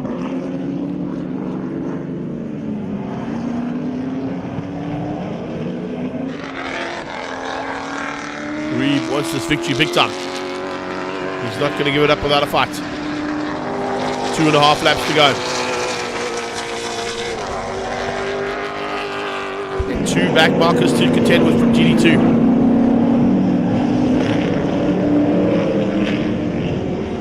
Here they come. 2 laps to go. And possibly blue flags for Steve Herbst and Bevan Schwartz. Here comes Adlam on the inside, trying to use those back markers maybe to catch out the lead car of Thomas Reeb. No, Steve sees them coming, gets out the way. Bevan hasn't seen them just yet. He does now as he gets forced wide by Thomas Reeb. Adlam goes through, so does Dimitaro, but Dimitaro has to go around the long way. That's going to cost Dimitaro some time.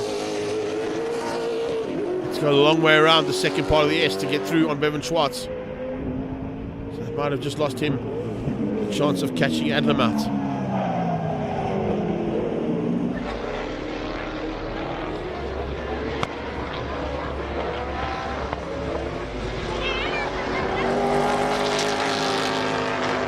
Through Chevy Soup for the penultimate time.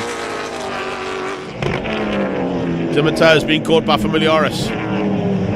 Will Reeb be able to hang on for one more lap? If he can get down to the bottom of the straight and still be in the lead, he should be able to take it to the line. He's not really any other place that Adams had a look, but here he's going to have a little bit more of a look than last time. Pulls out, looks on the inside, Reeb shuts the door. Thomas Reeb could possibly hang on here for the win. Reeb absolutely hauling now. Cannot afford to make any mistake whatsoever, otherwise he is going to be ruining the day, because there is a 6-time back-to-back champion on his tail. And Mackie Adlam at this point in time has not got a chance. I don't think he's going to have a go up at the final corner because he's not close enough. No, he's not. He's going to settle for second. Reeb is going to get the victory as they head out of Chevy Sweep. It's the Chevy out front. The 2 Ford Power Jaguars are going to have to settle for second and third place as they come through the final corner. And to complete the day's racing for Mobil 1 V8 Supercars, it's Thomas Reeb for race 2 victory. Adlam in second. De Matteo comes through for third place. And just behind that, a valiant effort there from Julian Familiaris. I'm not quite sure what went wrong on that first lap when he went off, but he had to fight hard to come all the way back to finish up only 4 seconds off the leader and only a second off his teammate. Bevan Schwartz wins out GD2s ahead of Steve Herbst. Unfortunately, Larry Wilford did not get on track there for the second heat. So it's Reeb from Adlam, De Matteo and Familiaris taking the V8 Supercars GD2s. Bevan Schwartz ahead of Steve Herbst. Up next, we go into single-seaters with Formula 1600s, courtesy of Investchem.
Second part of our single-seater action now about to get underway with the Investchem Formula 1600s.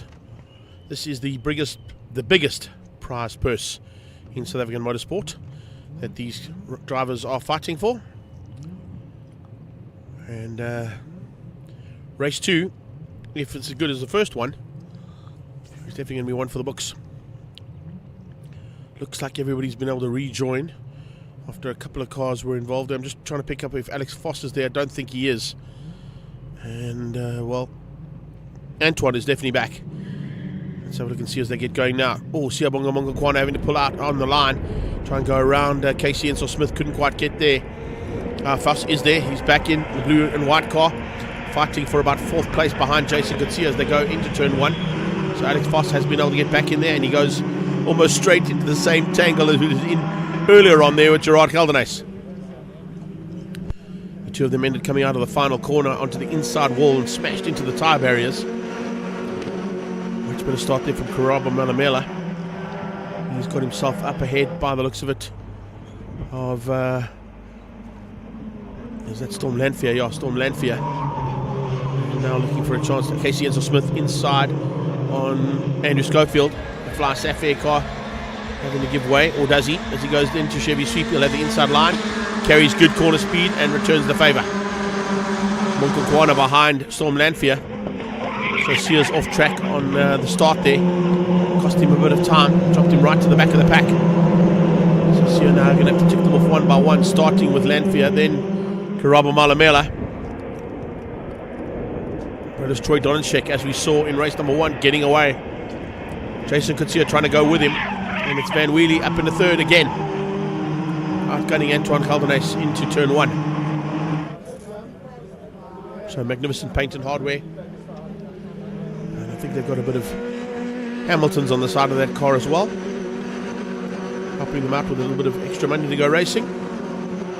Fights it out with the Abacus Division's racing car of Antoine Caldenes. Sujan Investment Properties out front, and then it's the Mint Coachworks. And big move there coming out of that car from Jason Gutsia. Side-by-side action once again between Ensel Smith and Andrew Schofield as they head down into the sweep. Yet again Schofield with his car in the right place forces Casey Ensel Smith to follow him through. And then forces him wide on the exit of the final corner. Monkukwana has got through on 2 cars. So Sia's got through by the looks of things on Karaba Malamela. And Lanfear at the back. Foss and Caldenes continue their fight. Hopefully this time it doesn't end up in tears like it did in the first one, with both those cars stricken on the sideline.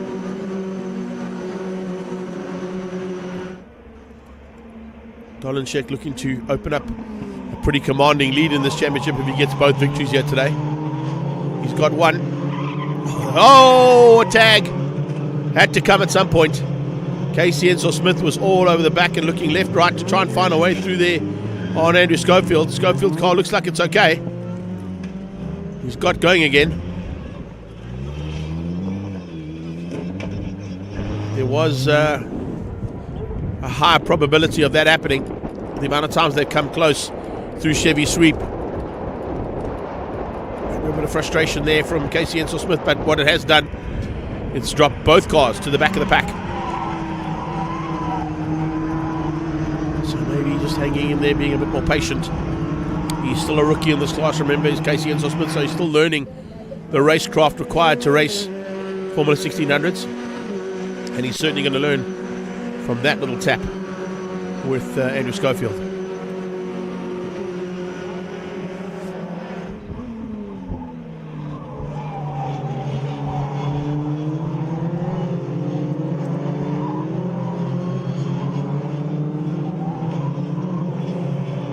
Storm Lanfear now trying to find a way through, and it'll be easy if Malamela keeps doing that. Karaba Malamela putting a wheel on the dirt as well.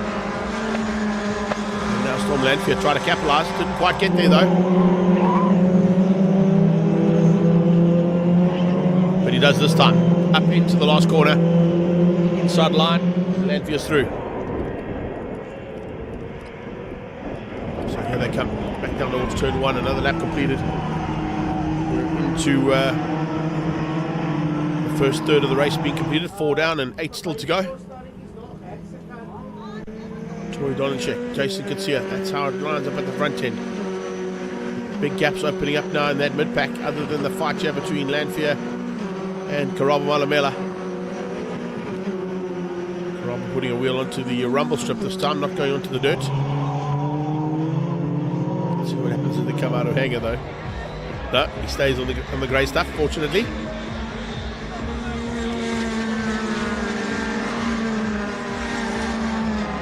Oh, starting to slide down through Chevy Sweep.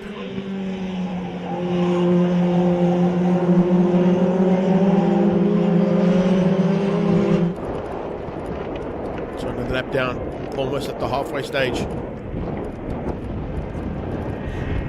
And it's just still Dolanchek from Kutsia, from Ben Wheelie, from Geldernaes, Foss, Geldernaes, Mukwana, Shin Naidu, Storm Lanfear, and Malamela's dropped back now. Didn't quite run with the pace there after making a few mistakes. You've got to try and stay on track. You've got to be as smooth as possible in your driving style. Erratic driving and evasive maneuvering will definitely slow your car down.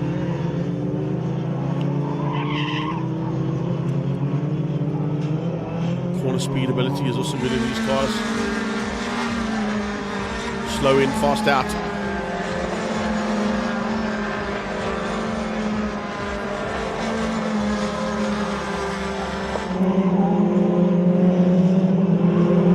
Gerard Geldernaes closing onto the back end of Foss now as well, looking for a chance now to spoil his day.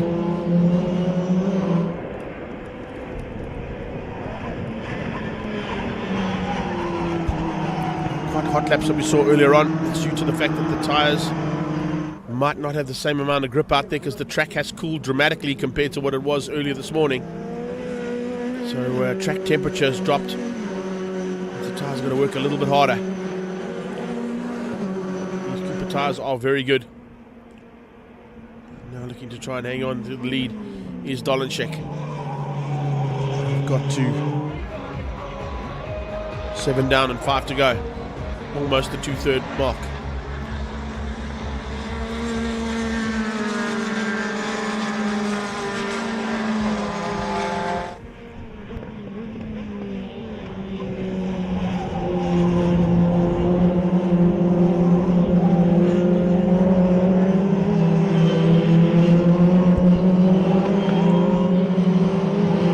There it is, 5 laps to go. No changes in that first 4.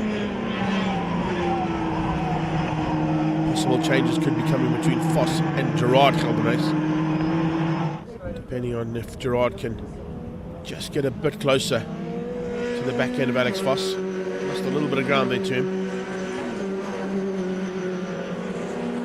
Top 4 just maintaining. In fact, as I say, that Gerard has got through. So I'm just watching the background. Yeah, no, that's Antoine. Beg your pardon. It's Antoine. Similar livery on those two cars. Got to remember that Gerard, of course, is the green livery. Whereas Antoine is the red. There is Gerard. He's now about 2 car lengths back.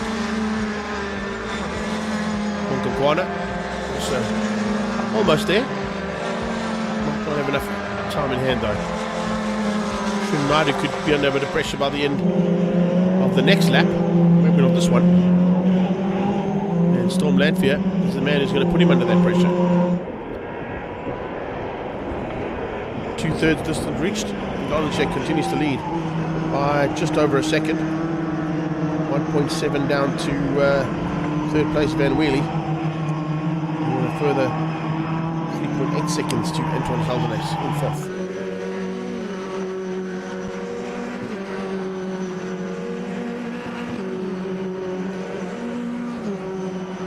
Gerard's going to start upping the wick now, knowing that he's running out of laps, running out of time here at round 4 of this championship.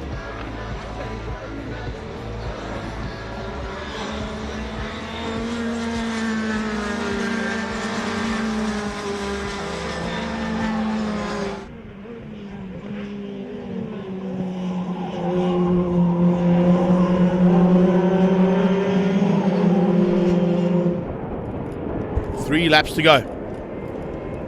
And if they just stay the way they are right now, it's kind of how the championship is going to be, I think, as well.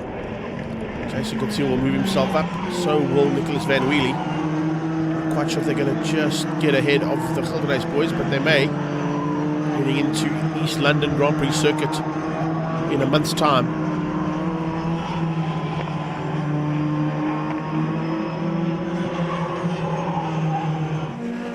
It's the next round of the Extreme Festival. And it happens on the 24th June, I think it is, no? What is that?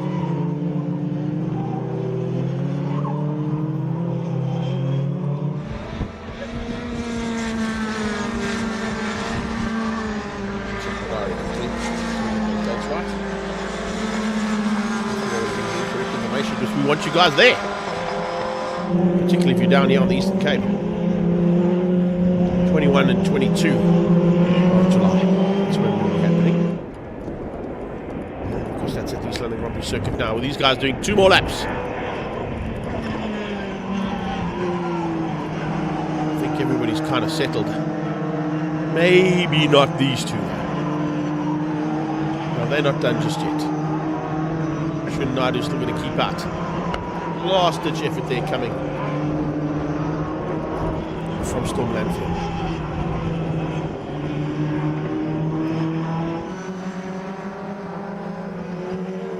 That's the one we want to look at. And Daryl's spot on as they're going up into turn 5.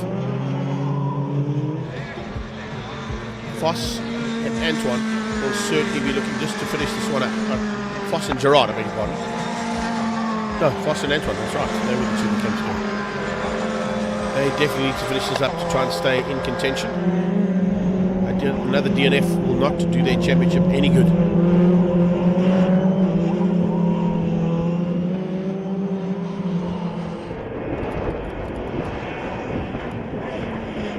So on to the last lap we go.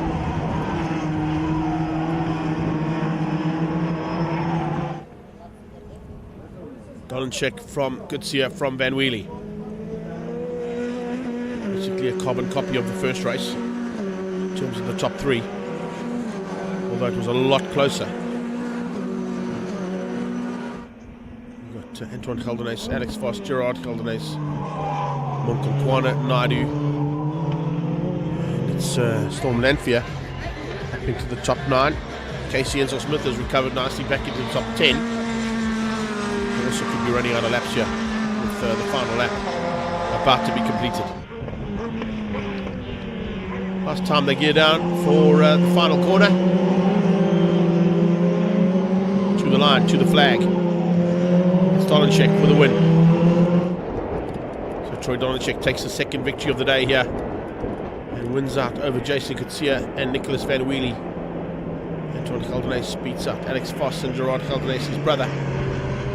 Then it is Siabonga Monkonkwana, Srinadu Storm Lanfear, Casey Enzo Smith, Karabo Malamela, and yes, still finishing at the back in 11th place. It's Andrew Schofield. There is unofficial results. Dolanchek wins out of Coetzee and Van Wheelie for your top 3. Gelderhuys, Foss and Gelderhuys, Monkonkwana, Naidu, Lanfear, and Casey Enzo Smith your top 10. From single seaters we go into the Gazoo Racing Cup, the GR Cup. Yaris's and 86s will be out shortly.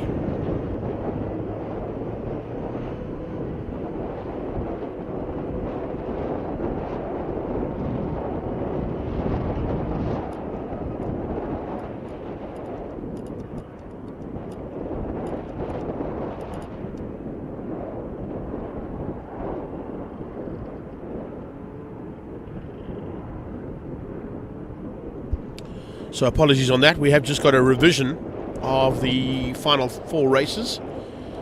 We've seen the Investchem Formula 1600s complete their 12 laps. Up next will be G&H Transport Extreme Supercars.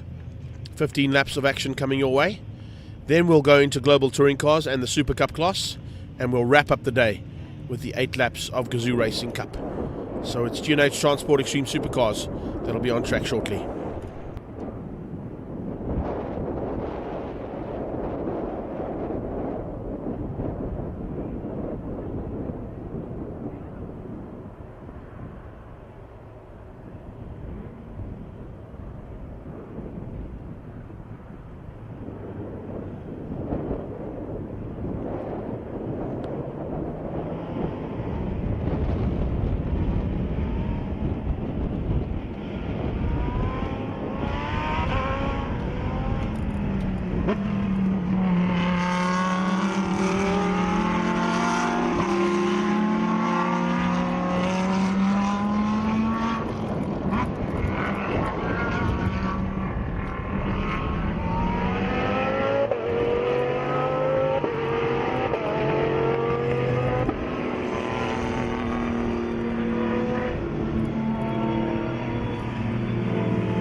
Okay, so dan wel ek wil eintlik op daai wil. Dis 'n baie lekker shot vir die stoel.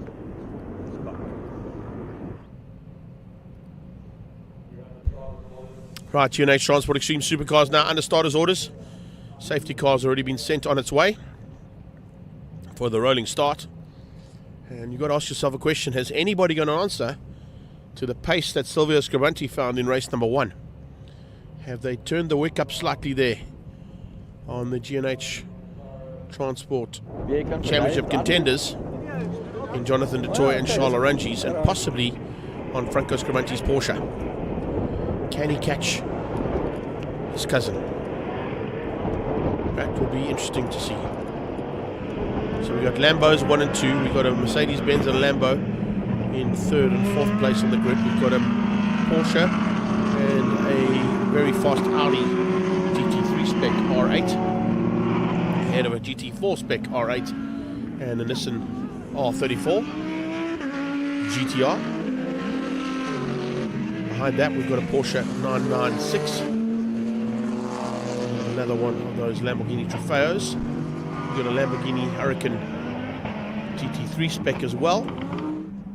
The Stormbreaker, if Ricky Giannaccaro has been able to get back on track again.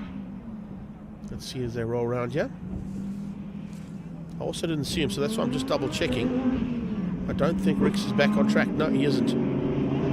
There comes Jimbo in the background. He's in the Lamborghini Trofeo.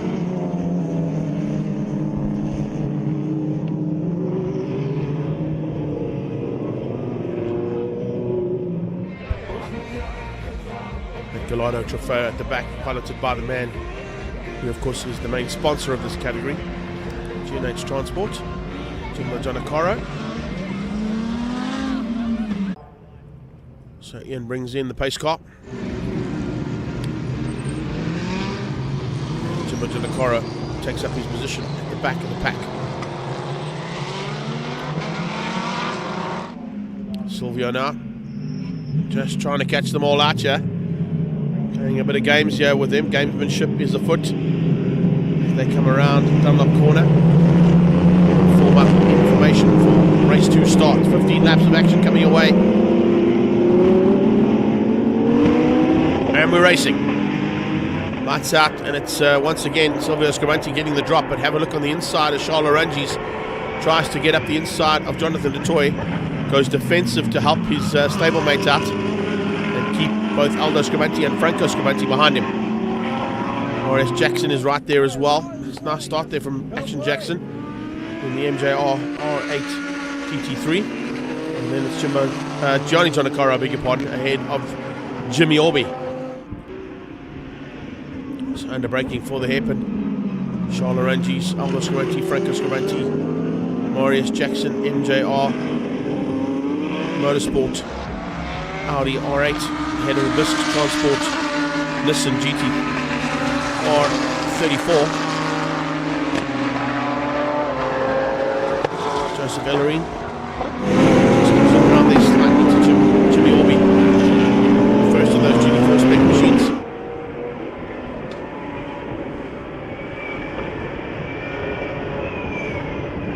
Lambo 1, 2 and 3. 1, 2 and 4, I beg your pardon.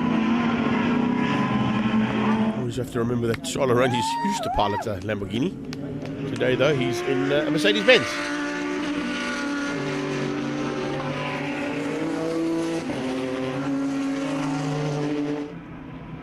But the Semza and Scribante concrete car of Silvio Scribante getting away now from this pack of hard chargers.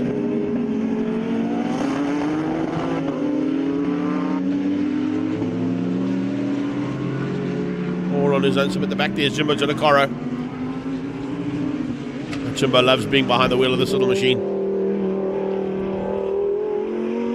Ferdinand is a good little bull, and Jimbo loves being behind the wheel of that car. Gap starting to open up now between the first 5. Scribante just circulating. I think what they've decided at Franco Scribante Racing possibly is that finishing the 2 races, getting as many points in the bag as they can, will probably be the best part of valor, if that's the discretion they've gone with. And if that is the case, because trying to get as many points in the bag as possible is always a good thing, because that car, as we know, is not 100% fit just yet. Still got a little bit of work to do to get it back up to pace. They're coming up on Mobil, who's dropped right to the back of the pack for some reason. Toys R Us Porsche about to be lapped, and is lapped as they cross the line. So I'm not quite sure what went wrong there with Mobil. Must have had some kind of issue there on that first lap. But he's been lapped as they are into the 3rd race lap of action here for race 2. So Mo must have had some kind of an issue. Charles just waited enough there to get squeezed by, and I'm sure by the time they get up to the hairpin, Aldo will get through on Romeo's Porsche.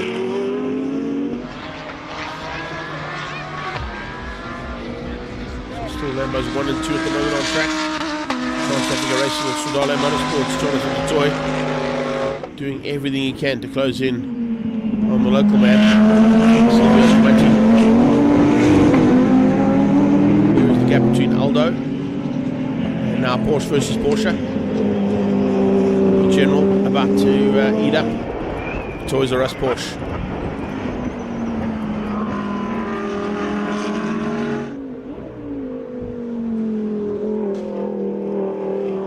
Jimbo just in cruise control now, for a chance to still wrap up some nice results in his class for the day. He runs in Class C, and of course that'll be a victory in Class C for him. So the contenders haven't made it out here for the second heat.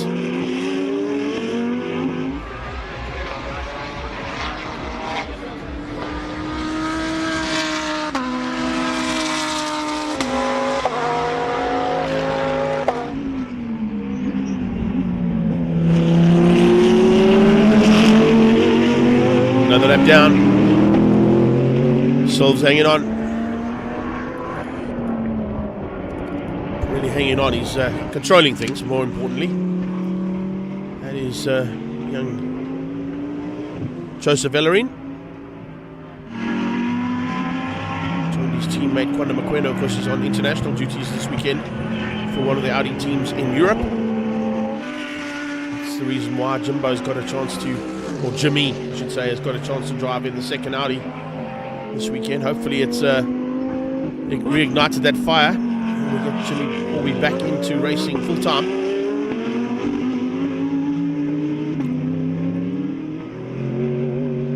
His brother Mark, and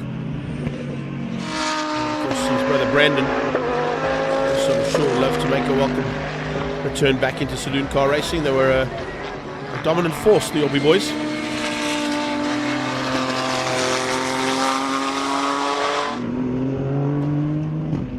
Orby, of course, the dad and stalwart to the family when it comes to racing.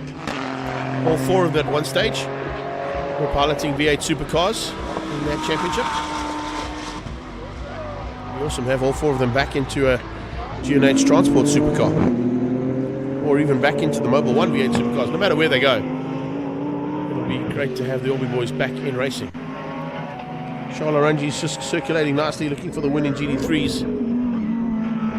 He's got what it takes there to win that one out pretty easily, knowing that his stablemate from Bisc Racing, Gianni Gianacora, doesn't have quite the pace in that Nissan GTR 34 of his.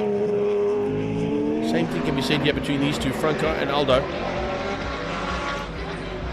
In the first race we saw the straight line speed of that Porsche was unmatched, but I think they just turned everything down. Said, let's just get it to the end of the day's racing. Let's not break anything more, and let's spend a couple more weeks getting all the tweaks and niggles sorted out before we go to the very high and demanding racetrack that is East London Grand Prix circuit. 20 and 21st of June. So we're over the halfway stage, 8 laps to go. So these cars are already halfway through that lap, that's the reason why. We're watching a couple of the mid-pack contenders going across the line. Action Jackson's had a great day. Plain sailing there for him in Class A. And you've got to be on track if you want to score points, and that's exactly what he's doing.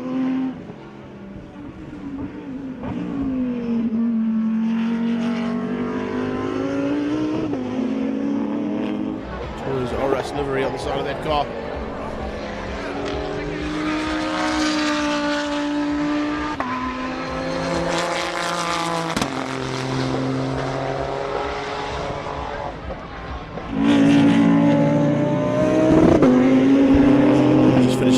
That Toys R Us car.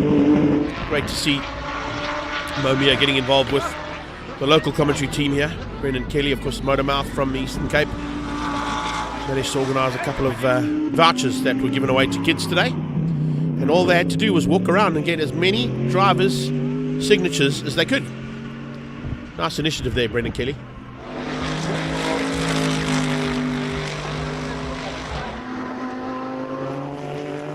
And thanks as well for the support there. I think he managed to get 4 1,000 Rand vouchers from Mobil. Oh, Johnny Jonacoro running wide out of hangar. Not quite sure what went wrong there with Gigi, but he got it completely wrong there. I wonder if there might be a slow puncture on that car. Change up here between the cousins. Franco's ahead of Aldo.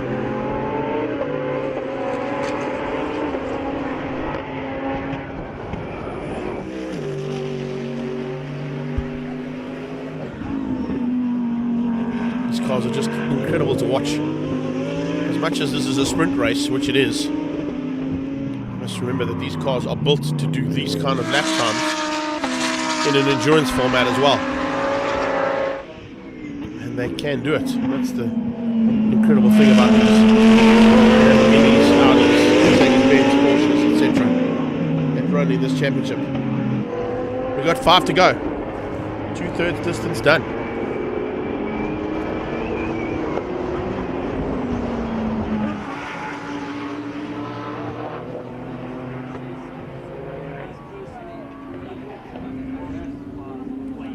I've got to say, doesn't look like he's been out of a race car at all. He shook the rust off yesterday. Looks like he feels at home in that cockpit as much as he's ever done in any race car he's piloted in his career.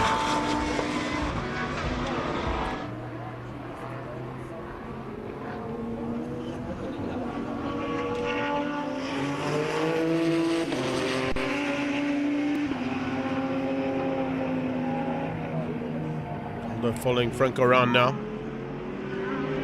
Not putting any pressure onto Franco.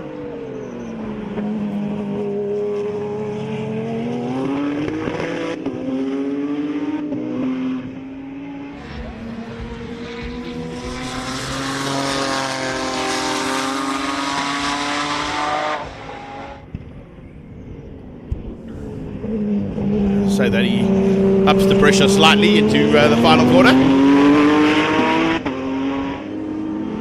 4 to go.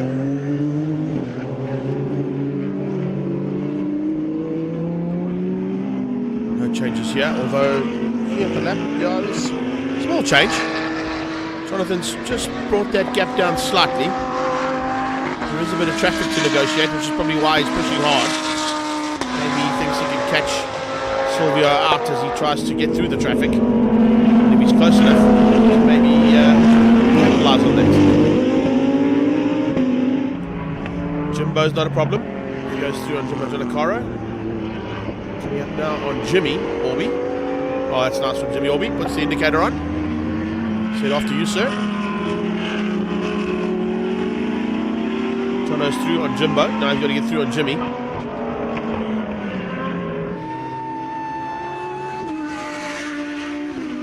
Looks like Gianni Jonacoro's got through as well on Mobil. So after that little mistake he made, where we see the yellow Semza car coming flying through, he's recovered nicely and got through on the Porsche. back markers definitely are a concern, because Silvio's certainly driving a lot more aggressively than what he has been over the last couple of laps. Romeo doesn't quite make that easy for him. Silvio gets the hammer down though on the straight and goes past with 2 to go. 2 laps to go now for Aldo Scribante as he comes down towards turn 1. Romeo on his tail and onto the tailpiece there of Gianni Giannaccaro.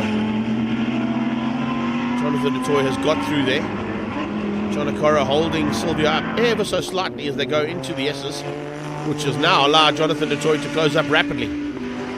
Look how close Dutoy is. This could be a 2-lap sprint here between these two cars. Gianni holding him up. And it's Aldo Scribante diving on the inside now with Jonathan Dutoy all over the back of him. So Dutoy has used that traffic to his advantage big time. Has he got an answer now to that Semza and Scuderia Scribante car of Aldo Scribante? 1 corner and 1 lap to go. Let's see what that Hurricane can do down the straight. Can he close things down? Possibly spoil the double victory here for Aldo Scribante. I don't think he can. Silvio's straight line speed is pretty rapid in that car.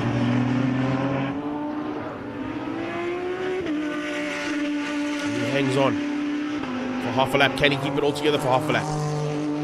Cannot afford to make a mistake. Jonathan Dutoy will certainly make you pay if you make a mistake at this stage of a race.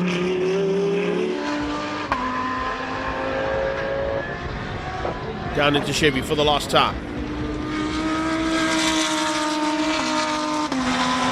Dunlop corner to negotiate, and then the drag to the line. It's a double win for Aldo Scribante. Semza and Scuderia Scribante Lamborghini Hurricane is going to beat out Trans Africa Racing and Stradale Motorsports. Exact same car. 3rd place in the background, Charles Arungis. Can you believe that? Great run there from Charles Arungis. He will finish up in 3rd place overall and win the GT3 national class as well. So a nice little finish up to the day's proceedings there for our Extreme Supercars from G&H Transport. Here comes Jimbo Giannaccaro, Franco Scribante and Aldo Scribante to the line. And that should wrap things up there for us to give us an unofficial result there. Scribante taking Class A plus and the win overall ahead of Dutoy. And then it's Franco Scribante in 4th. We'll get 3rd in Class A plus. Charles Arungis wins out the GT3s. He beats out Gianni Giannaccaro. And then in Class A, it is Marius Jackson to win out Class A. Class C goes to Jimmy Orby. Joe Ellerine takes Class B. And Jimbo Giannaccaro will get 2nd in Class C for G&H Transport Extreme Supercars. Up next, we're going into Global Touring Cars and the GTC SupaCup Race 2.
So remember now with Global Touring Cars and the GTC SupaCup, it's an inverted grid for the first couple of cars.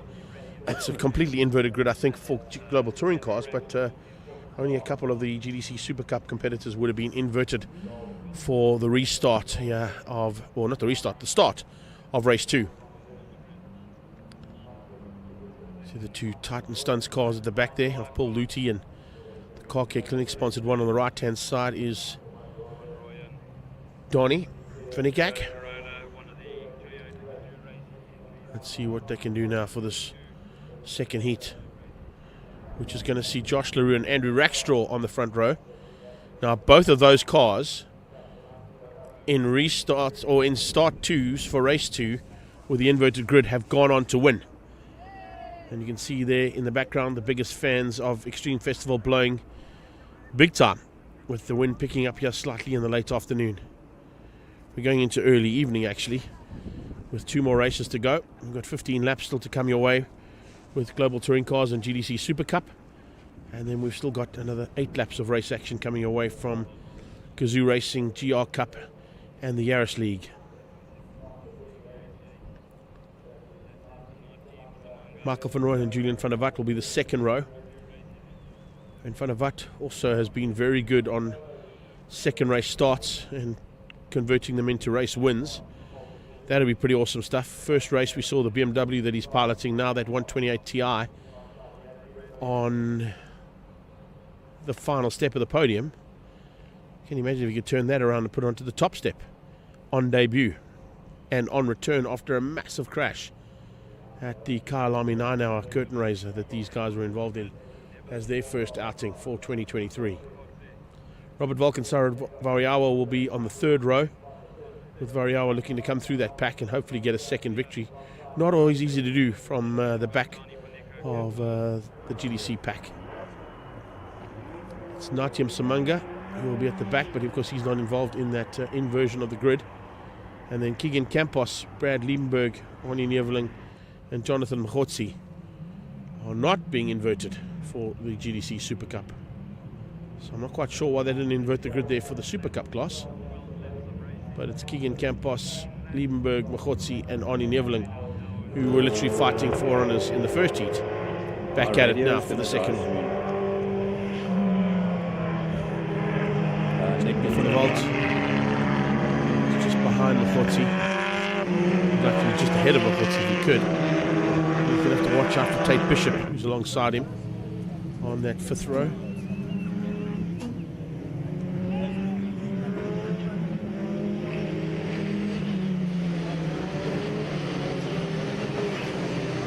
Alright, so here we go.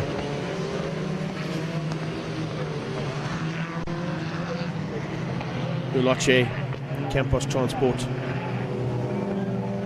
ARG car there of Keegan Campos, Hyper Energy Sparco, Nathan's Motorsport car of Brad Liebenberg. That's the front row of GTC SupaCup. Rackstraw and LaRue. LaRue with less battle scars. For a tag he got unceremoniously from Natyam Samanga in the first heat.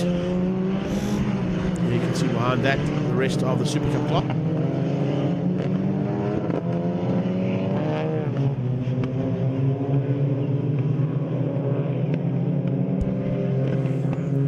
Doesn't look like Cara Hill's made it back out on track either, and possibly because it's back-to-back races for her. I kind of thought she'd be in this one at least, and maybe I think she's contracted to Toyota, so maybe has to concentrate her efforts on the Gazoo Racing Cup GR Yaris League. 2 Gazoo Racing Corollas at the back, and an Orison Corolla as Variawa gets a drop there, trying to get through there on Van der Walt. I think he might have gone through. He definitely had a look as they get off the line, and right behind them goes the SupaCup category. Look at Luty trying to go around the outside of Tate Bishop as they start to head down towards turn 1. They're manoeuvring through that pack, and you can see all of a sudden Variawa is putting pressure on the inside now of Van der Walt and forces him wide. Michael van Rooyen is going through there as well, or around the outside for Van Rooyen. He gets put onto the grass. That drops Van Rooyen right to the back of the pack behind Natyam Samanga. It's LaRue who leads out. Undercut for Rackstraw. Inside line from Rackstraw. Lee Thompson Racing GTI 8 is looking for a way through. Hasn't found it just yet. But he's putting massive pressure onto Josh LaRue. Rackstraw and LaRue have gone at it in the past in single-seaters. They're now going at it in global touring cars. And going at it in a big way. As they head up towards Dunlop Corner, Robert Volk wants to get into that mix as well. Oh, and there's a tag. Had to come. Had to come. Some vicious driving. In fact, look at that. The back right tyre has completely come off the rim on Josh LaRue's Audi. So as he came under braking, it looked like he locked up that back wheel and then ripped the tyre off the rim. And LaRue is now stuck on the outside in Dunlop Corner. So it's Volk who leads out. Variawa in second. Third place looks like it might be Natim Zamanga. And there comes the very forlorn Audi heading towards pit lane. So at the front end, it is WCT Chemical Logistics who are leading things out with Robert Volk at the front. Variawa in second for Gazoo Racing.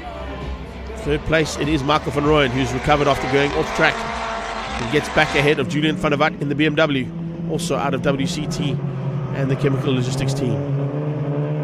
Campos hangs on. Liebenberg is that Machotzi in third. It is. Machotzi's got ahead now of Arnie Neveling. Neveling to fourth. Tate Bishop, JP van der Walt, Donnie van Niekerk and Paul Luthi. That's how they line up for GTC SupaCup. There's a couple more SupaCup cars that didn't make it down here for this weekend. Budgets are quite tight, and I think it's an expensive outing for these guys, but we're sure we're going to see them back again. Yellow flags being waved. That's due to the fact you've got a car on the left-hand side of the start-finish line. That is the Lee Thompson Racing and the Golf GTI 8 of Andrew Rackstraw.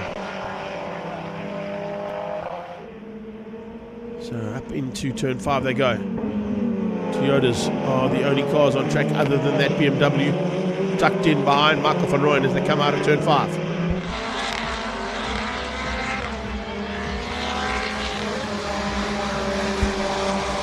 Heading up towards Dunlop Corner again. Robert Volk seems to be controlling things from the front end. He's got some nice pace out there. Currently sits in the fastest car on track there in the Corolla. 2 horses behind him. And the waved yellow flag continues to be waved there, just telling the drivers there is a car just on their left-hand side. They all would have seen that by now. Natim Samanga up in the 5th place, just behind Julian van der Walt in the BMW. And then it's Campos, Liebenberg, Machotzi, Neveling and Bishop, the top 5 in the SupaCup class. There they come. JP van der Walt in 6th.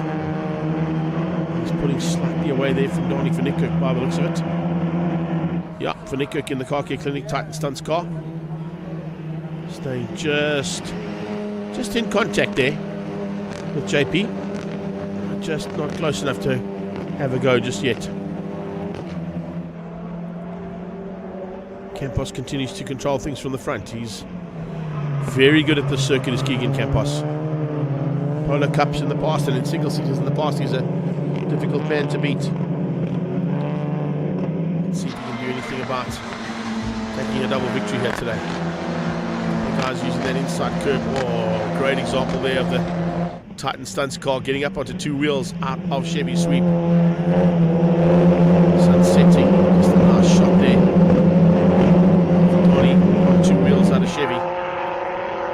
Well, they're continuing to wave that yellow flag. I'm not quite sure why. The car is completely off the track on the left-hand side, and all of the drivers are aware of it now. So they might retract that yellow flag now after it's been out for 3 laps. Van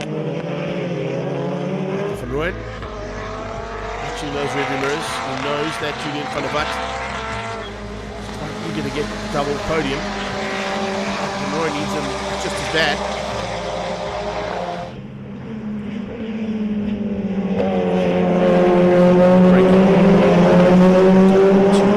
Number 7, completing the lap.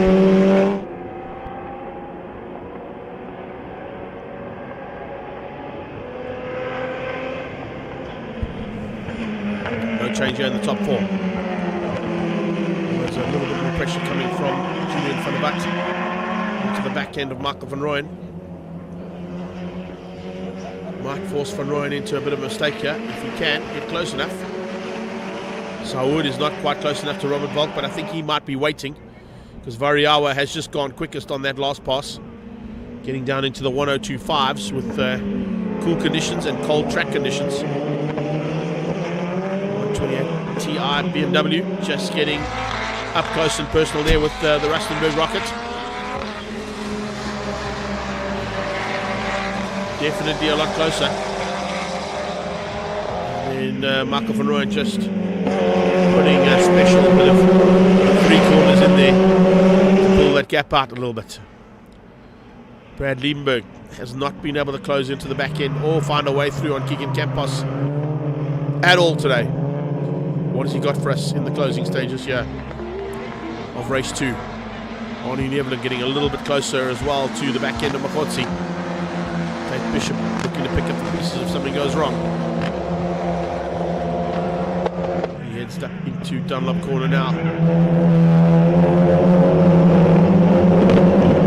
Semi-slick tyres on these cars for the first time as well. Changed the attack angles of some of these cars as well, which they've had to just readjust bits and pieces on their race cars. It certainly hasn't detracted from the racing. That is for sure. And as they get used to the tyres, as they get used to the setup and what they can do to make these cars slightly quicker, that's exactly what's going to happen. They'll get quicker and quicker. And it may even come into the back end of the Global Touring Cars battles too. Liebenberg running wide onto the dirty stuff, all putting wheels on the dirt. Trying so hard to close that gap down now on his arch rival Keegan Campos. At the back. They come into the S's. This is the leader, Robert Volk in GDC's over Saud Variawa, closing onto Josh LaRue, who's been in for a tyre change. He's back on track and trying to come and get as many points as he can. If he can get a couple more laps in, he may still be classified and still score points. It's not a bad tactic to have there for the Audi team.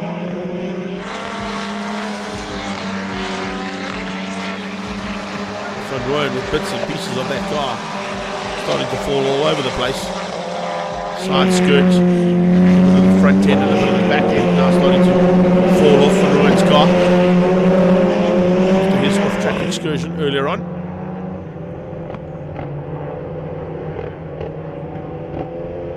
So they didn't quite catch the Audi just yet, but they're certainly closing in on him.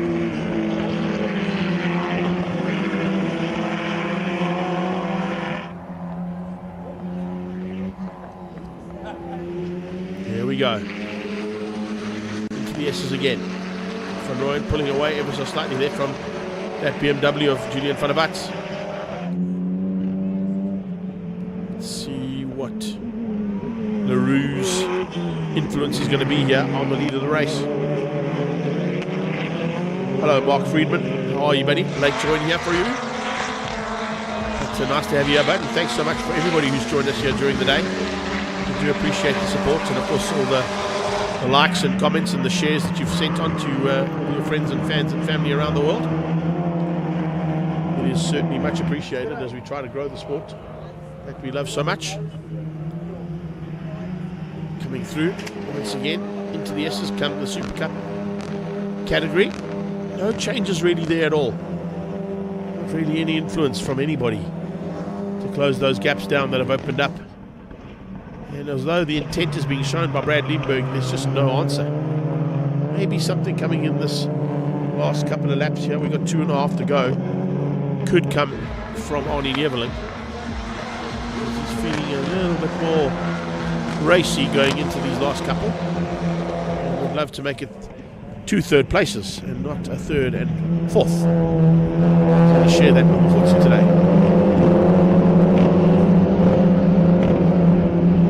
Pass being implored by 1, 3 and 4 there. Brad Liebenberg didn't use a push to pass on that occasion. See the hazard lights coming on those cars, just telling the drivers that they've gone to use that additional bit of power that is given to them by that little happy button on the side. LaRue moves out the way. Didn't really want to, but he didn't have a choice, I suppose. And it has brought Saud Variawa a little bit closer to Robert Volk. Not quite the same effect from Van der Vat's point of view onto Michael van Rooyen. So Julian Van der Vat debuting that BMW, putting onto the podium after the first race. And now looking to possibly put it onto the podium again. If we can find a way through there. Battle scarred Michael van Rooyen.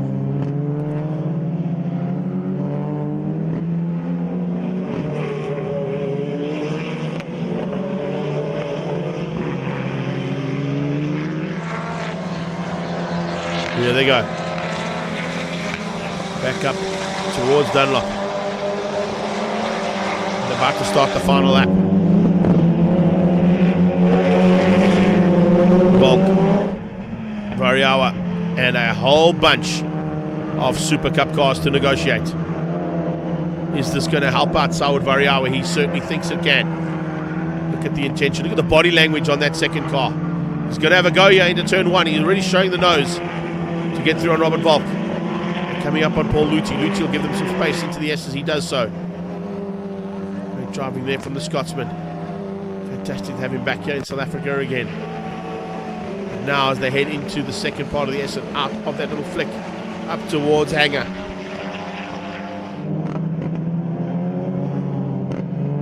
Variawa looking dangerous. He gets squirrely under braking. Volk will be very happy to sit there and just block on every occasion. Watch for the cutback here. Will he get the late apex and try and get the drive up towards Dunlop? There is a car in the way. It's Donnie van Niekerk. The Titan Stunts car care clinic car could possibly be in the way here, but Robert Volk goes defensive. Variawa going to try and come out of the final corner and drag to the line. Got good drive, but no, Volk's going to hang on. Just hangs on to beat out Variawa to the line. Michael van Rooyen gets third ahead of the debut of that BMW. Nice run there from Julian Van der Vat. Nice return to his racing career there for Van der Vat. This is Campos heading through Hanger for the last time as well with the hype energy car, Brad Liebenberg behind him. It is Machotsi, followed by the man who should have been in third place, or where he wanted to be. But Jonathan Machotsi, of course, had other little intentions here in the second race of the day. It's going to be 2 out of 2 for Campos. It's going to be 2 second places for Brad Liebenberg, but Machotsi and Neverland are going to share third and fourth. And depending on the race lap times, could possibly see one of them overall third place. Let's say with the gap involved, it might be Machotsi who gets that. We'll wait and see. Flags out for GTC Super Cup. Global touring cars are done here in Port Elizabeth. And as you can see, the wind has changed down the straightaway now. That's Robert Volk's first win. We've been dying for that. We spoke to him in the press conference about it as well, saying he's looked at on every occasion to try and get one, and he's eventually got one here, winning out over Saud Variawa and his teammate Michael van Rooyen.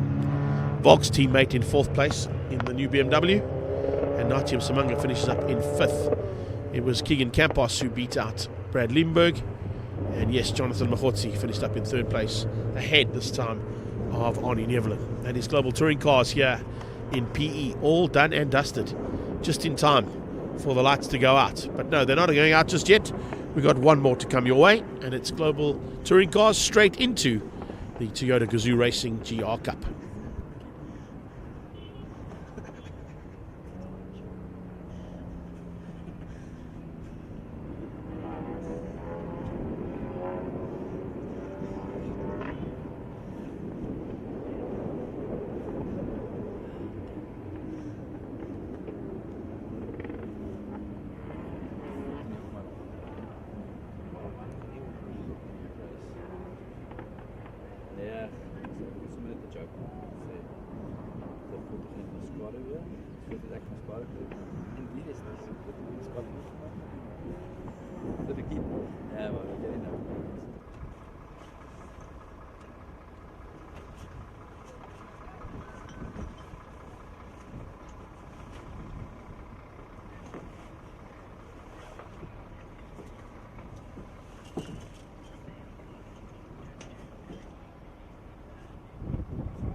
way. Fuck's sakes.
Right, as the safety car rolls round for the last time, hopefully, it's time to go for Toyota Gazoo Racing GR Cup driven by Netstar.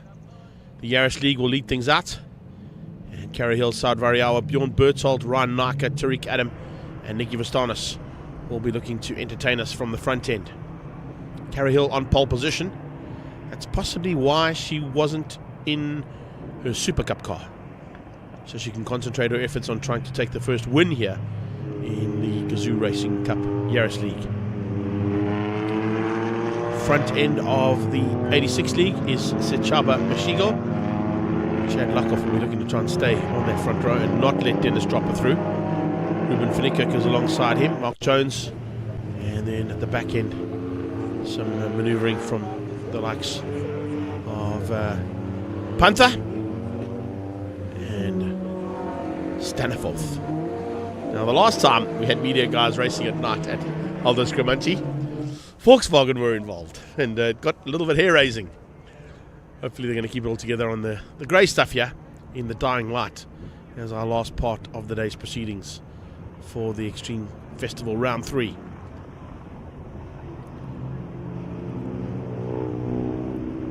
We did see the front end of the 86 League get up close and personal with the back end of the Yaris cars, but they didn't quite get past them. I'm not quite sure if Sichaba was holding back and didn't want to get involved in them, or just couldn't quite get there with 20 kilowatts less power.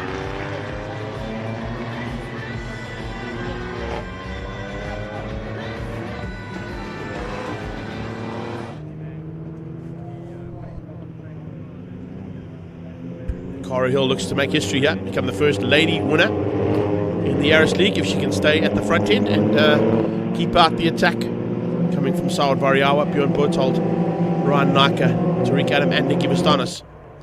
Vastanis is the only other driver who's taken a victory here this season, and as they head down towards turn 1 you can just see lights ablaze there. Good start there. Oh, Berthold out of shape in a big way down towards turn 1 and nearly went hayward. Fortunately, he kept it on the grey stuff and just stayed in behind the lady driver, Cara Hill, who slots in behind the pole man, well, not the pole man, but the whole shotter. As, yes, once again, it's Saad Variawa who hits the front and leads over Cara Hill.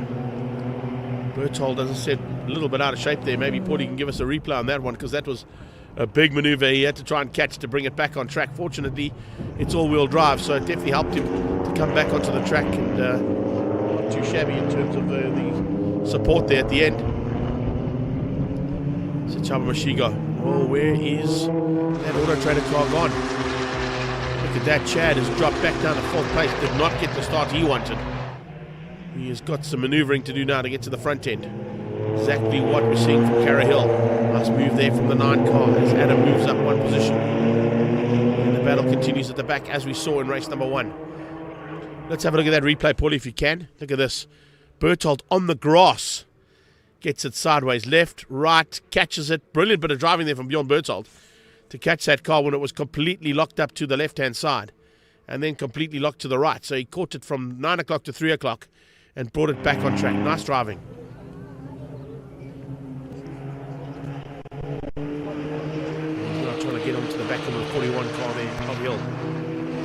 Vastanis has not enjoyed his weekend here, down in 6th place. He's the man, of course, who won the second heat at SupaCups and became only the second man to win this season, as Variawa has been the force in this category.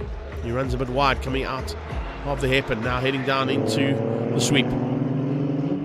Dropper closing things down there and closing in on the Auto Trader car. Looks like it might be a bit of a fight on there between Ruben van Niekerk and the Auto Trader car. As van Niekerk is pulling away slightly now from Chad.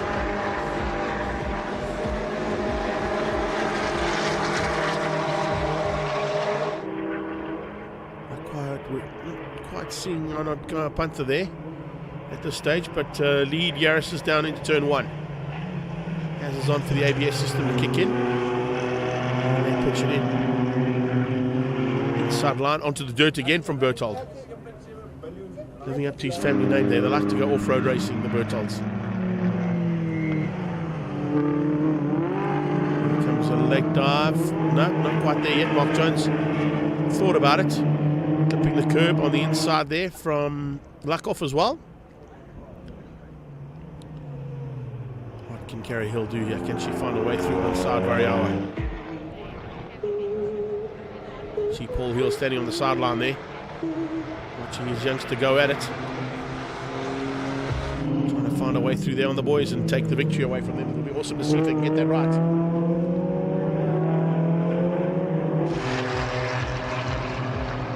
Here they come out of the final corner to start another lap. Remember, it's only an 8-lapper. 3 down, 5 to go. 3 down, 5 to go. Variawa, fastest on track still, 1:11.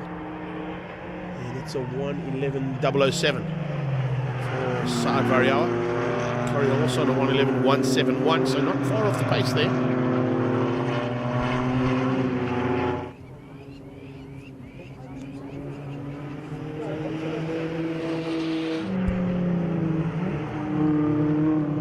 Now onto the brakes.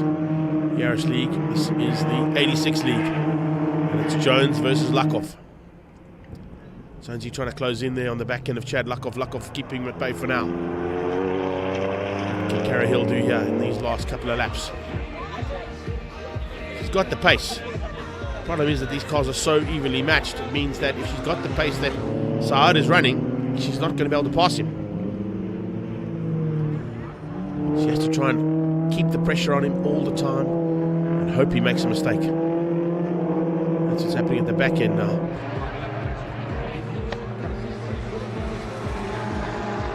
Looks like it could possibly be Brendan Staniforth joining the party as well. Yes, it is. Staniforth on the back end of Jones and Lakov. Bren's in for a chance here. Ariella completes the halfway stage. Still in the lead. It was literally only a couple of 100 meters before he took the lead away from the pole lady.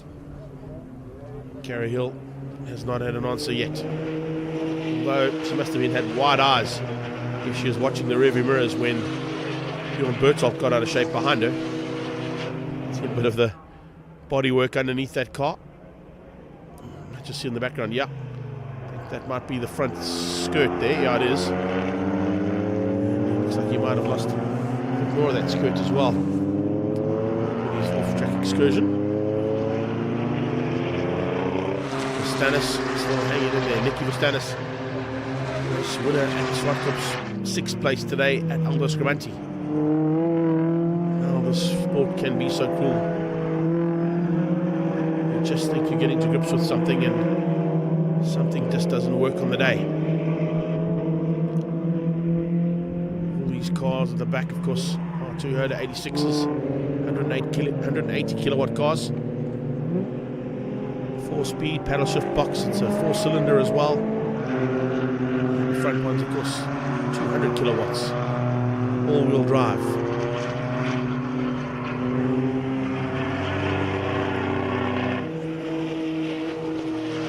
A wheel on the exit point there for Saad. He's usually pin perfect. So maybe he's feeling the pressure there a little bit. Watching those rearview mirrors in case Cara decides to throw something in special here in the closing stages. In fact, she has gone and thrown something in. She's gone quicker than him. 1:11.036 for Cara Hill, 1:11.099 for Saad Variawa. So there's a bit of pressure coming here. And they've got 2 more laps and a corner to go.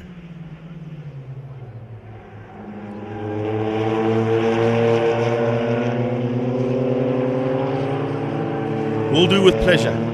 Just getting information there from our producer Paul and telling us that Thomas Falconer is watching, because he's a man who was involved in this category last year. Great to have him there.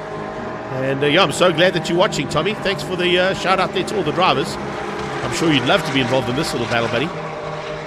But nice one there from Thomas Falconer watching on YouTube. Thanks for that, mate. We appreciate it, and thanks for the support. Jumping in here in the late stages to watch the second heat of Yaris and the GR Cup. So it looks like it's a lap and a half to go here for Cara Hill to find a way through on Saad Variawa. And Saad is just hanging in there. He's not going to give her any room to play. Bjorn Bertoldt on his own. Tariq Adam all on his own sim as well. Big gap down to Ryan Naka, and an even bigger one to Vastanis. It's on here. Jones has been joined by Staniforth. Staniforth and Jones hunting down Lakov. They're not going to catch Machigo or Dennis Dropper, but they might just catch the Auto Trader car. We start the last lap of action here at round 3 of the National Extreme Festival in PE Kwabecha. The East Cape of South Africa is where we're at. If you've joined us from all around the world, we do appreciate your support. Look at those brake discs starting to light up now. It's great to have late or early evening racing like this purely for that. Watch them climb on the anchors and those disc brakes just glow red from the heat being put through them. As they try to slow these cars down and try to finish up today's racing as high up as possible. There's another great example there of those two cars, both of them with the disc brakes lit up. Kara's tried hard, she really has. It's a fantastic effort here from her. But unfortunately, it looks like she might have to wait a little longer to try and get onto that top step. Take nothing away from Saad Variawa. This is 7 out of 8 for the Yaris League. And another victory in the bag here for the man who wins out over Cara Hill. Cara Hill, Bjorn Berthold, Tariq Adam. Here comes the leader of the 86 League. And once again, Mashigo. If I'm not mistaken, Mashigo is going to go to 4 out of 8, I think. So 50% record there for Sichaba Mashigo. Might be a little bit more. I'll have to get confirmation on that, but still a dominant force in the 86s this weekend was Mashigo. He beats out Dennis Dropper from the Times Live. And then it's Chad Luckoff and Ruben van Niekerk who got through in the end and beat out Mark Jones. So ladies and gents, that's it for the day. There is unofficial results for Gazoo Racing Cup. And it's Saad Variawa, Cara Hill and Bjorn Berthold to top 3 ahead of Tariq Adam, Ryan Naka and Nicholas Vastanis. And then we've got Shaba Mashigo winning out the 86 League, beating out Dennis Dropper, Chad Luckoff, Ruben van Niekerk and Mark Jones. So as I said, that wraps up our day's racing here from Gqeberha, Aldo Scribante Race Track in the windy and friendly city. We've had a fantastic day's racing, and thank you so much for all of your support on our live stream feeds here on Facebook as well as on the YouTube channel. We are back next weekend, remember, at the Regional Extreme Festival that comes live from SupaCup's International Raceway, the home of the Extreme Festival, and that will be at about 10:30 on Saturday. And then don't forget, we are back down on the Eastern Cape on the 20th and 21st of July for more National Extreme racing action. That is at the East London Grand Prix circuit. On the 21st and 22nd of July. Apologies there on the date. And that we'll be back for all of that action as well here from the Eastern Cape. Big thanks to all of our marshals, to our TV crew that were out there to bring you all this action and all the feed, to Paul, to Daryl and to Dave, and of course all of our cameramen in pit lane for all the action here today as well. Thanks to Race Control for getting through the day as rapidly as possible with a couple of delays that we did have. We do appreciate that. And of course to the Extreme Festival team for another successful event here in the friendly city of Gqeberha. From our side, Greg Maloney, the voice of choice. Always an honor and pleasure to be here with you guys. Thank you for your support. Take care then. Bye-bye now.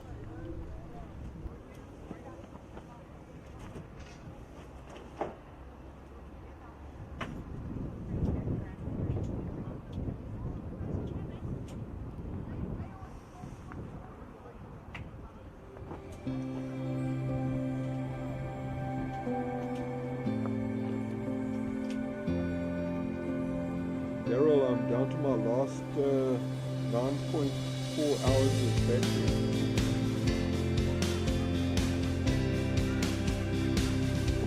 I'm down to my last 9.4 hours of battery.